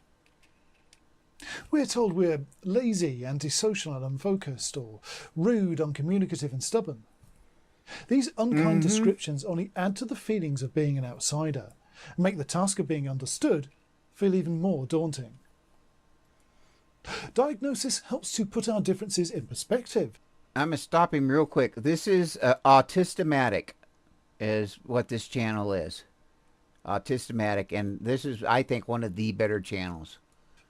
But it doesn't change us. Way better than mine. Still autistic people who see, interpret and interact with the world differently you're to the right. neurotypical majority. You're right. I would so love to interview him. That would be... I wouldn't even know where to start with this guy. He just has so much insight into so many things. When we enter the working world, we can find it even more hostile than the schools we left behind.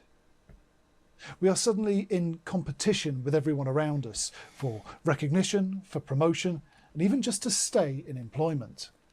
Mm-hmm. You may say that's no different than anyone else, and you'd be right in part. The same pressures that make employment difficult for us are frustrations for everyone who works. It's no secret that mental health problems that can be directly traced to employment issues are at an all-time high, with prescriptions of antidepressants ever on the rise. The biggest problem facing autistic people both getting and staying in work is the increasing homogenization of the workplace, the emphasis on standardization and multi-skilling. One of the defining characteristics of autism is the spiky skills profile. If you plot someone's skills, practical, technical and personal on a graph, the majority would show a relatively straight line. Yep, okay, this is a great way of putting it. More or less evenly distributed. Mm-hmm. Strengths and weaknesses are reflected in higher or lower positions on the chart. Mm-hmm. When we do the same exercise for an autistic person, we see a different shape emerge. Mm-hmm. There appear areas where we are particularly weak, and yet very strong in others. And that's exactly how I am, and that's why, like, I don't know if I could run a corporation now.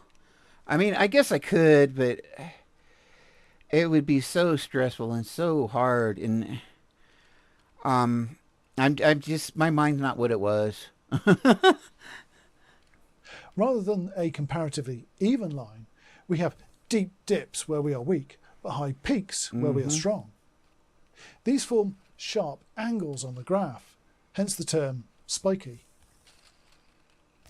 It's not uncommon for people on the spectrum to find that many of our weaknesses appear in the social area of the graph. This is one of the biggest contributors to us failing at the first hurdle, the interview. It's often said that an interviewer's decisions are made within the first few seconds of meeting a candidate. The following conversation may have very little bearing on the final decision. Yep. Someone who lacks neurotypical social skills needed to engage with their interviewer is at a disadvantage before they've even sat down. No matter how skilled or experienced we are, you know what? I think I might try to contact him and ask him if I can tell him that I want to talk about the job market and so forth, and basically the idea of selling oneself, blah blah blah. What we've been talking about. Give him a little bit of time to think about it, and then it would be great to interview him. I'm gonna try that, because I'm just gonna tell him that I had some viewers that were like, "Dude, you should interview him." So. Whatever qualifications we have tucked under our belts, we stand little chance against an inexperienced, underqualified person with a dazzling smile and charming personality. Let's say we get past the interview and we're offered the job. On our first day, we're out of our comfort zone. Beyond the uncertainty that everyone feels starting a new job in an unfamiliar place, we often have to cope with an environment which is an assault on our hypersensitive senses on countless levels. Lights, noise. I just got age restricted again. How did I get age restricted again? Smells, chatter and more. It must be the curse words every once in a while. But then we are introduced to someone chosen to show us the ropes, the buddy system, as it's known. This will almost invariably be someone who is popular and well liked. Wow. Interesting. Liked in the company. Again, we must grit our teeth and ignore the sensory assault. Try and play along as if we care about all the workplace gossip we're told of. We try to concentrate on learning the job. It sounds like an autistic nightmare, but the trouble is only just beginning. The workplace is a dangerous place for autistic people. Whether we work in an office, a warehouse, retail, or a skilled trade, many of the same expectations and pressures exist that we often find difficult or even impossible to meet. Gone are the days when it was sufficient to be just good at your job to ensure continued employment. We now exist in the age of the team. Increasingly, teams are encouraged to work to middle-of-the-road guidelines with scripts and clearly defined methods which must be adhered to. Even in jobs which don't involve contact with the public. And the thing is with neurotypical people, that works very well. But it does not work well with autistic people. So there's a difference there. A certain level of social skill is expected. Team building events, corporate training, and social events intended to increase cohesion within teams are often seen as essential, and those who cannot enjoy or participate in them segregated as being problems.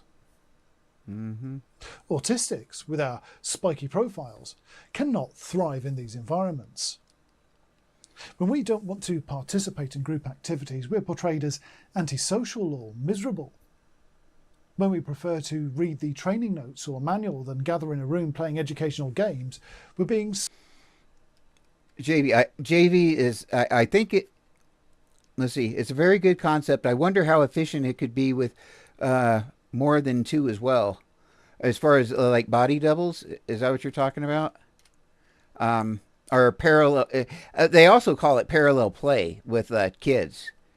Because they may not play together, but they'll play, like, both kids will have a car and they're going, but they're doing it by themselves, not playing with the other kid with the cars.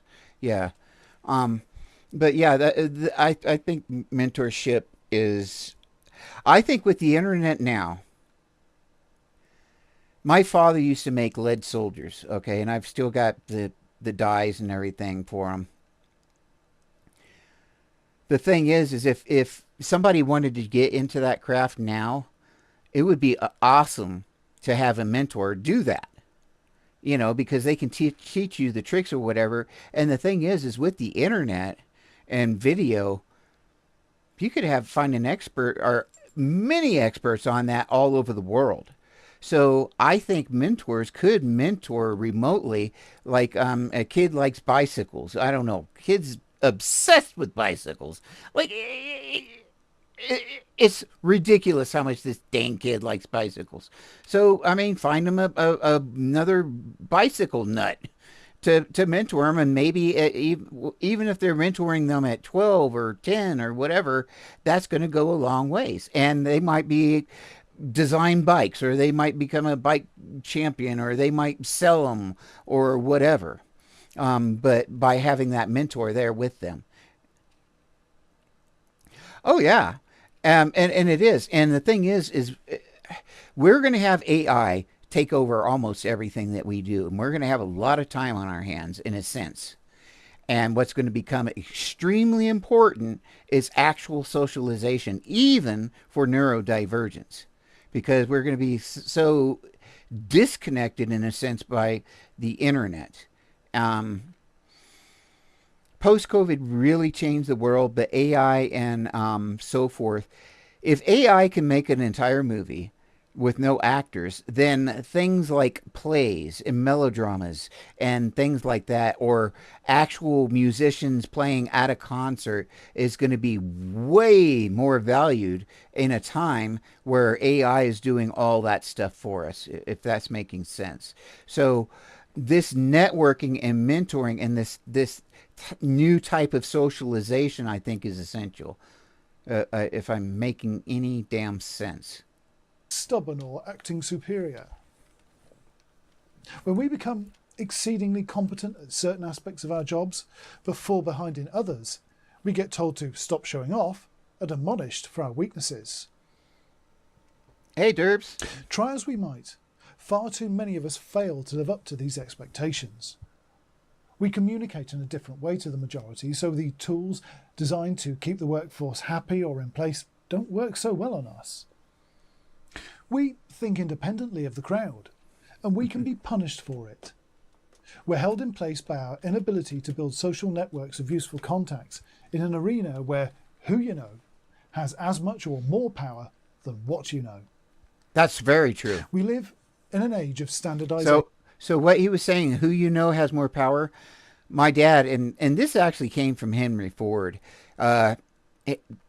there was basically a bunch of rich people that were giving Henry Ford hell, and this was actually in Congress, and they asked him what, like, when Columbus came to America and all these really specific questions, and he looked at them and said, I don't need to know any of that information to build a car.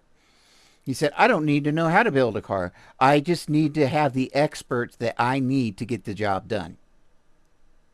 So it was all who you know.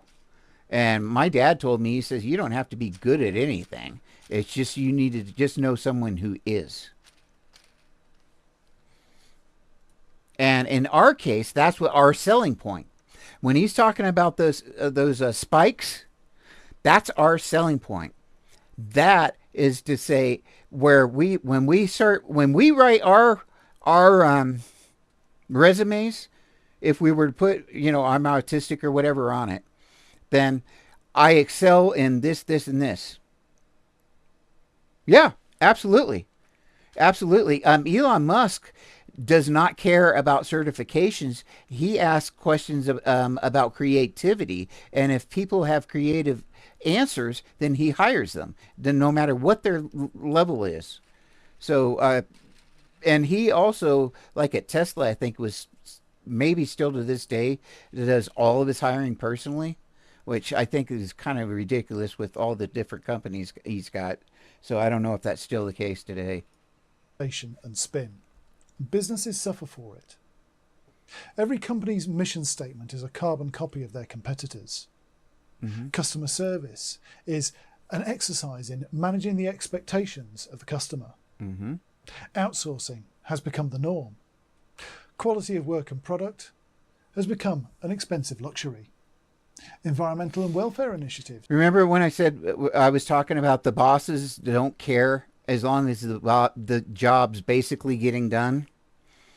And we have lost a lot of the quality and so forth. And it's probably going to continue because it just doesn't have the importance that it did in the past.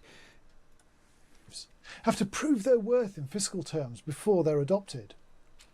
Doing what is right just because it is right is no longer the norm. Every company now strives to dominate the market and are judged not by their reputation, but by their market share. Mm-hmm. This affects everyone, not just autistic people.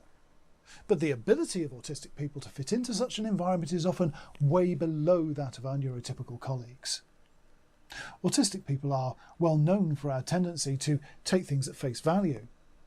We often believe what we're told and extend that to being very honest ourselves. Mm-hmm.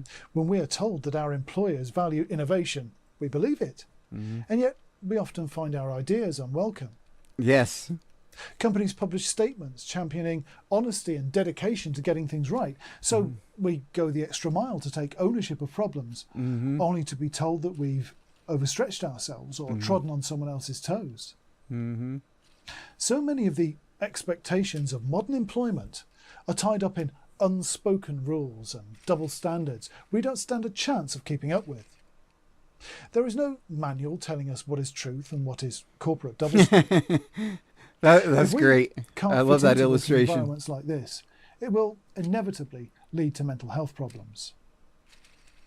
If we don't find ourselves fired for our misunderstandings, we end up sacked because of our sick leave due to stress-related illness caused by the very people terminating our employment.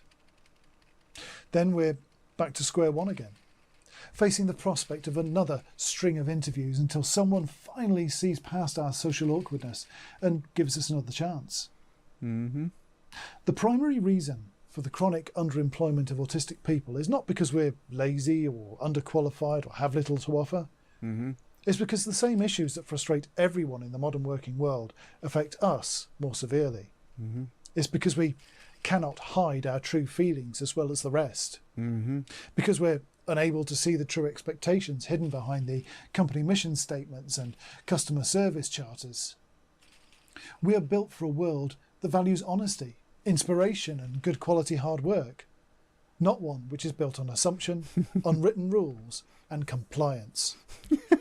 Yeah, we ordered the bare bones kit. Now and again, an employer will pop up in autistic circles who sincerely wishes to open up opportunities to autistic and or other neurodivergent people. Inevitably, they ask the question, what kind of jobs are autistic people good at? What do they want to do? It's the wrong question to ask. Yes, thank you. Whilst it's well known that there's a higher prevalence of autistic people in the technology sector and in academia, there is no specific industry or type of work which is particularly suitable for autistic people. Nope. Among the autistic adults I know, there are great artists and crafters, managers and grafters. There are those who organise, those who manage, and those who work best on their own. Ideas people and developers, nurturers and carers. The range of skills and strengths is as wide as it is for any slice of society. If we are lucky enough to work in a field that matches the peaks of our spiky skills profile, we can excel. A better question might be, what can I do to make my workplace more accepting and more encouraging to the talents of autistic people? The answer?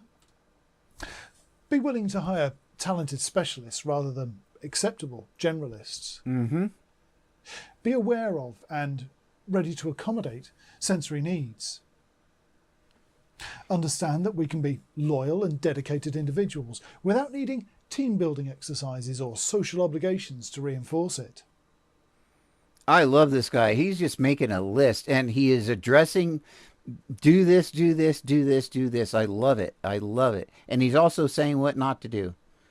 This is just amazing material here. Offer different ways of learning rather than shoehorning everybody into the same training sessions. Value people for what they do best rather than what they do the same as everyone else. Above all, when you speak, when you present, in your internal memos and your public statements, say what you mean and mean what you say. Mm-hmm. We'll talk more. He would be an excellent person to talk to corporate people, like do speeches or whatever. I don't know that he could do that, but yeah, you know what I'm saying. The way he frames things, he would be an excellent candidate, at least via video, whatever. I think I got to interview him now. I think I kind of have to. About some of the accommodations that can improve working life in later videos. But for now, thank you for watching. Yeah, I'm getting a bald crush on him, I guess. Oops, that was not nice of me.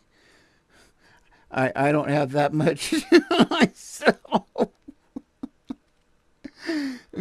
It's like a man crush, but it's a bald crush.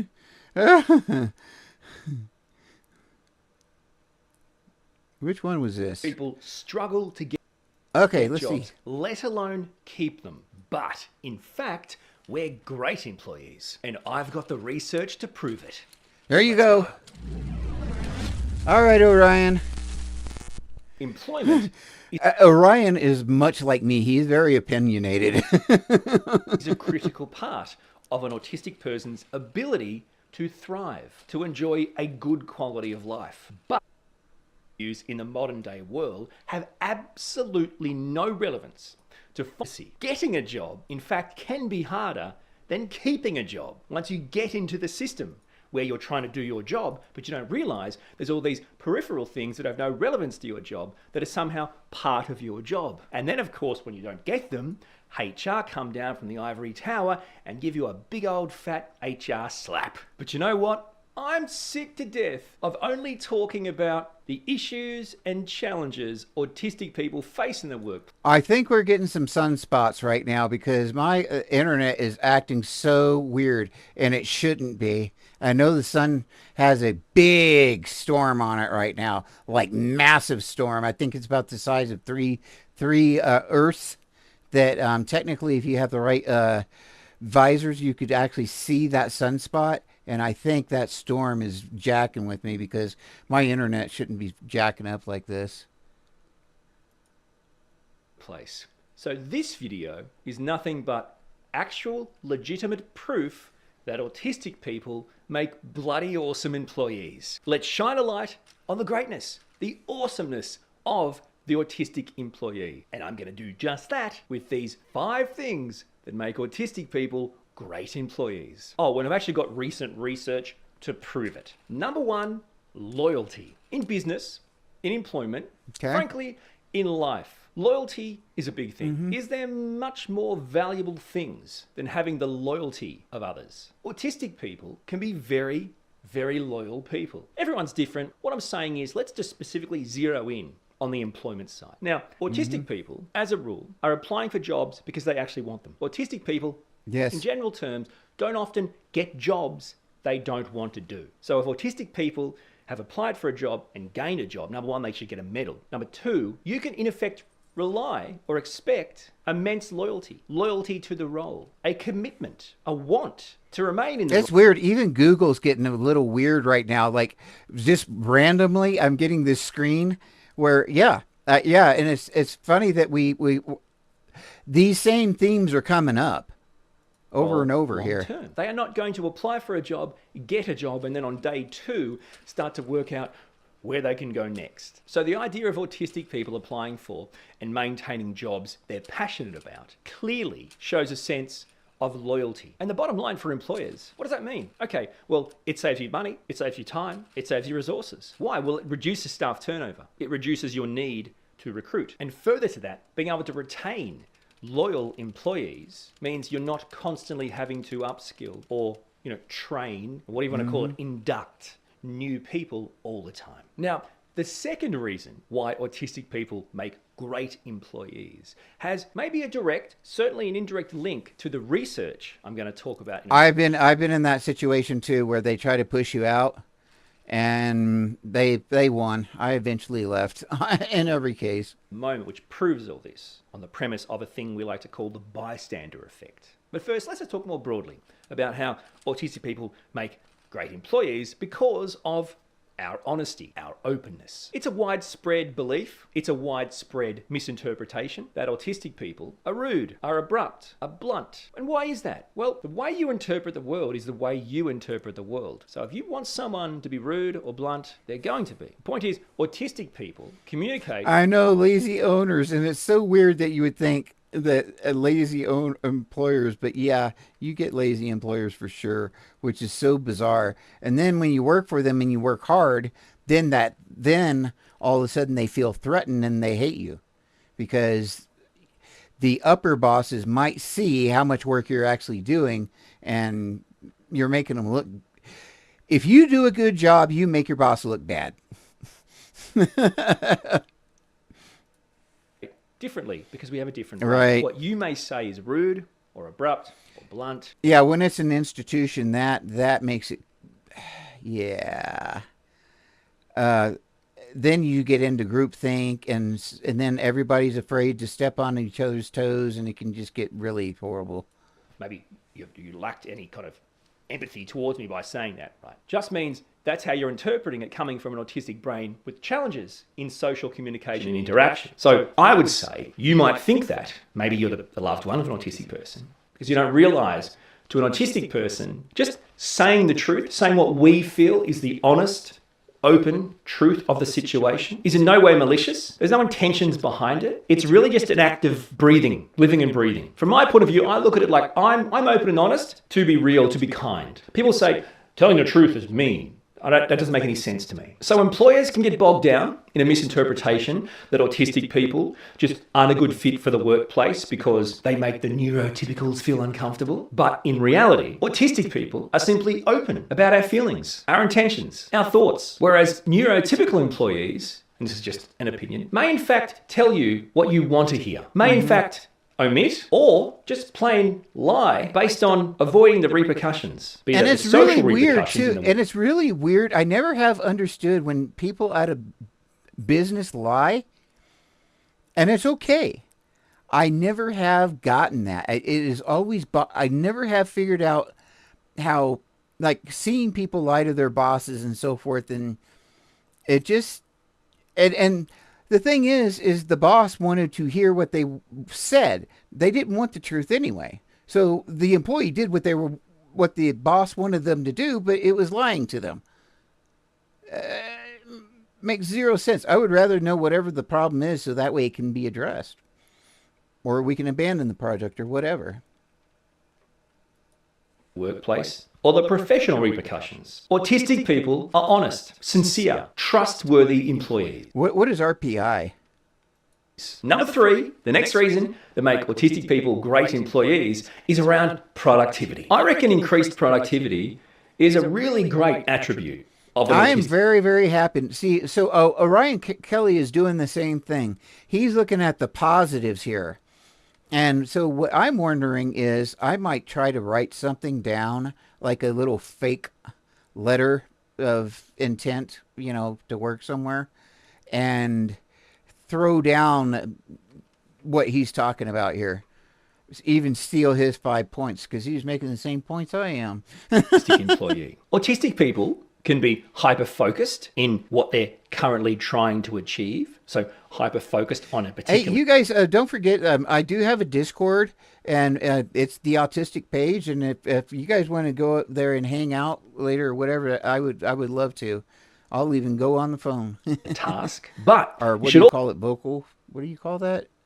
Voice, yeah. Also mix into that the idea that we actually enjoy doing our job, enjoy doing our roles, our tasks. And as a result of that, we don't crave, need, or even acknowledge there's some sort of want or need to socialize in the workplace, to chit-chat, to stop, to take 700 breaks. But in the broader context, it's not something that occurs to us often or makes us feel good in any way. Well, that's going to lead to an increased productivity. If we are passionate about what we're doing, if we're focused on what we're doing, we're going to be more productive as employees. And there's nothing about this that is an exploitation. Let's be clear, autistic people require employment like everyone else. This is a positive thing. Employers can provide employment to autistic people who don't actually want to get bogged down in the non-productive, whatever people do in the workplace. Actually do their job because they want to do their job. They want to work, do their tasks, and go home. That's a positive. That's a win-win for both. We are simply tapping in to a different brain, an autistic brain, a neurodivergent brain, a brain that has a stronger logical side than emotional side. And really, when it comes to productivity, that in itself is even another attribute, another positive. It usually means we have strong analytical skills. We can spot patterns. We can see things that others can't see. I remember at that one company, and that's all what they talked about was they were there to basically fact check everything and check the information. Basically pattern recognition. Because of that stronger logical side. Now, the fourth reason that makes autistic people great employees. Who's that? This is my puppy. Cancer. It's different in a child. I'm going to watch this for because your child's still growing. I had 14 rounds of chemo. There's thousands and thousands of kids all over the world who need help. So I'm just looking at this commercial. Oh my God, that kid's so cute. I'm just looking at how this cancer, this is St. Jude, how they frame these cancerous kids versus Autism Speaks frames their commercials. First of all, we've got a kid talking. It's the kid that's doing the talking. The music isn't like loathing or anything like that. I'm liking it. It is my first time having cancer, and it's the very worst. You can join the battle to save lives by supporting St. Jude Children's Research Hospital. It's scary to watch your kid battle and fight for their lives. 1 in 5 children diagnosed with cancer in the U.S. will not survive. Childhood cancer is hard. It's a long road. You just have to give. You have to give someone that hope. And especially with them being so young. Families never receive a bill. To me, that was just an amazing commercial because of how it, just compared to Autism Speaks, the tone of that was so different. This was, hey, let's help kids that need it, right? It wasn't like, worse than childhood diabetes, cancer, leukemia, and all that stuff combined. Yeah. To, in effect, think differently. Now, don't glaze over this one. I'm not just going to say we have a different brain. That's the starting point, because we do. We have an autistic brain or a neurodivergent brain. So number one, that is, in essence, how you build neurodiversity in the workplace. Keep in mind, if you're an investor, right, you want an investment portfolio that's diverse. You want to diversify your investments. That's a given. Tick, you're an agriculturist or a farmer. But your crops or your livestock, you want to diversify. That's a good thing. That's done. Tick, neurodiversity in the workplace. It means you're providing yourself with a diversity of minds, a diversity of employees, and potentially an increase in growth, productivity, success. That's an everyday thing. It's a given. No tick. No. Makes no sense, does it? It doesn't. You can't get a neurodiverse workplace by hiring only neurotypical people. But how do you actually illustrate or quantify the idea of thinking differently? Let's look at this in general terms. So this is just purely for contextual reasons. So a neurotypical employee may often start with the full... And that's cool. But at least they're not like demonizing the kids or infantilizing the kids or treating them like they're a burden, or talking about how the kids are going to cause a divorce in the family and how they're going to bankrupt the family. You know, it's just not framed in that way at all. It's just like, here's some kids. Yeah, this is kind of sad, you know, but, you know, I thought it was a really good commercial. I skipped about half of it, but...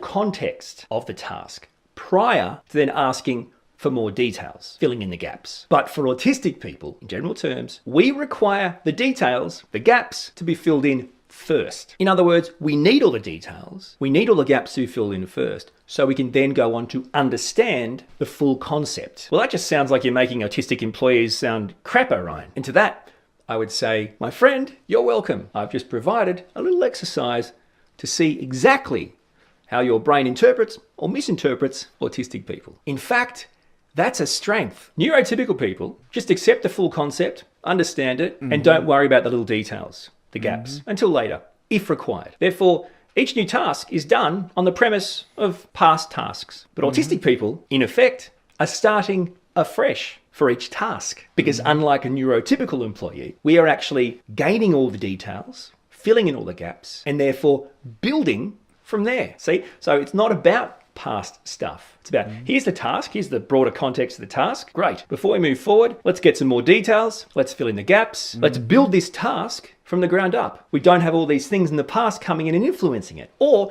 we're not just accepting the past and not doing the actual groundwork. Because if you do that, you miss things. And that's exactly what happens. In doing it the way the autistic mind requires it, when neurotypical people miss things, autistic people, just as a natural occurrence, pick up on the things that have been missed. Oh, but neurotypical people employees would too, Orion. Yes, but that's the thing. Neurotypical people may well pick up on them when they blow up in their face quite a long period down the line. Autistic people are going to pick up on the things that were missed in the building process of the concept of the task. Therefore, being able to acknowledge them, identify them, and prevent loss, prevent broken machinery, all kinds of stuff.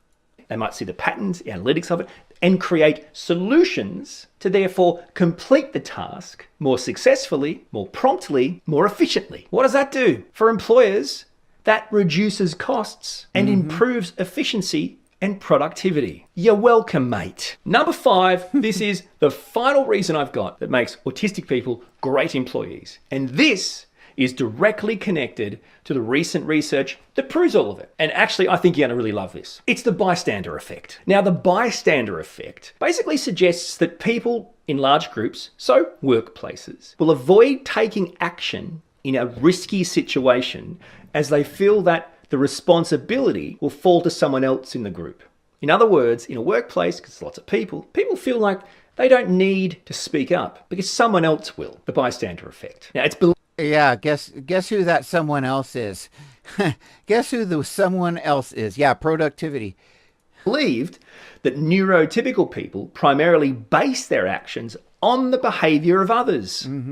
But autistic people, as you may well know, are less likely to feel the social pressure to remain silent if they see practices that are inefficient or dysfunctional in the workplace. Do you see where I'm going with this? From the outset, I just want to say, even if you have little to... But I've definitely suffered there, because when I did point out the things that were wrong, or that basically inefficiencies or whatever, I would get shot down so often.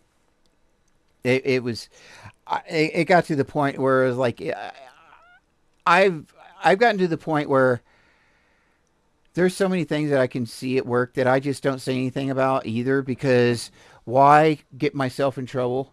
But it kind of depends on who your boss is. I mean, there are bosses that could appreciate that.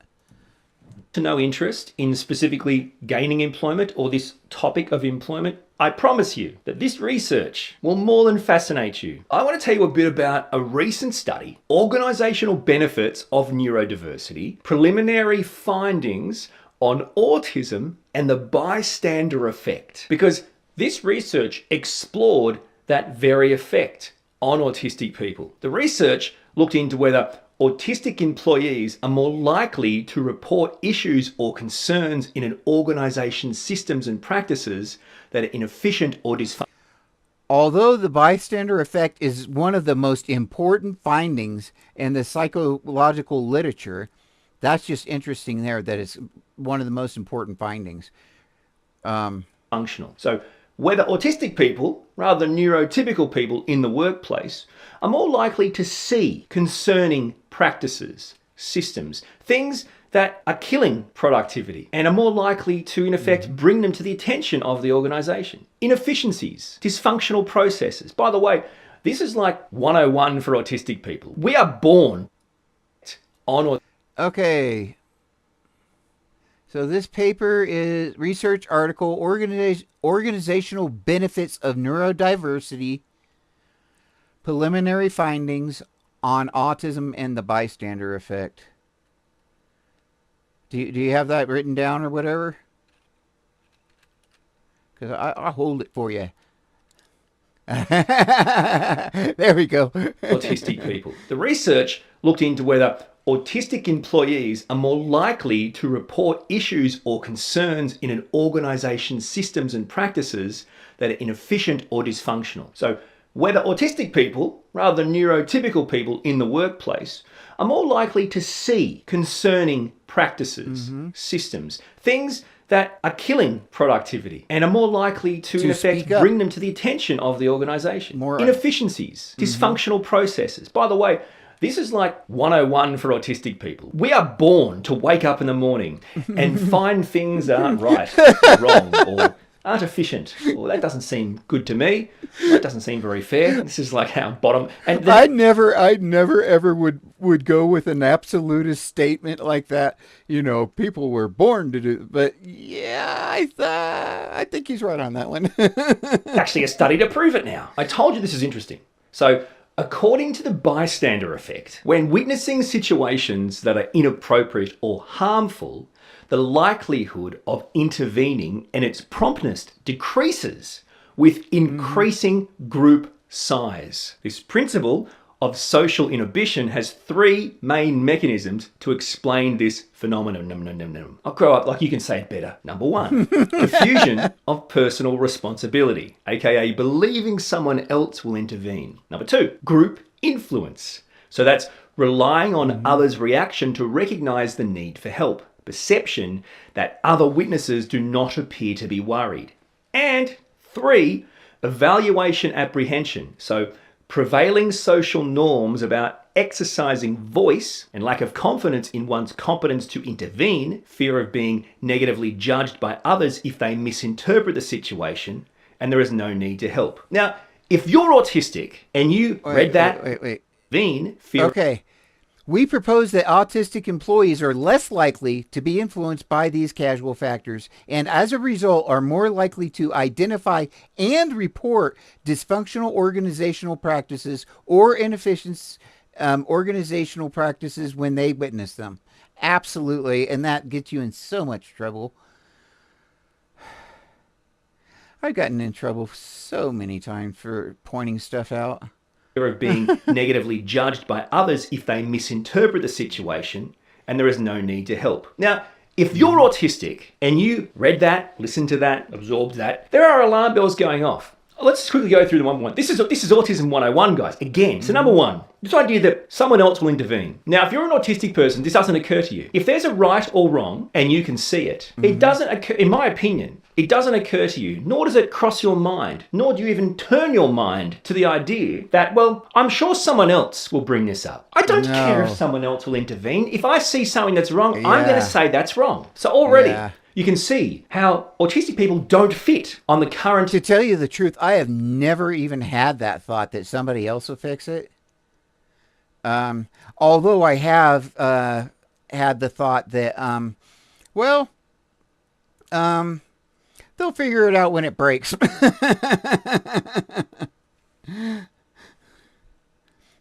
View of the bystander effect. The next one, right? So relying on the reactions of others to recognize that I remember one time I was at a friend's house and they had a heat lamp about 2 foot off the ground in a chicken house with straw in it.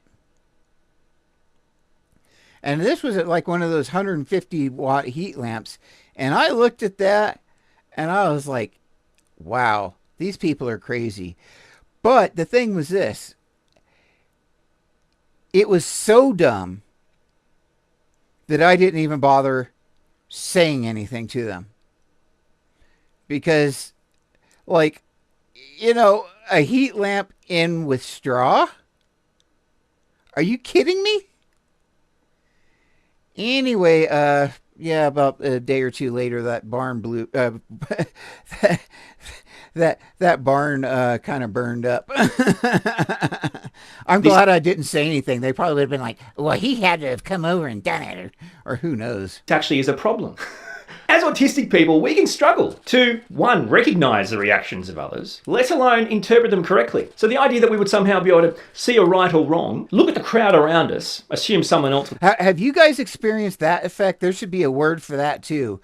When you, as an autistic person, due to pattern recognition, see that something's going to fuck up. And so you warn them.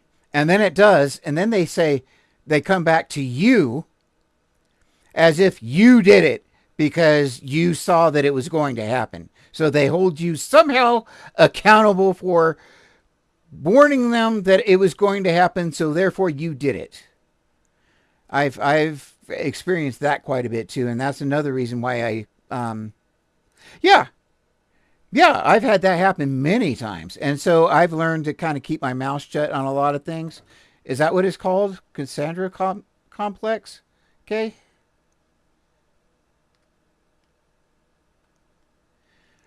They depended on you. I'll be damned. So it does have a name. Why, thank you, Kay. Wow. I learned something. I feel good. Will take care of it, or go, I don't think this is a problem because everyone else's reactions like, this is just day-to-day stuff, guys. This is, hey, that's what we do here. Didn't you realize? Dysfunctional is our middle name. And the third one is, to me, I'm not even sure if I know how to say it right. Social norms about exercising voice. I don't know what that means. A lack of confidence in my competence to intervene. No, don't know what that means. It's like, it's an automatic trigger. If there's something wrong, I'm going to point it out. Why? Because it's wrong. But what about the other people? They could do it. It doesn't matter. I'm going to do it. But they're all making a reaction, then it's normal. I didn't see that. I didn't get that. So it's really interesting, isn't it? Fear of being negatively judged by others if they misinterpret the situation, and there is no need for help. Well, I don't worry about that. I'm negatively judged or misinterpreted by others every day for everything I say. Everything I say and do, so what's it matter? Exactly. And do. So that's pretty much, did I say mush? I'm keeping it in. That's pretty much par for the course in my life. It doesn't really occur to me. But now to the good stuff. That's the bystander effect. Cassandra syndrome. Oh, hell no.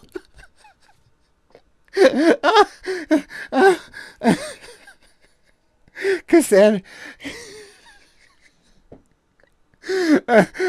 Okay, we're gonna just have to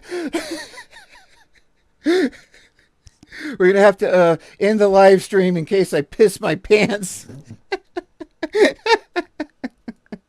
the lens of an autistic brain, what did the research find? AKA proof that autistic people make great employees, in addition to everything else I've already given you in this video. So the study found that compared with neurotypical employees, autistic employees are more likely to indicate they would identify and report inefficient processes and dysfunctional practices in the organisation when they witness them. Number two, less likely to report they were influenced by the presence of other bystanders when deciding whether they would intervene, when they witness instances of inefficient processes or dysfunctional practices. Basically what I was just saying before, the idea that it even matters. That doesn't mean we don't think you're cool, we don't like you, it just means that it doesn't matter. If I think it's wrong, it's wrong. Or I guess I'm not swayed by your need to fit in and to not stand out or be seen to be rocking the boat. I get seasick, so whatever I can do to get out of the boat is fine. Number three, autistic people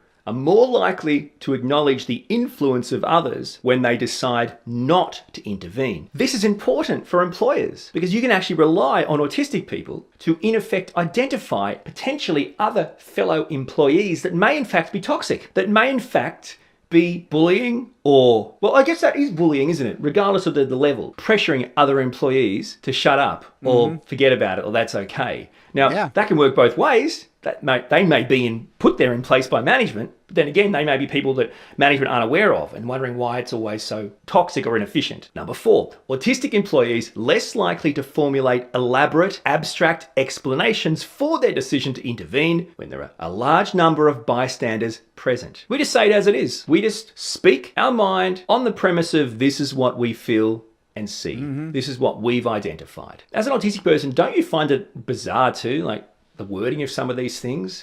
My problem is like, I have a propensity to just look at somebody and when they're like ho-humming around, I'll just look at them straight in the face and they so hate this, but I think you're lying to me because of this.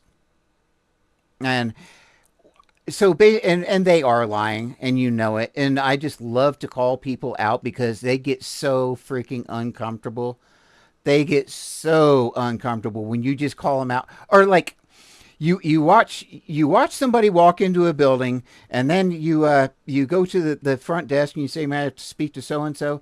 Oh, well, they're in a meeting. No, I just barely. I'm like right behind them. They're not in a meeting. They have not been in a meeting for an hour. I just saw them walk in the door. You're lying to me. And I will totally do that. Whereas neurotypical people will be like, oh, okay, well then, could I leave a message? I'll be like, will you stop lying to me? Yeah, they don't like that. Elaborate, my explanation would be for intervening when there's lots of people that also saw the problem. This is bizarre. How neurotypical people live and breathe, I've got no idea. And number five, the final finding, autistic employees more likely to acknowledge the influence of others on their decisions to intervene when they report higher levels of camouflaging. Let's read that again. You know, it's a funny thing because that's exactly what I did with Autism Speaks. When Autism Speaks sent me that, I could pop it up here real quick, but when Autism Speaks sent me that email that said that they were too busy to do an interview, I sent them back a response that says, we know you're lying here. And you might want to think about telling an autistic person that you don't have time to speak to them. And that was they didn't communicate with me after that. Let's make sense of this. Autistic people are more likely to acknowledge they have been influenced by others on their particular decision to intervene in an issue when they're in moments or when they are tending to mask or camouflage more often. So during periods of higher camouflaging, we can actually acknowledge that our decision was impacted by this feeling that we needed to mask, to blend in, to camouflage. In other words, we could potentially just slightly adhere more to the bystander effect when we were trying to act neurotypical, yet still fail in that, and in effect call ourselves out. In a way, the autistic employee with regards to the bystander effect is kind of like Jim Carrey in that movie Liar Liar. I can't lie! Autistic employees want to take some things back to your employer, or employers watching. I've got specific tips and strategies to empower autistic people in the workplace. Check out my video now. Fired for being autistic. Workplace adjustments for autistic employees. I'm going to do it. I'm going down the rabbit hole. Wow, those eyes are amazing. Have you or someone you know been fired for being autistic? Yes. Yes. And yes, and yes, and probably yes. And probably a couple more yeses. That's illegal. On this video, I'm going to share some practical adjustments. Yeah, I lost $500,000 from that, from being fired from being autistic. $500,000. And inclusive practices that your employer can implement today. Let's go.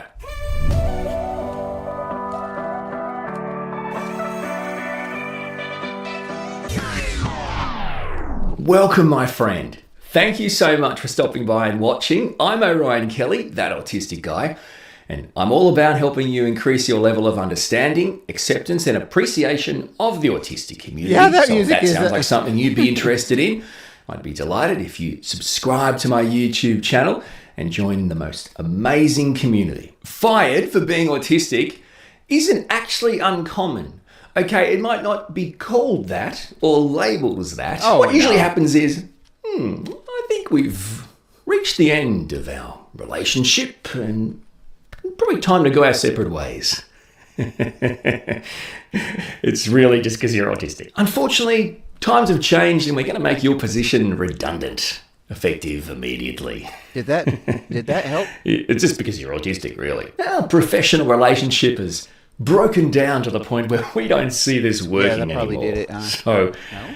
Yeah. I had no idea what's We're not going to renew your contract. I didn't change anything. It's because you're autistic. I did not change anything. That is so weird. I cry myself to sleep. Diagnosed or undiagnosed. Autistic people and neurodivergent people, for that matter, more broadly, absolutely and statistically struggle to not only find, but really perform, maintain, and keep meaningful employment. In one of my past videos called Autistic Traits in Adults You Never Realized Were Signs of Autism, 20 Autistic Adult Traits, I've had plenty of comments say, you know what, number 20 is like a video in itself. And in essence, number 20 is about the idea that, are you one of those people in the workplace that is always labelled maybe not a team player or taken the wrong way, rude or abrupt or bad at communicating in a professional manner? You're labelled in a way that isn't correct, but is as a result of people not understanding how autistic people communicate, interact, and the challenges we. I noticed a little bit of staticky sound in my in when I turned this on, but that was like 3 hours ago. Interesting. Come on. And then we're going to get to some practical and reasonable adjustments that you can take to your employer or employers watching can implement for the area autistic or neurodivergent employees literally today.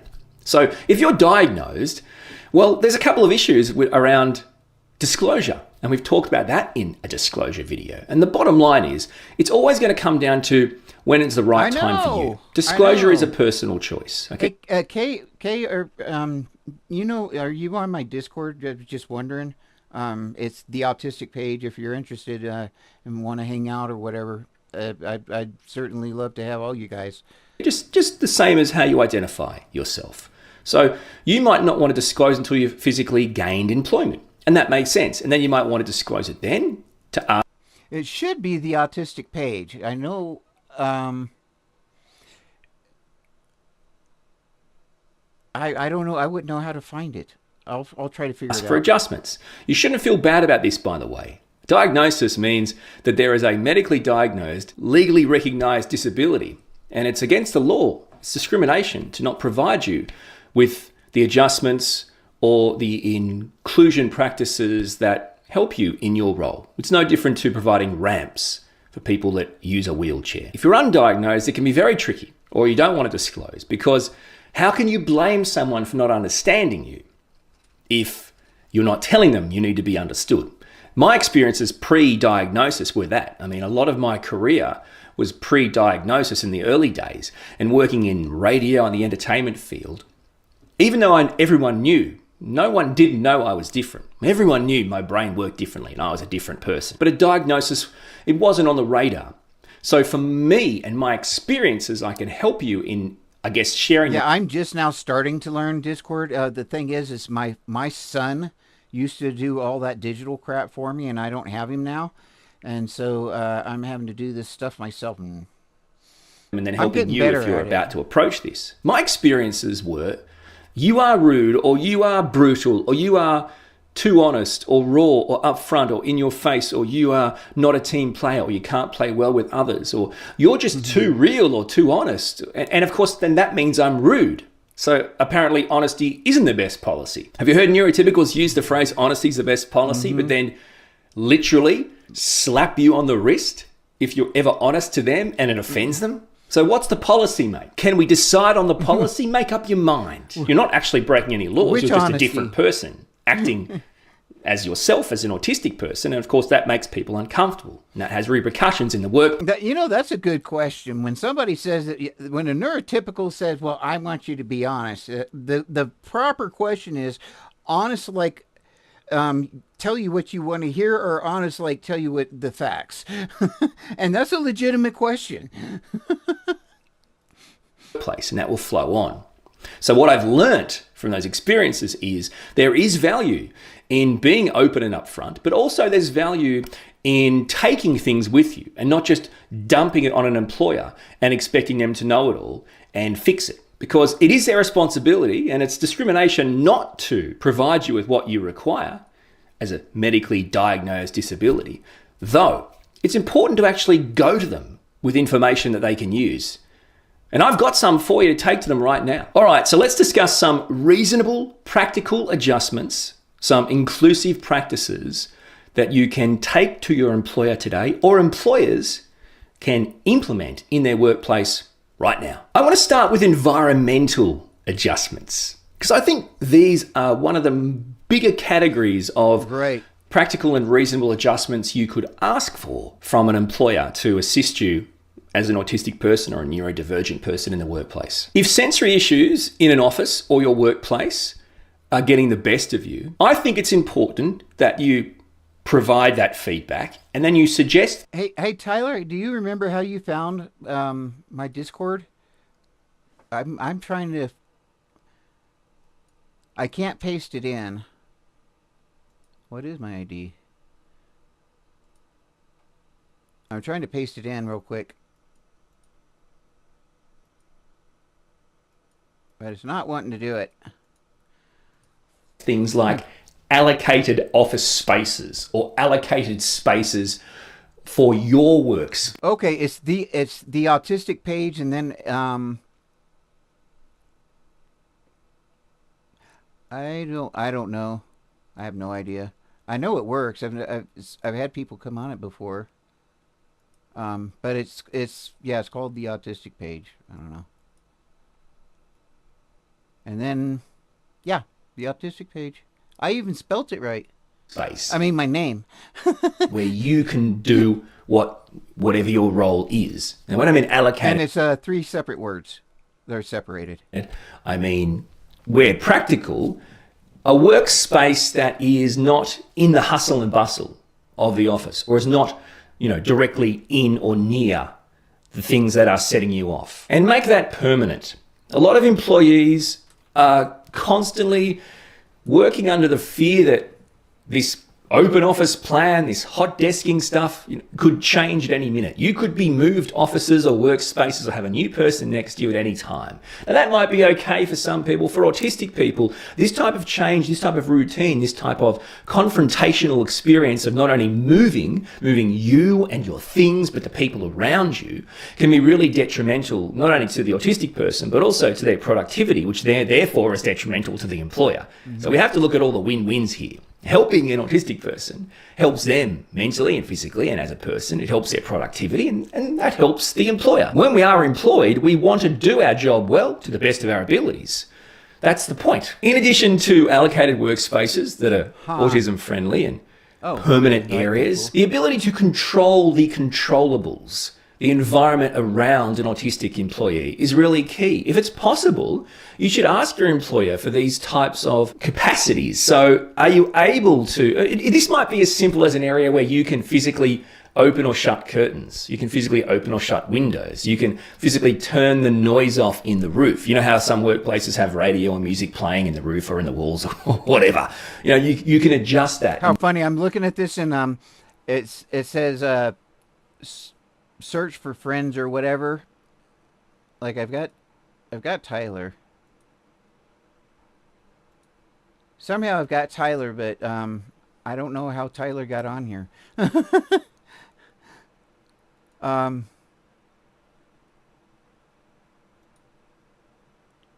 It's so weird because it just gives me a number.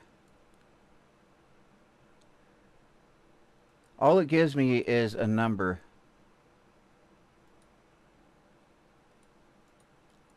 So odd. See if I can put it in this one.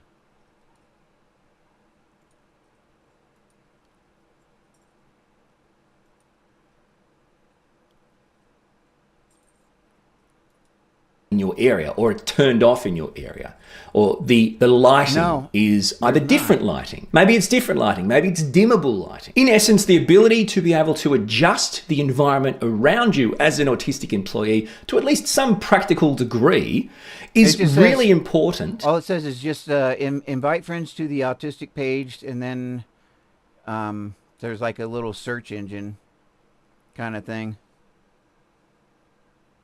To send copy? Okay. Wait a minute. Maybe I got it here. Okay, I got it, I think.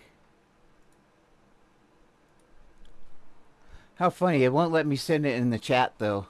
It won't let me send it in live chat. I sent it in my other chat bot. Let's see if that works.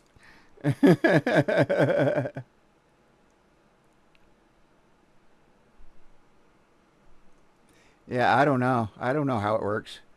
Like I said, my son used to mess with it. He would actually connect everything for me. He'd be like, "Oh," he'd be like, "Okay, let me get this done." But not only is it important, it's beneficial. And again, this is a win-win. These adjustments are not only reasonable, but they are actually pretty much free and super helpful. Sure, autistic people can bring stuff to help them, but they are going to need the input and assistance of employers to provide things they can't provide themselves.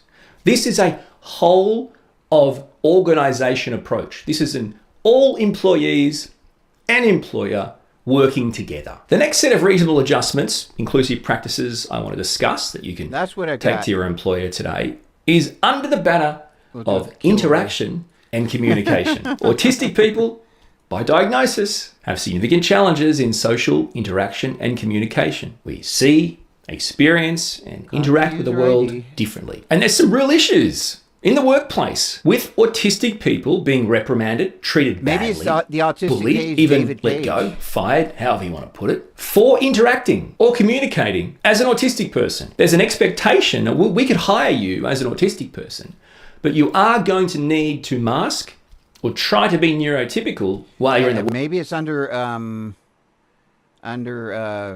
David Page, but I know the handle is the Autistic Page because it shows it like, oops, grabbing the wrong thing there. That's what it says right there, but like I said, I don't know what and I can't, it gives me the ID because if you copy, it'll give you like a copy server ID. And then when I do copy it, it won't let me paste it into to the chat. Go figure. Workplace. We can't have you going around being yourself. We can't have you going around talking to people like an autistic person, because that'll make them real uncomfortable, right? We can't have the neurotypical people getting uncomfortable because they'll leave. We need them, right? We don't need them. There's probably 1,000 people lining up for that very same job, which is why, again, we're underemployed. How would you ever expect us to get a job, let alone maintain a job, if there are 1,000 neurotypical people going for the same job as me? Why would employers pick me if they can just pick a neurotypical person? And this is the issue, right? Why would and you? That's why we've got to sell the autism.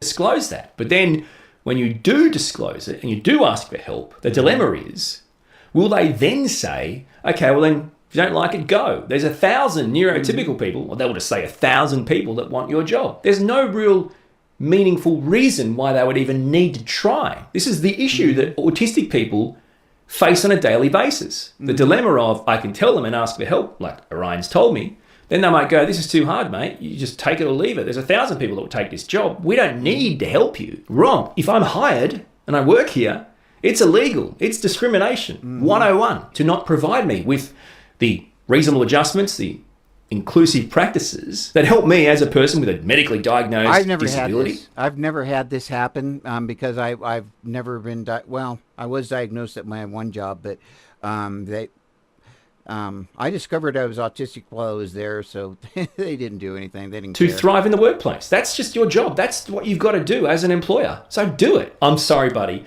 You were just a bit too autistic. Sorry, mate. We liked you before, but now you're being you, the real you. It's not good. Now, I've had experiences where that has actually cost me jobs through relationships with the people in the work, right? Like, so once things are broken or soured, professional relationships break down, even if it's just because it got to a point where they were not prepared to deal with you, the real you, right? Just the fake you, even though that's completely illegal and completely unacceptable, it's a daily occurrence. There's no use lying about it. It happens. I'm sure it happens every day to autistic people. This is a massive issue in the workplace. Some of the most obvious reasonable adjustments that employers can do, which really takes little to no effort, is simply allowing autistic employees or neurodivergent employees the opportunity to opt in or opt out of office meetings, of team meets, of last-minute pop-up meetings. In other words, don't enforce attendance. Don't enforce them to socially gather. You know how you have these sometimes, like after work or whatever? They're doing their job, they're productive. This will make it less productive. There's no real point from a working point of view. So why enforce it? Another really easy fix is to simply try and warn, where practical, autistic people of things that are coming up last minute. Provide them with ample notice to last minute or to upcoming changes in routine. Now, okay, so you can warn them. If you decide there's going to be a meeting first thing in the morning, you can warn them prior to, by a text or something, and let them know we'll have to have a meeting real quick this morning as this has come up. You can choose if you want to attend it or not. Either way, just letting you know. But then there are things you do know. You may be in a meeting with the execs and decide we're going to do this particular staff thing on this particular day down the track, right? And it's going to be completely different, right? We're going to change offices or go to workplaces or do this. Well, it's like school with excursions and camps. You know at the start of the year. So when you know these things weeks or months out, tell your autistic employees, simply allowing autistic people enough time to process and plan for routine changes, for unplanned or planned disruptions to their working plans, to their working routine, is extremely powerful. And it doesn't cost a cent. I'm just really passionate about employers understanding it. This is a key diagnostic. Challenges in social interaction and communication, because we are different. Our brain is different. We will interact and communicate differently. That's a given. That will happen every day. Accept it and allow it and enable it and educate yourself and your staff. And therefore, they understand that's not Orion being rude. That's just the way Orion interacts. He's autistic and that's how he communicates. He would be the same if you asked him about ice cream. Some sort of understanding and appreciation, which is what I'm all about, in the workplace with employers, which is lacking right now, as of today in the world, is so important. I'm passionate about crafting this. I've been looking forward to talking about this particular reasonable adjustment this particular. Yeah, this is I think Autismatic was absolutely my favorite, and Orion Kelly's got a lot of really good points too, and I think we're all, oh God, on the same page.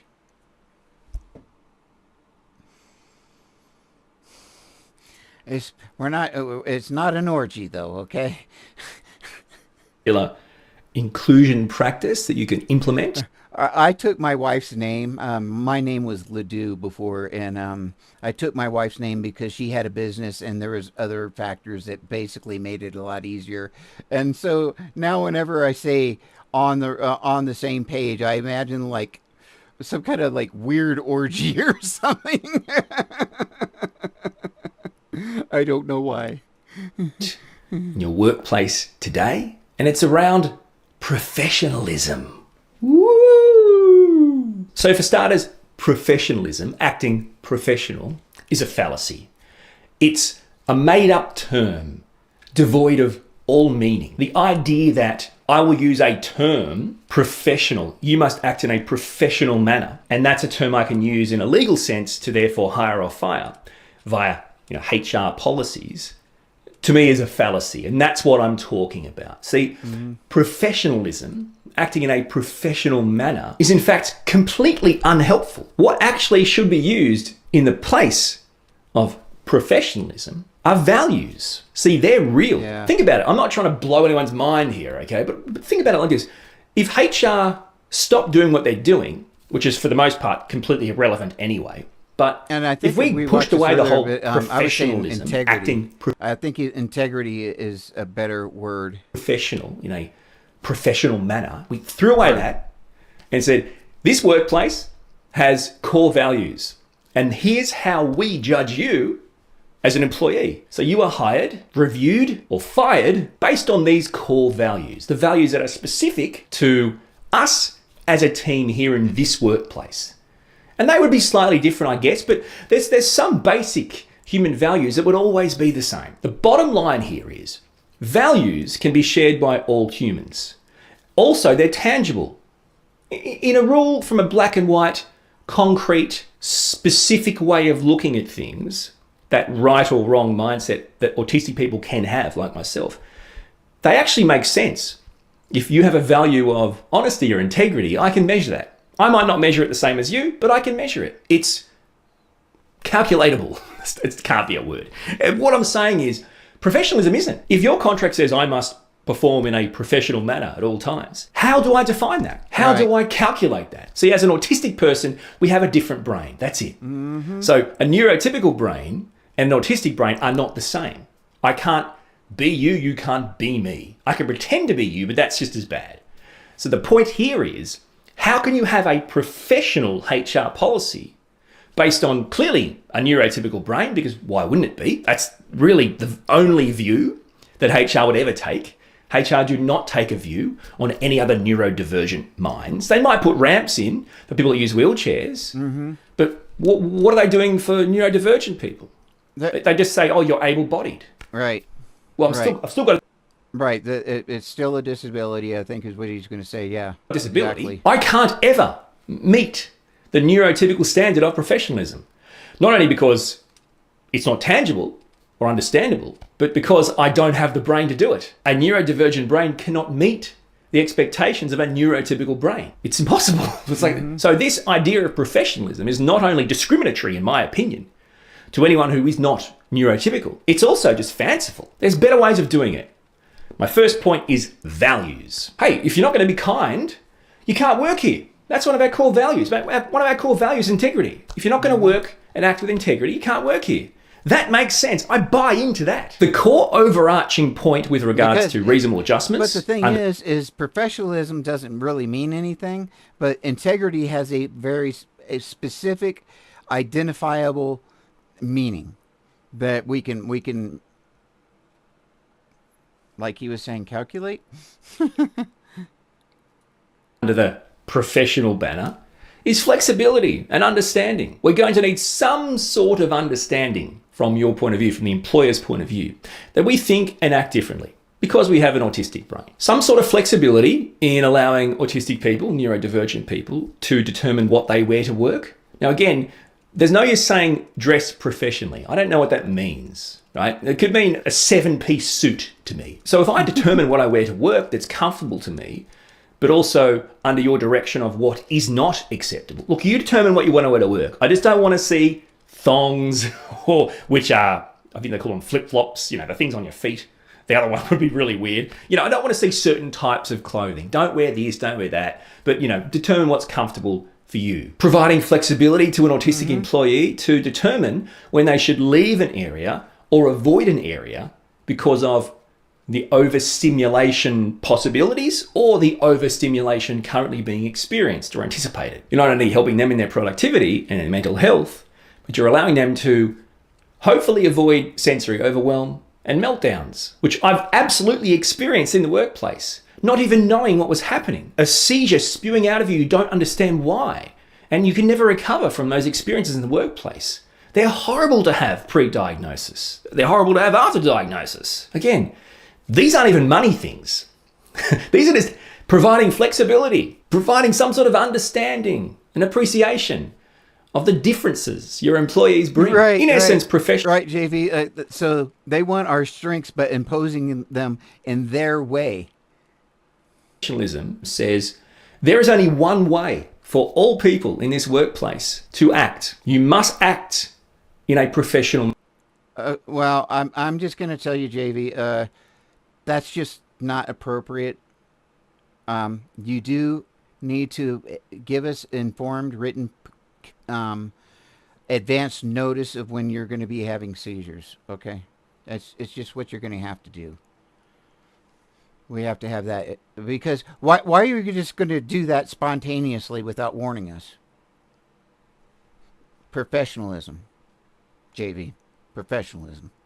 Manner. Now that's not only completely broad, but it actually says, in being professional, this is how you must be. There's only one way. But if you have neurodivergent people, they have completely different ways, different operating systems, different ways of seeing, experiencing, interacting. Autistic. So is that about it? Is that what they're pretty much telling you? Yeah. Have significant challenges in social interaction and communication. Well, that's a big part of the workplace. It isn't achievable if professionalism says there is only one way you can act, regardless of the brain you have. Look, if you can't be responsible, JV, if you cannot be responsible, then we aren't going to be able to keep you.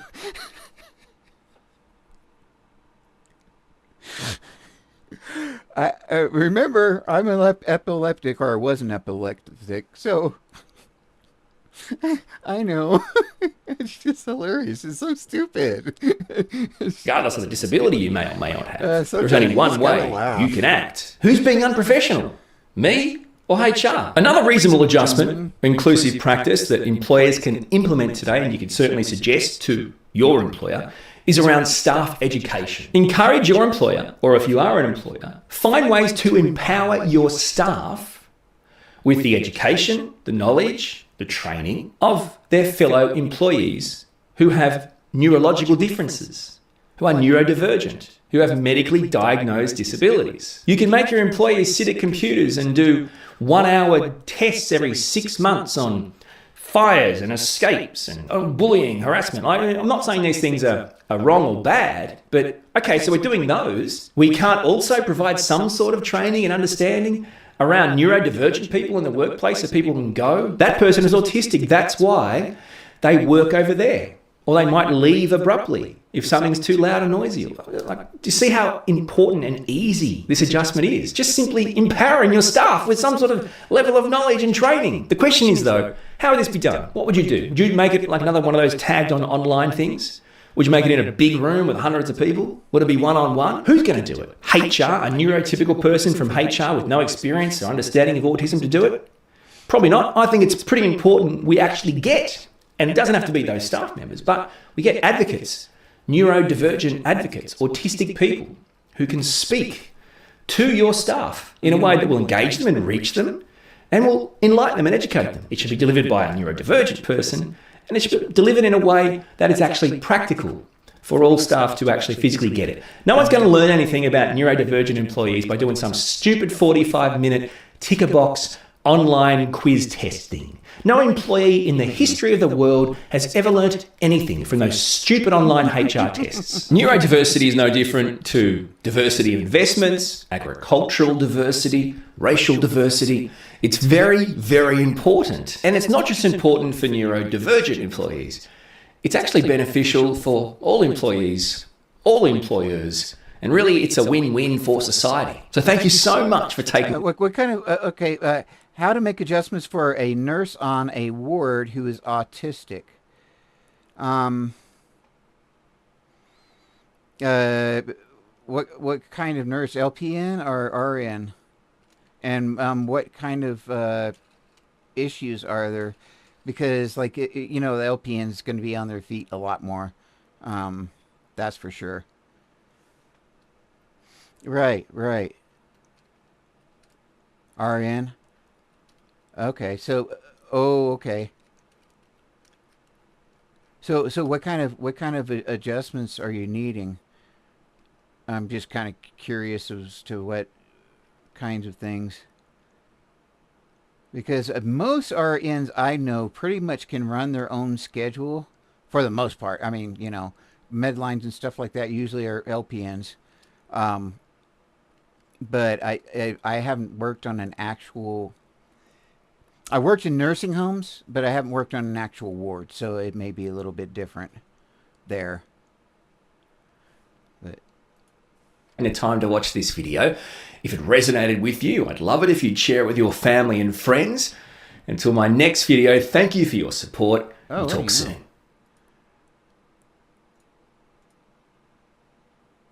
This is Miss Ableist. Oh, this is Thomas Henley.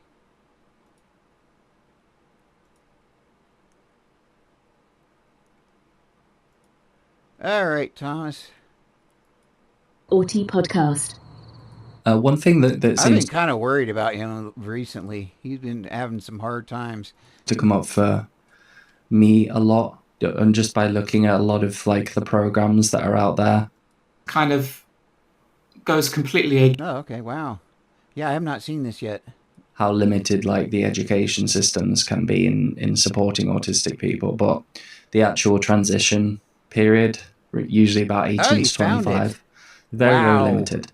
There are a lot of like schemes and stuff in the UK which particularly target that group, but there's pretty much zip like for anything outside of that age range, and it leaves a lot of people kind of, as you said before about like falling through the cracks, where you kind of, you don't have that support with moving out, developing a social group, developing. That. All I got was this long string of numbers there, and but I didn't get the first part, so I wasn't understanding what it was wanting me to do. Independence, living on your own, those kind of things. It's not something that's necessarily taught in school or guided after you finish those, and especially in your case, you know, not having a autism diagnosis. I imagine that's even more difficult. But in terms of independence, like what has been your experience with trying to attain that? Like, have you come across any hurdles? Yeah, I mean, I've never felt like I've been competent to do things by myself. And you mentioned, for instance, driving. I haven't learned how to drive. Sure. But stuff like living by myself has been a struggle because I haven't had a job to financially support living by myself. And I've been given no support financially as well, because again, I fall out of that. I fall through the cracks of what I'm entitled to. So I can get personal independence payment, but that's it. I'm not entitled to anything else because I have a savings account. Sure. So you have to waste your savings account in order to be able to get benefits. Yes. Which is kind of goes completely against the whole point of saving up, really. A savings account, essentially. I mean, they're asking you to save money. So that's basically, I think that's the UK welfare is what they're talking about, or Social Security type of thing. Same time, they're not willing to give you support in order to save money. They want you to waste money so that you can rely on them for benefit. It's as soon as I started to put myself in a situation where I was looking for a place to live, it's been one hurdle after another trying to get support based on my neurodiversity. And it's a complete nightmare. And I've got a caseworker on it, but I've kind of left it to her because I can't manage that myself anymore because I'm concentrating on trying to get a job. Yeah. And even that, I'm getting help now trying to apply for a job because applying for a job would give me independence as well. But the problem of applying for a job is that in terms of employment, I've fallen through the cracks. And you've spoken about how people who left school or university have not had the tools or the support needed to be able to progress into adulthood. Yeah. Well, when I left university, my prospects were pretty good. I thought I was going to do okay. But as soon as I saw myself within the same job as everyone else, I suddenly realized that I was small fish. So your 401k is considered, wow. You know, I was. I work for the state of Colorado, and what they did in the state of Colorado is they had something they called PIRA, which you paid into the state, not the federal system. The problem with that is when I applied for SSDI,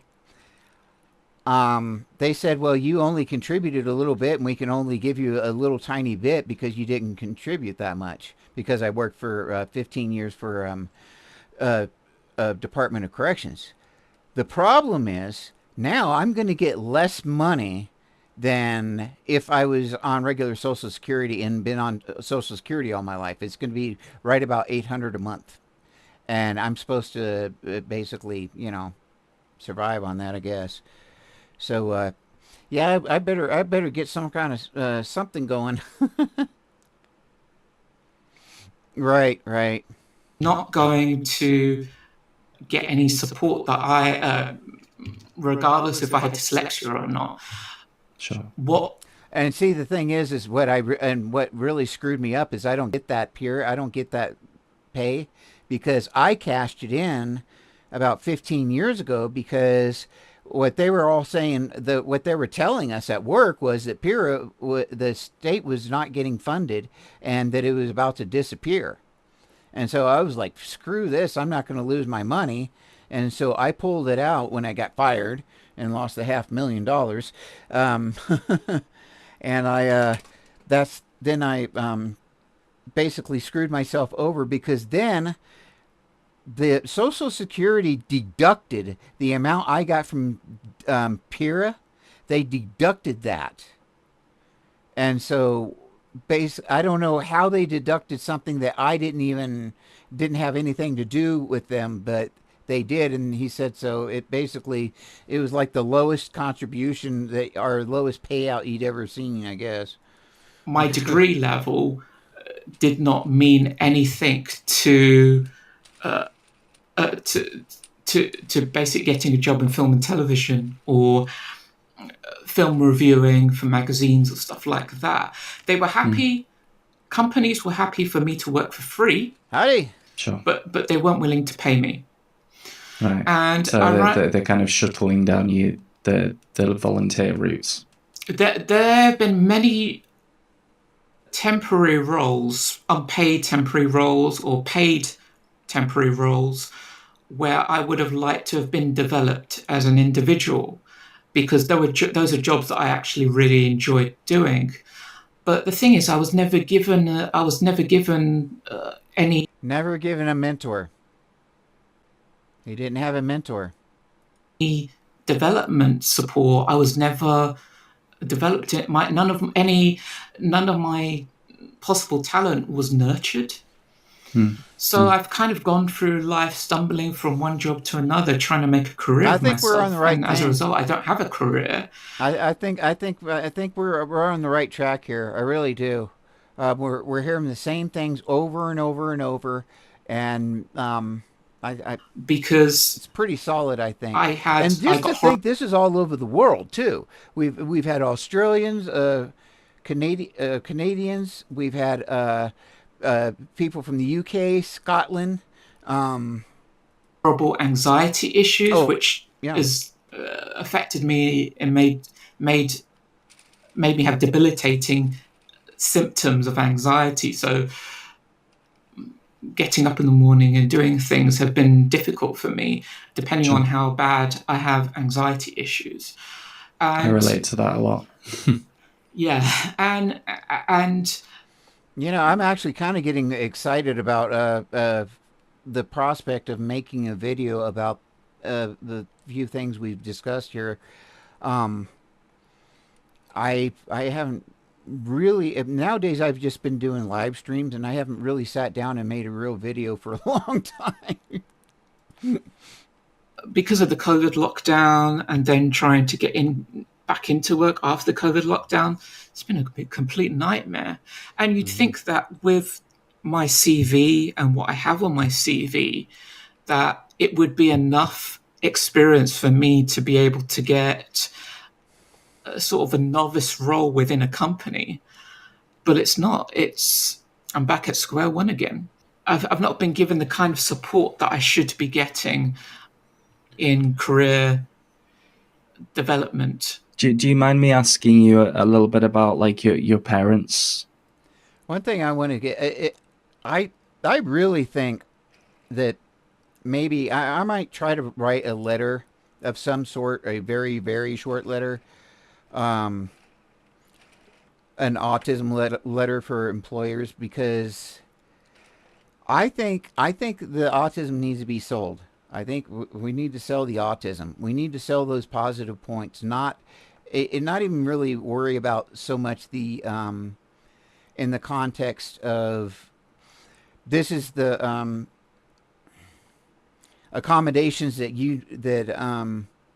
I need you to provide. This is what I can give you, and this I in order to accomplish this, I need to wear a hat, I need to wear sunglasses, and I need to wear earplugs or whatever.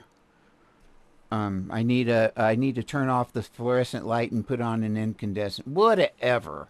But I think it needs to be and we've seen this happen a couple of times, and I think that strengths-based frame is the way to go. And I think I need to start making a few videos about that, because this is really just a huge problem. Perspective on kind of the independence aspect of it. Have you had much like feedback from them? Do they have any kind of worries about that aspect? Or my parents have great worries about me. They don't understand the nature of my neurodiversity, my autism, my dyslexia. They're generally worried for me, and they're in a lot of they suffer quite a lot because of that. For me, it's disconcerting that I can't like give my parents the kind of relaxation they need in terms of not having to worry about me. But it's there's a lot of pressure on me, and I think a lot of the anxiety issues that I've had have come from the pressure I've received from my parents in terms of trying to make something for myself so that I can be independent, whether it's a job or anything else like that. In terms of employment, it's been an incredibly difficult issue where I've tried to go for jobs, and even with my CV, you think I have a lot of experience, but it hasn't meant really anything to an employer. Mm-hmm. And they look at is that because I know I from experience a lot of the things that autistic people that I've talked to tend to struggle with is like the interview process, particularly when like applying for jobs. Well, it's not the interview process that's been my stumble. It's actually getting an interview based on my application. My Really? application has been the big problem. My application gets ignored completely. I've been told by someone at Job Centre Plus that who deals with neurodiversity actually, and she told me that I should not be applying for jobs by myself. And that's why I've been getting help trying to apply for jobs. Because the way I interpret questions, the way I respond to questions is obviously not working for them, because I don't even get an interview for a job. And these are jobs that I could be really good for. Like, these are jobs that I'm suitable for. I've got a huge amount of experience as an archive assistant, but I can't get those types of jobs because I apply in a way that they don't understand, like that they don't. It doesn't interest them in some way. And so that's confusing for me because, like, okay, this is just basic job seeking and knowing how to fill out a application, knowing how to write a resume, that kind of thing, knowing how to interview. We're talking real basics here. If he's sending in an application or a resume and not getting any responses at all, then there's definitely a huge resume problem. So yeah, he needs some help, and there's nothing wrong with that because we don't all know how to write resumes. You know, it's just one of those things. If you have the requirements for a particular job, it's within reasonable adjustments within like the law that you should be offered an interview. Like, well, they say if you have the requirements, but if you meet the requirements, sure, but they may say that somehow you don't meet the requirements, and then that is seen by them as a good excuse not to have me come in for an interview or something like that. If they look at my CV, clearly they can see that I have enough experience for it. Yeah, and you should be offered a job if you have the experience for it, which is. But based on well, not offered a job, offered an interview, at least. Based off the application, I'm not getting an interview, and that's the main problem. I mean, we can go through the conspiracy route, but I don't have any data. I don't have any. I'll tell you one way to get a good job is to just fill out an application well. I remember there are so many employers that will tell you that people don't even bother putting all the information in a lot of times on job applications and so forth. And that becomes the first tier of weeding people out.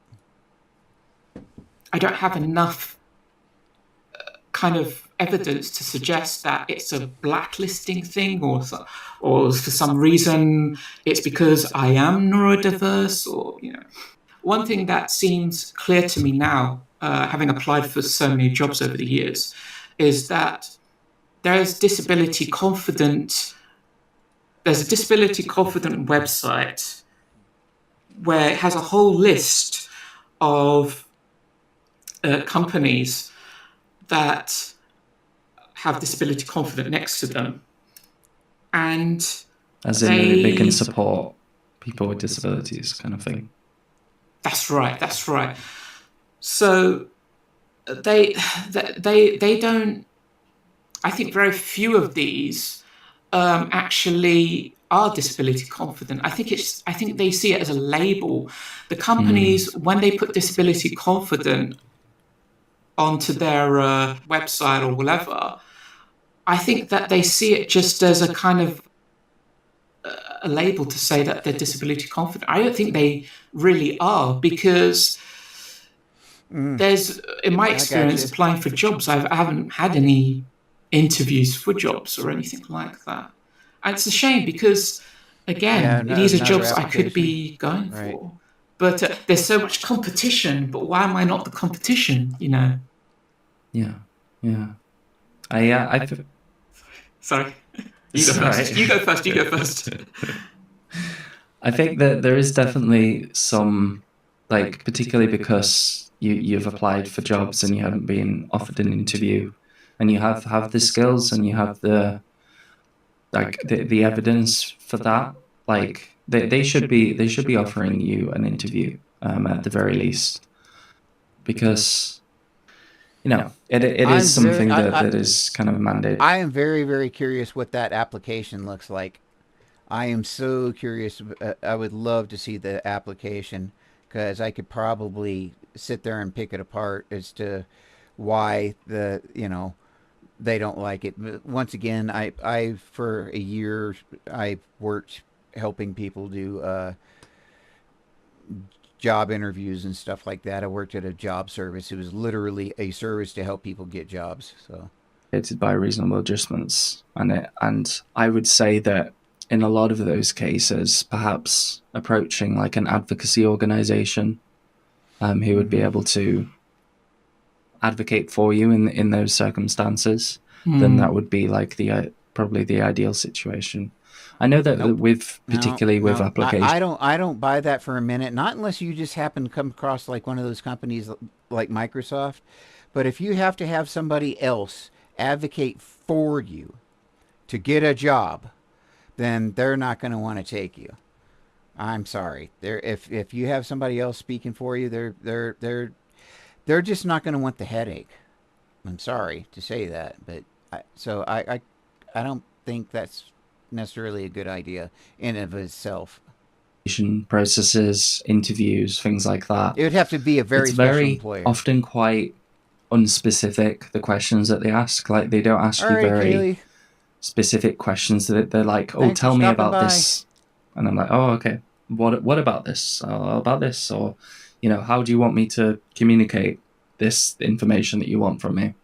And I find that even with things like exams and stuff at university, the questions they're not clear enough, and I think perhaps if organizations were a bit more clear with the language around the questions that they use, and they provided some detail about how they want you to answer them, then it would be a lot better.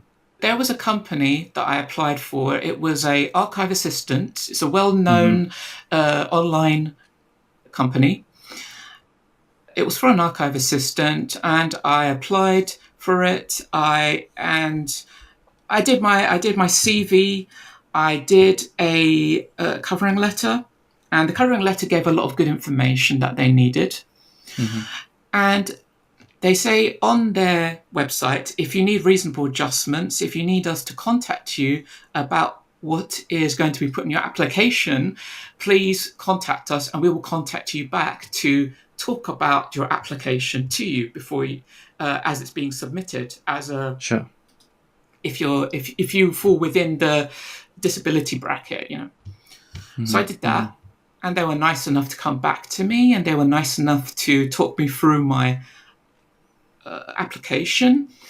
And I thought, hey, this is great. I mean, I can't fail here to get an interview, because they're actually helping me go for the role. Essentially, they're going to ask me further questions to add to, and the answers I'm going to give are going to add to that application.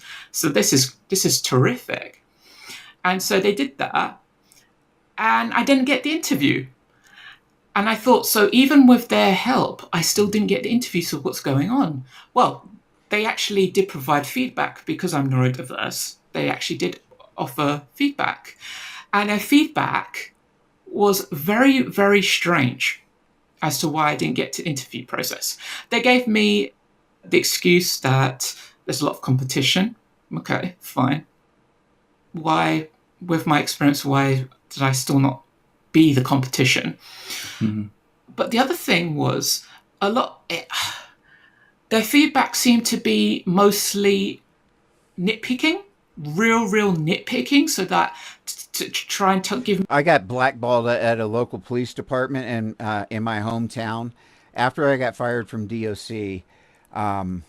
And I know people knew people, and that's why I didn't get the job. But I went into the sheriff's office, and I had to take this test, and there was about 8 other people there And I talked to them all. We were all talking, and not one of them had any experience whatsoever in police work at all.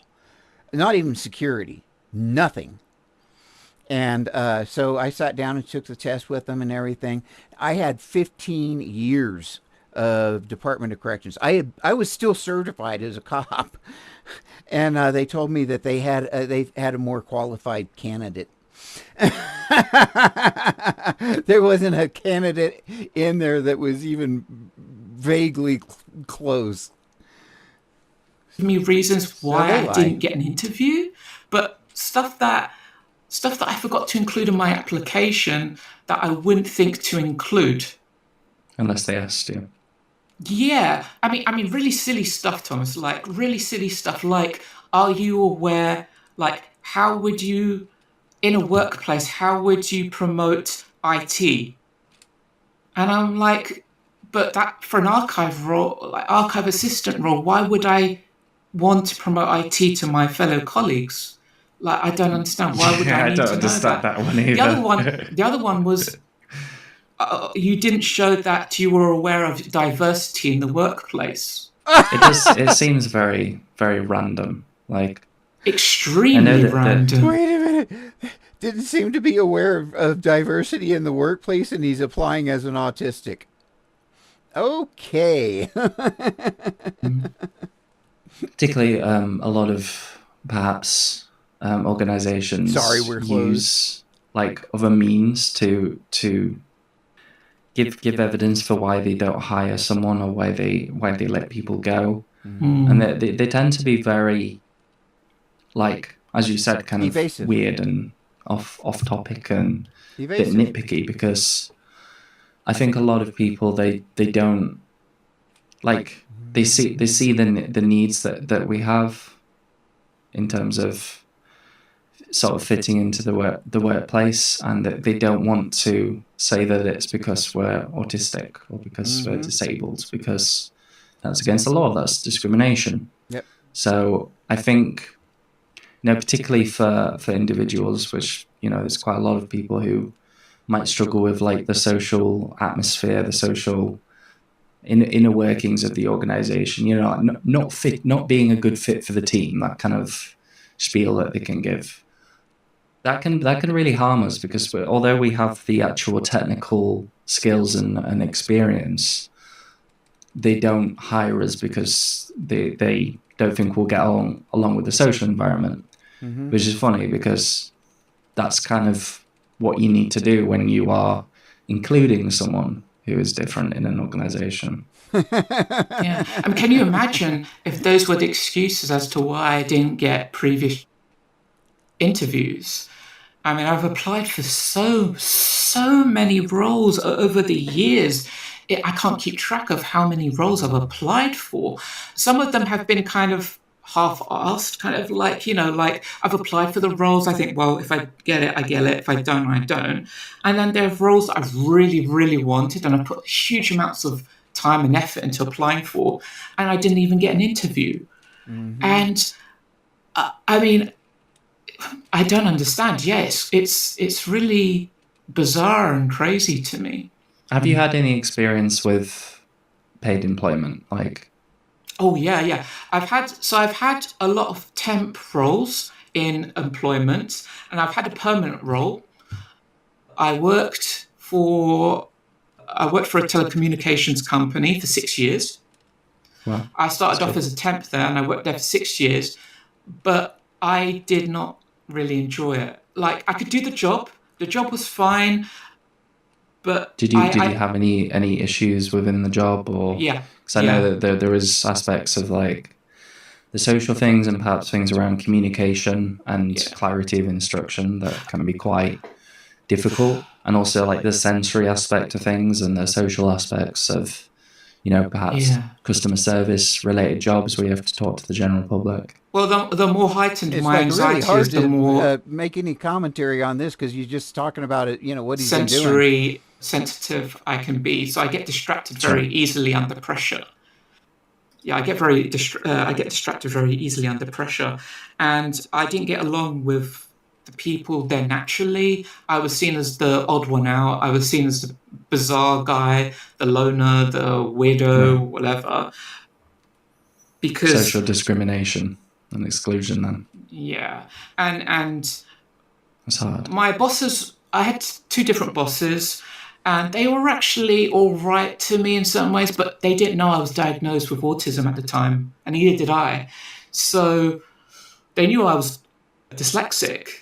That's fine, but they maybe they would have treated me a bit differently if they'd known that I was autistic. But yeah, I didn't. The thing is, I'm doing a job that's very repetitive, and it's not in a field, it's not in a sector that I've really wanted to work in.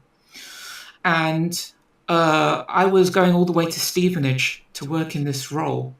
And what kind of commute is that? Like, it's 1.5 hours away. 1.5 hours. 1.5 hours away. So taking the tube, then the rail. Wow. 3 hours. So it's 1.5 hours. That's an added traveling? stress. Like, so that's 3 hours. 3 hours in total. That's 3 hours in total. So I'd get home like about 7:30, 8 o'clock. Oh my word! For dinner. And have to get up at about 5. So and I have to be at like 9 o'clock each day. Yep. So it was and that's a lot.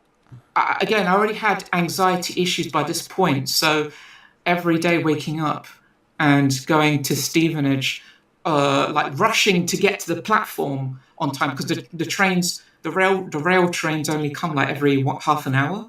So if you miss that train, you're going to be half an hour late.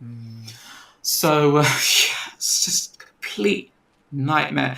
I mean, some of the people there were nice, but on the whole, everyone did not understand me because they didn't know I was autistic. And as a human being, I was not respected. If you think about it, I'm in a role doing but the work. Thing is it may have been worse if they knew he was autistic. I don't know. That is not what I'm most interested in doing, and I'm not being praised for it. So it's like I would get very depressed sometimes when I was going to work that I was going to be doing this for the rest of my life. Eventually, they made me redundant. So, and why did that happen? Oh well, they moved all of the work to India because it's cheaper. Right. Okay. I could have got a job working. Did they give you a good reference and stuff? Like, well, if they've given me a good reference, I haven't seen it because obviously, you know, when you go for interviews, I would need to get an interview to go get a reference. So they're down for. I think one of them's at least down for a reference, but we haven't had to use them yet. So really, so yeah. Okay, references can be huge. They really can be huge. When my daughter went to Oregon, she was she was like 18, I think, when we moved there. And when she got hired at that veterans thing, she had a letter from her 4-H teacher, a letter from the extension agent, a letter from her FFA teacher, and she had another letter from another teacher that were all recommending her to in veterinary medicine. So that's what she ended up doing. So those references made all the difference. Unfortunately, it's been kind of crazy, but there have been roles that I've really like, jobs. Are you tired of dealing with worn-out windows that don't seal, leak, or are hard to open? Maybe you've even tried to get someone to replace your windows, but never. That where I've worked for a brief period of time, where I've either had temporary paid work or non-paid work where I've really wanted to work, and I haven't been allowed to develop. And because I've been stumbling from one job to another, I've kind of fallen through the cracks of employment. Yeah. Have you been in touch with any organizations which are kind of supporting you to develop that kind of... My problem is I cannot stand bosses that hover. I cannot stand what do you call it? your draconian I can't think of the word. Where they always have to yeah, micromanaging. Yeah, I cannot deal with micromanaging at all. At all. I don't even like people looking over my shoulder. Now, if they're in the room, that's fine. Then I can parallel work or whatever, parallel play. But if they're like staring at what I'm doing, nope. Half through things. And I've had work coaches, but the problem is all the work coaches I've had have been very general work coaches. Their I level of know it help doesn't help at all with focus. has not been successful in me getting any interviews or anything like this. So I've been I went through one organization recently. How old is and this thing? I was in terms of it was a bit disorganized. I have to say the guy was really nice to me, but I have to say that the guy that I was speaking to, my work coach, he was so disorganized setting up and being aware of how to use a computer that I ended up spending half of the time lecturing him and tutoring him on how to use web pages and stuff like that. Which is not what you want from a work coach.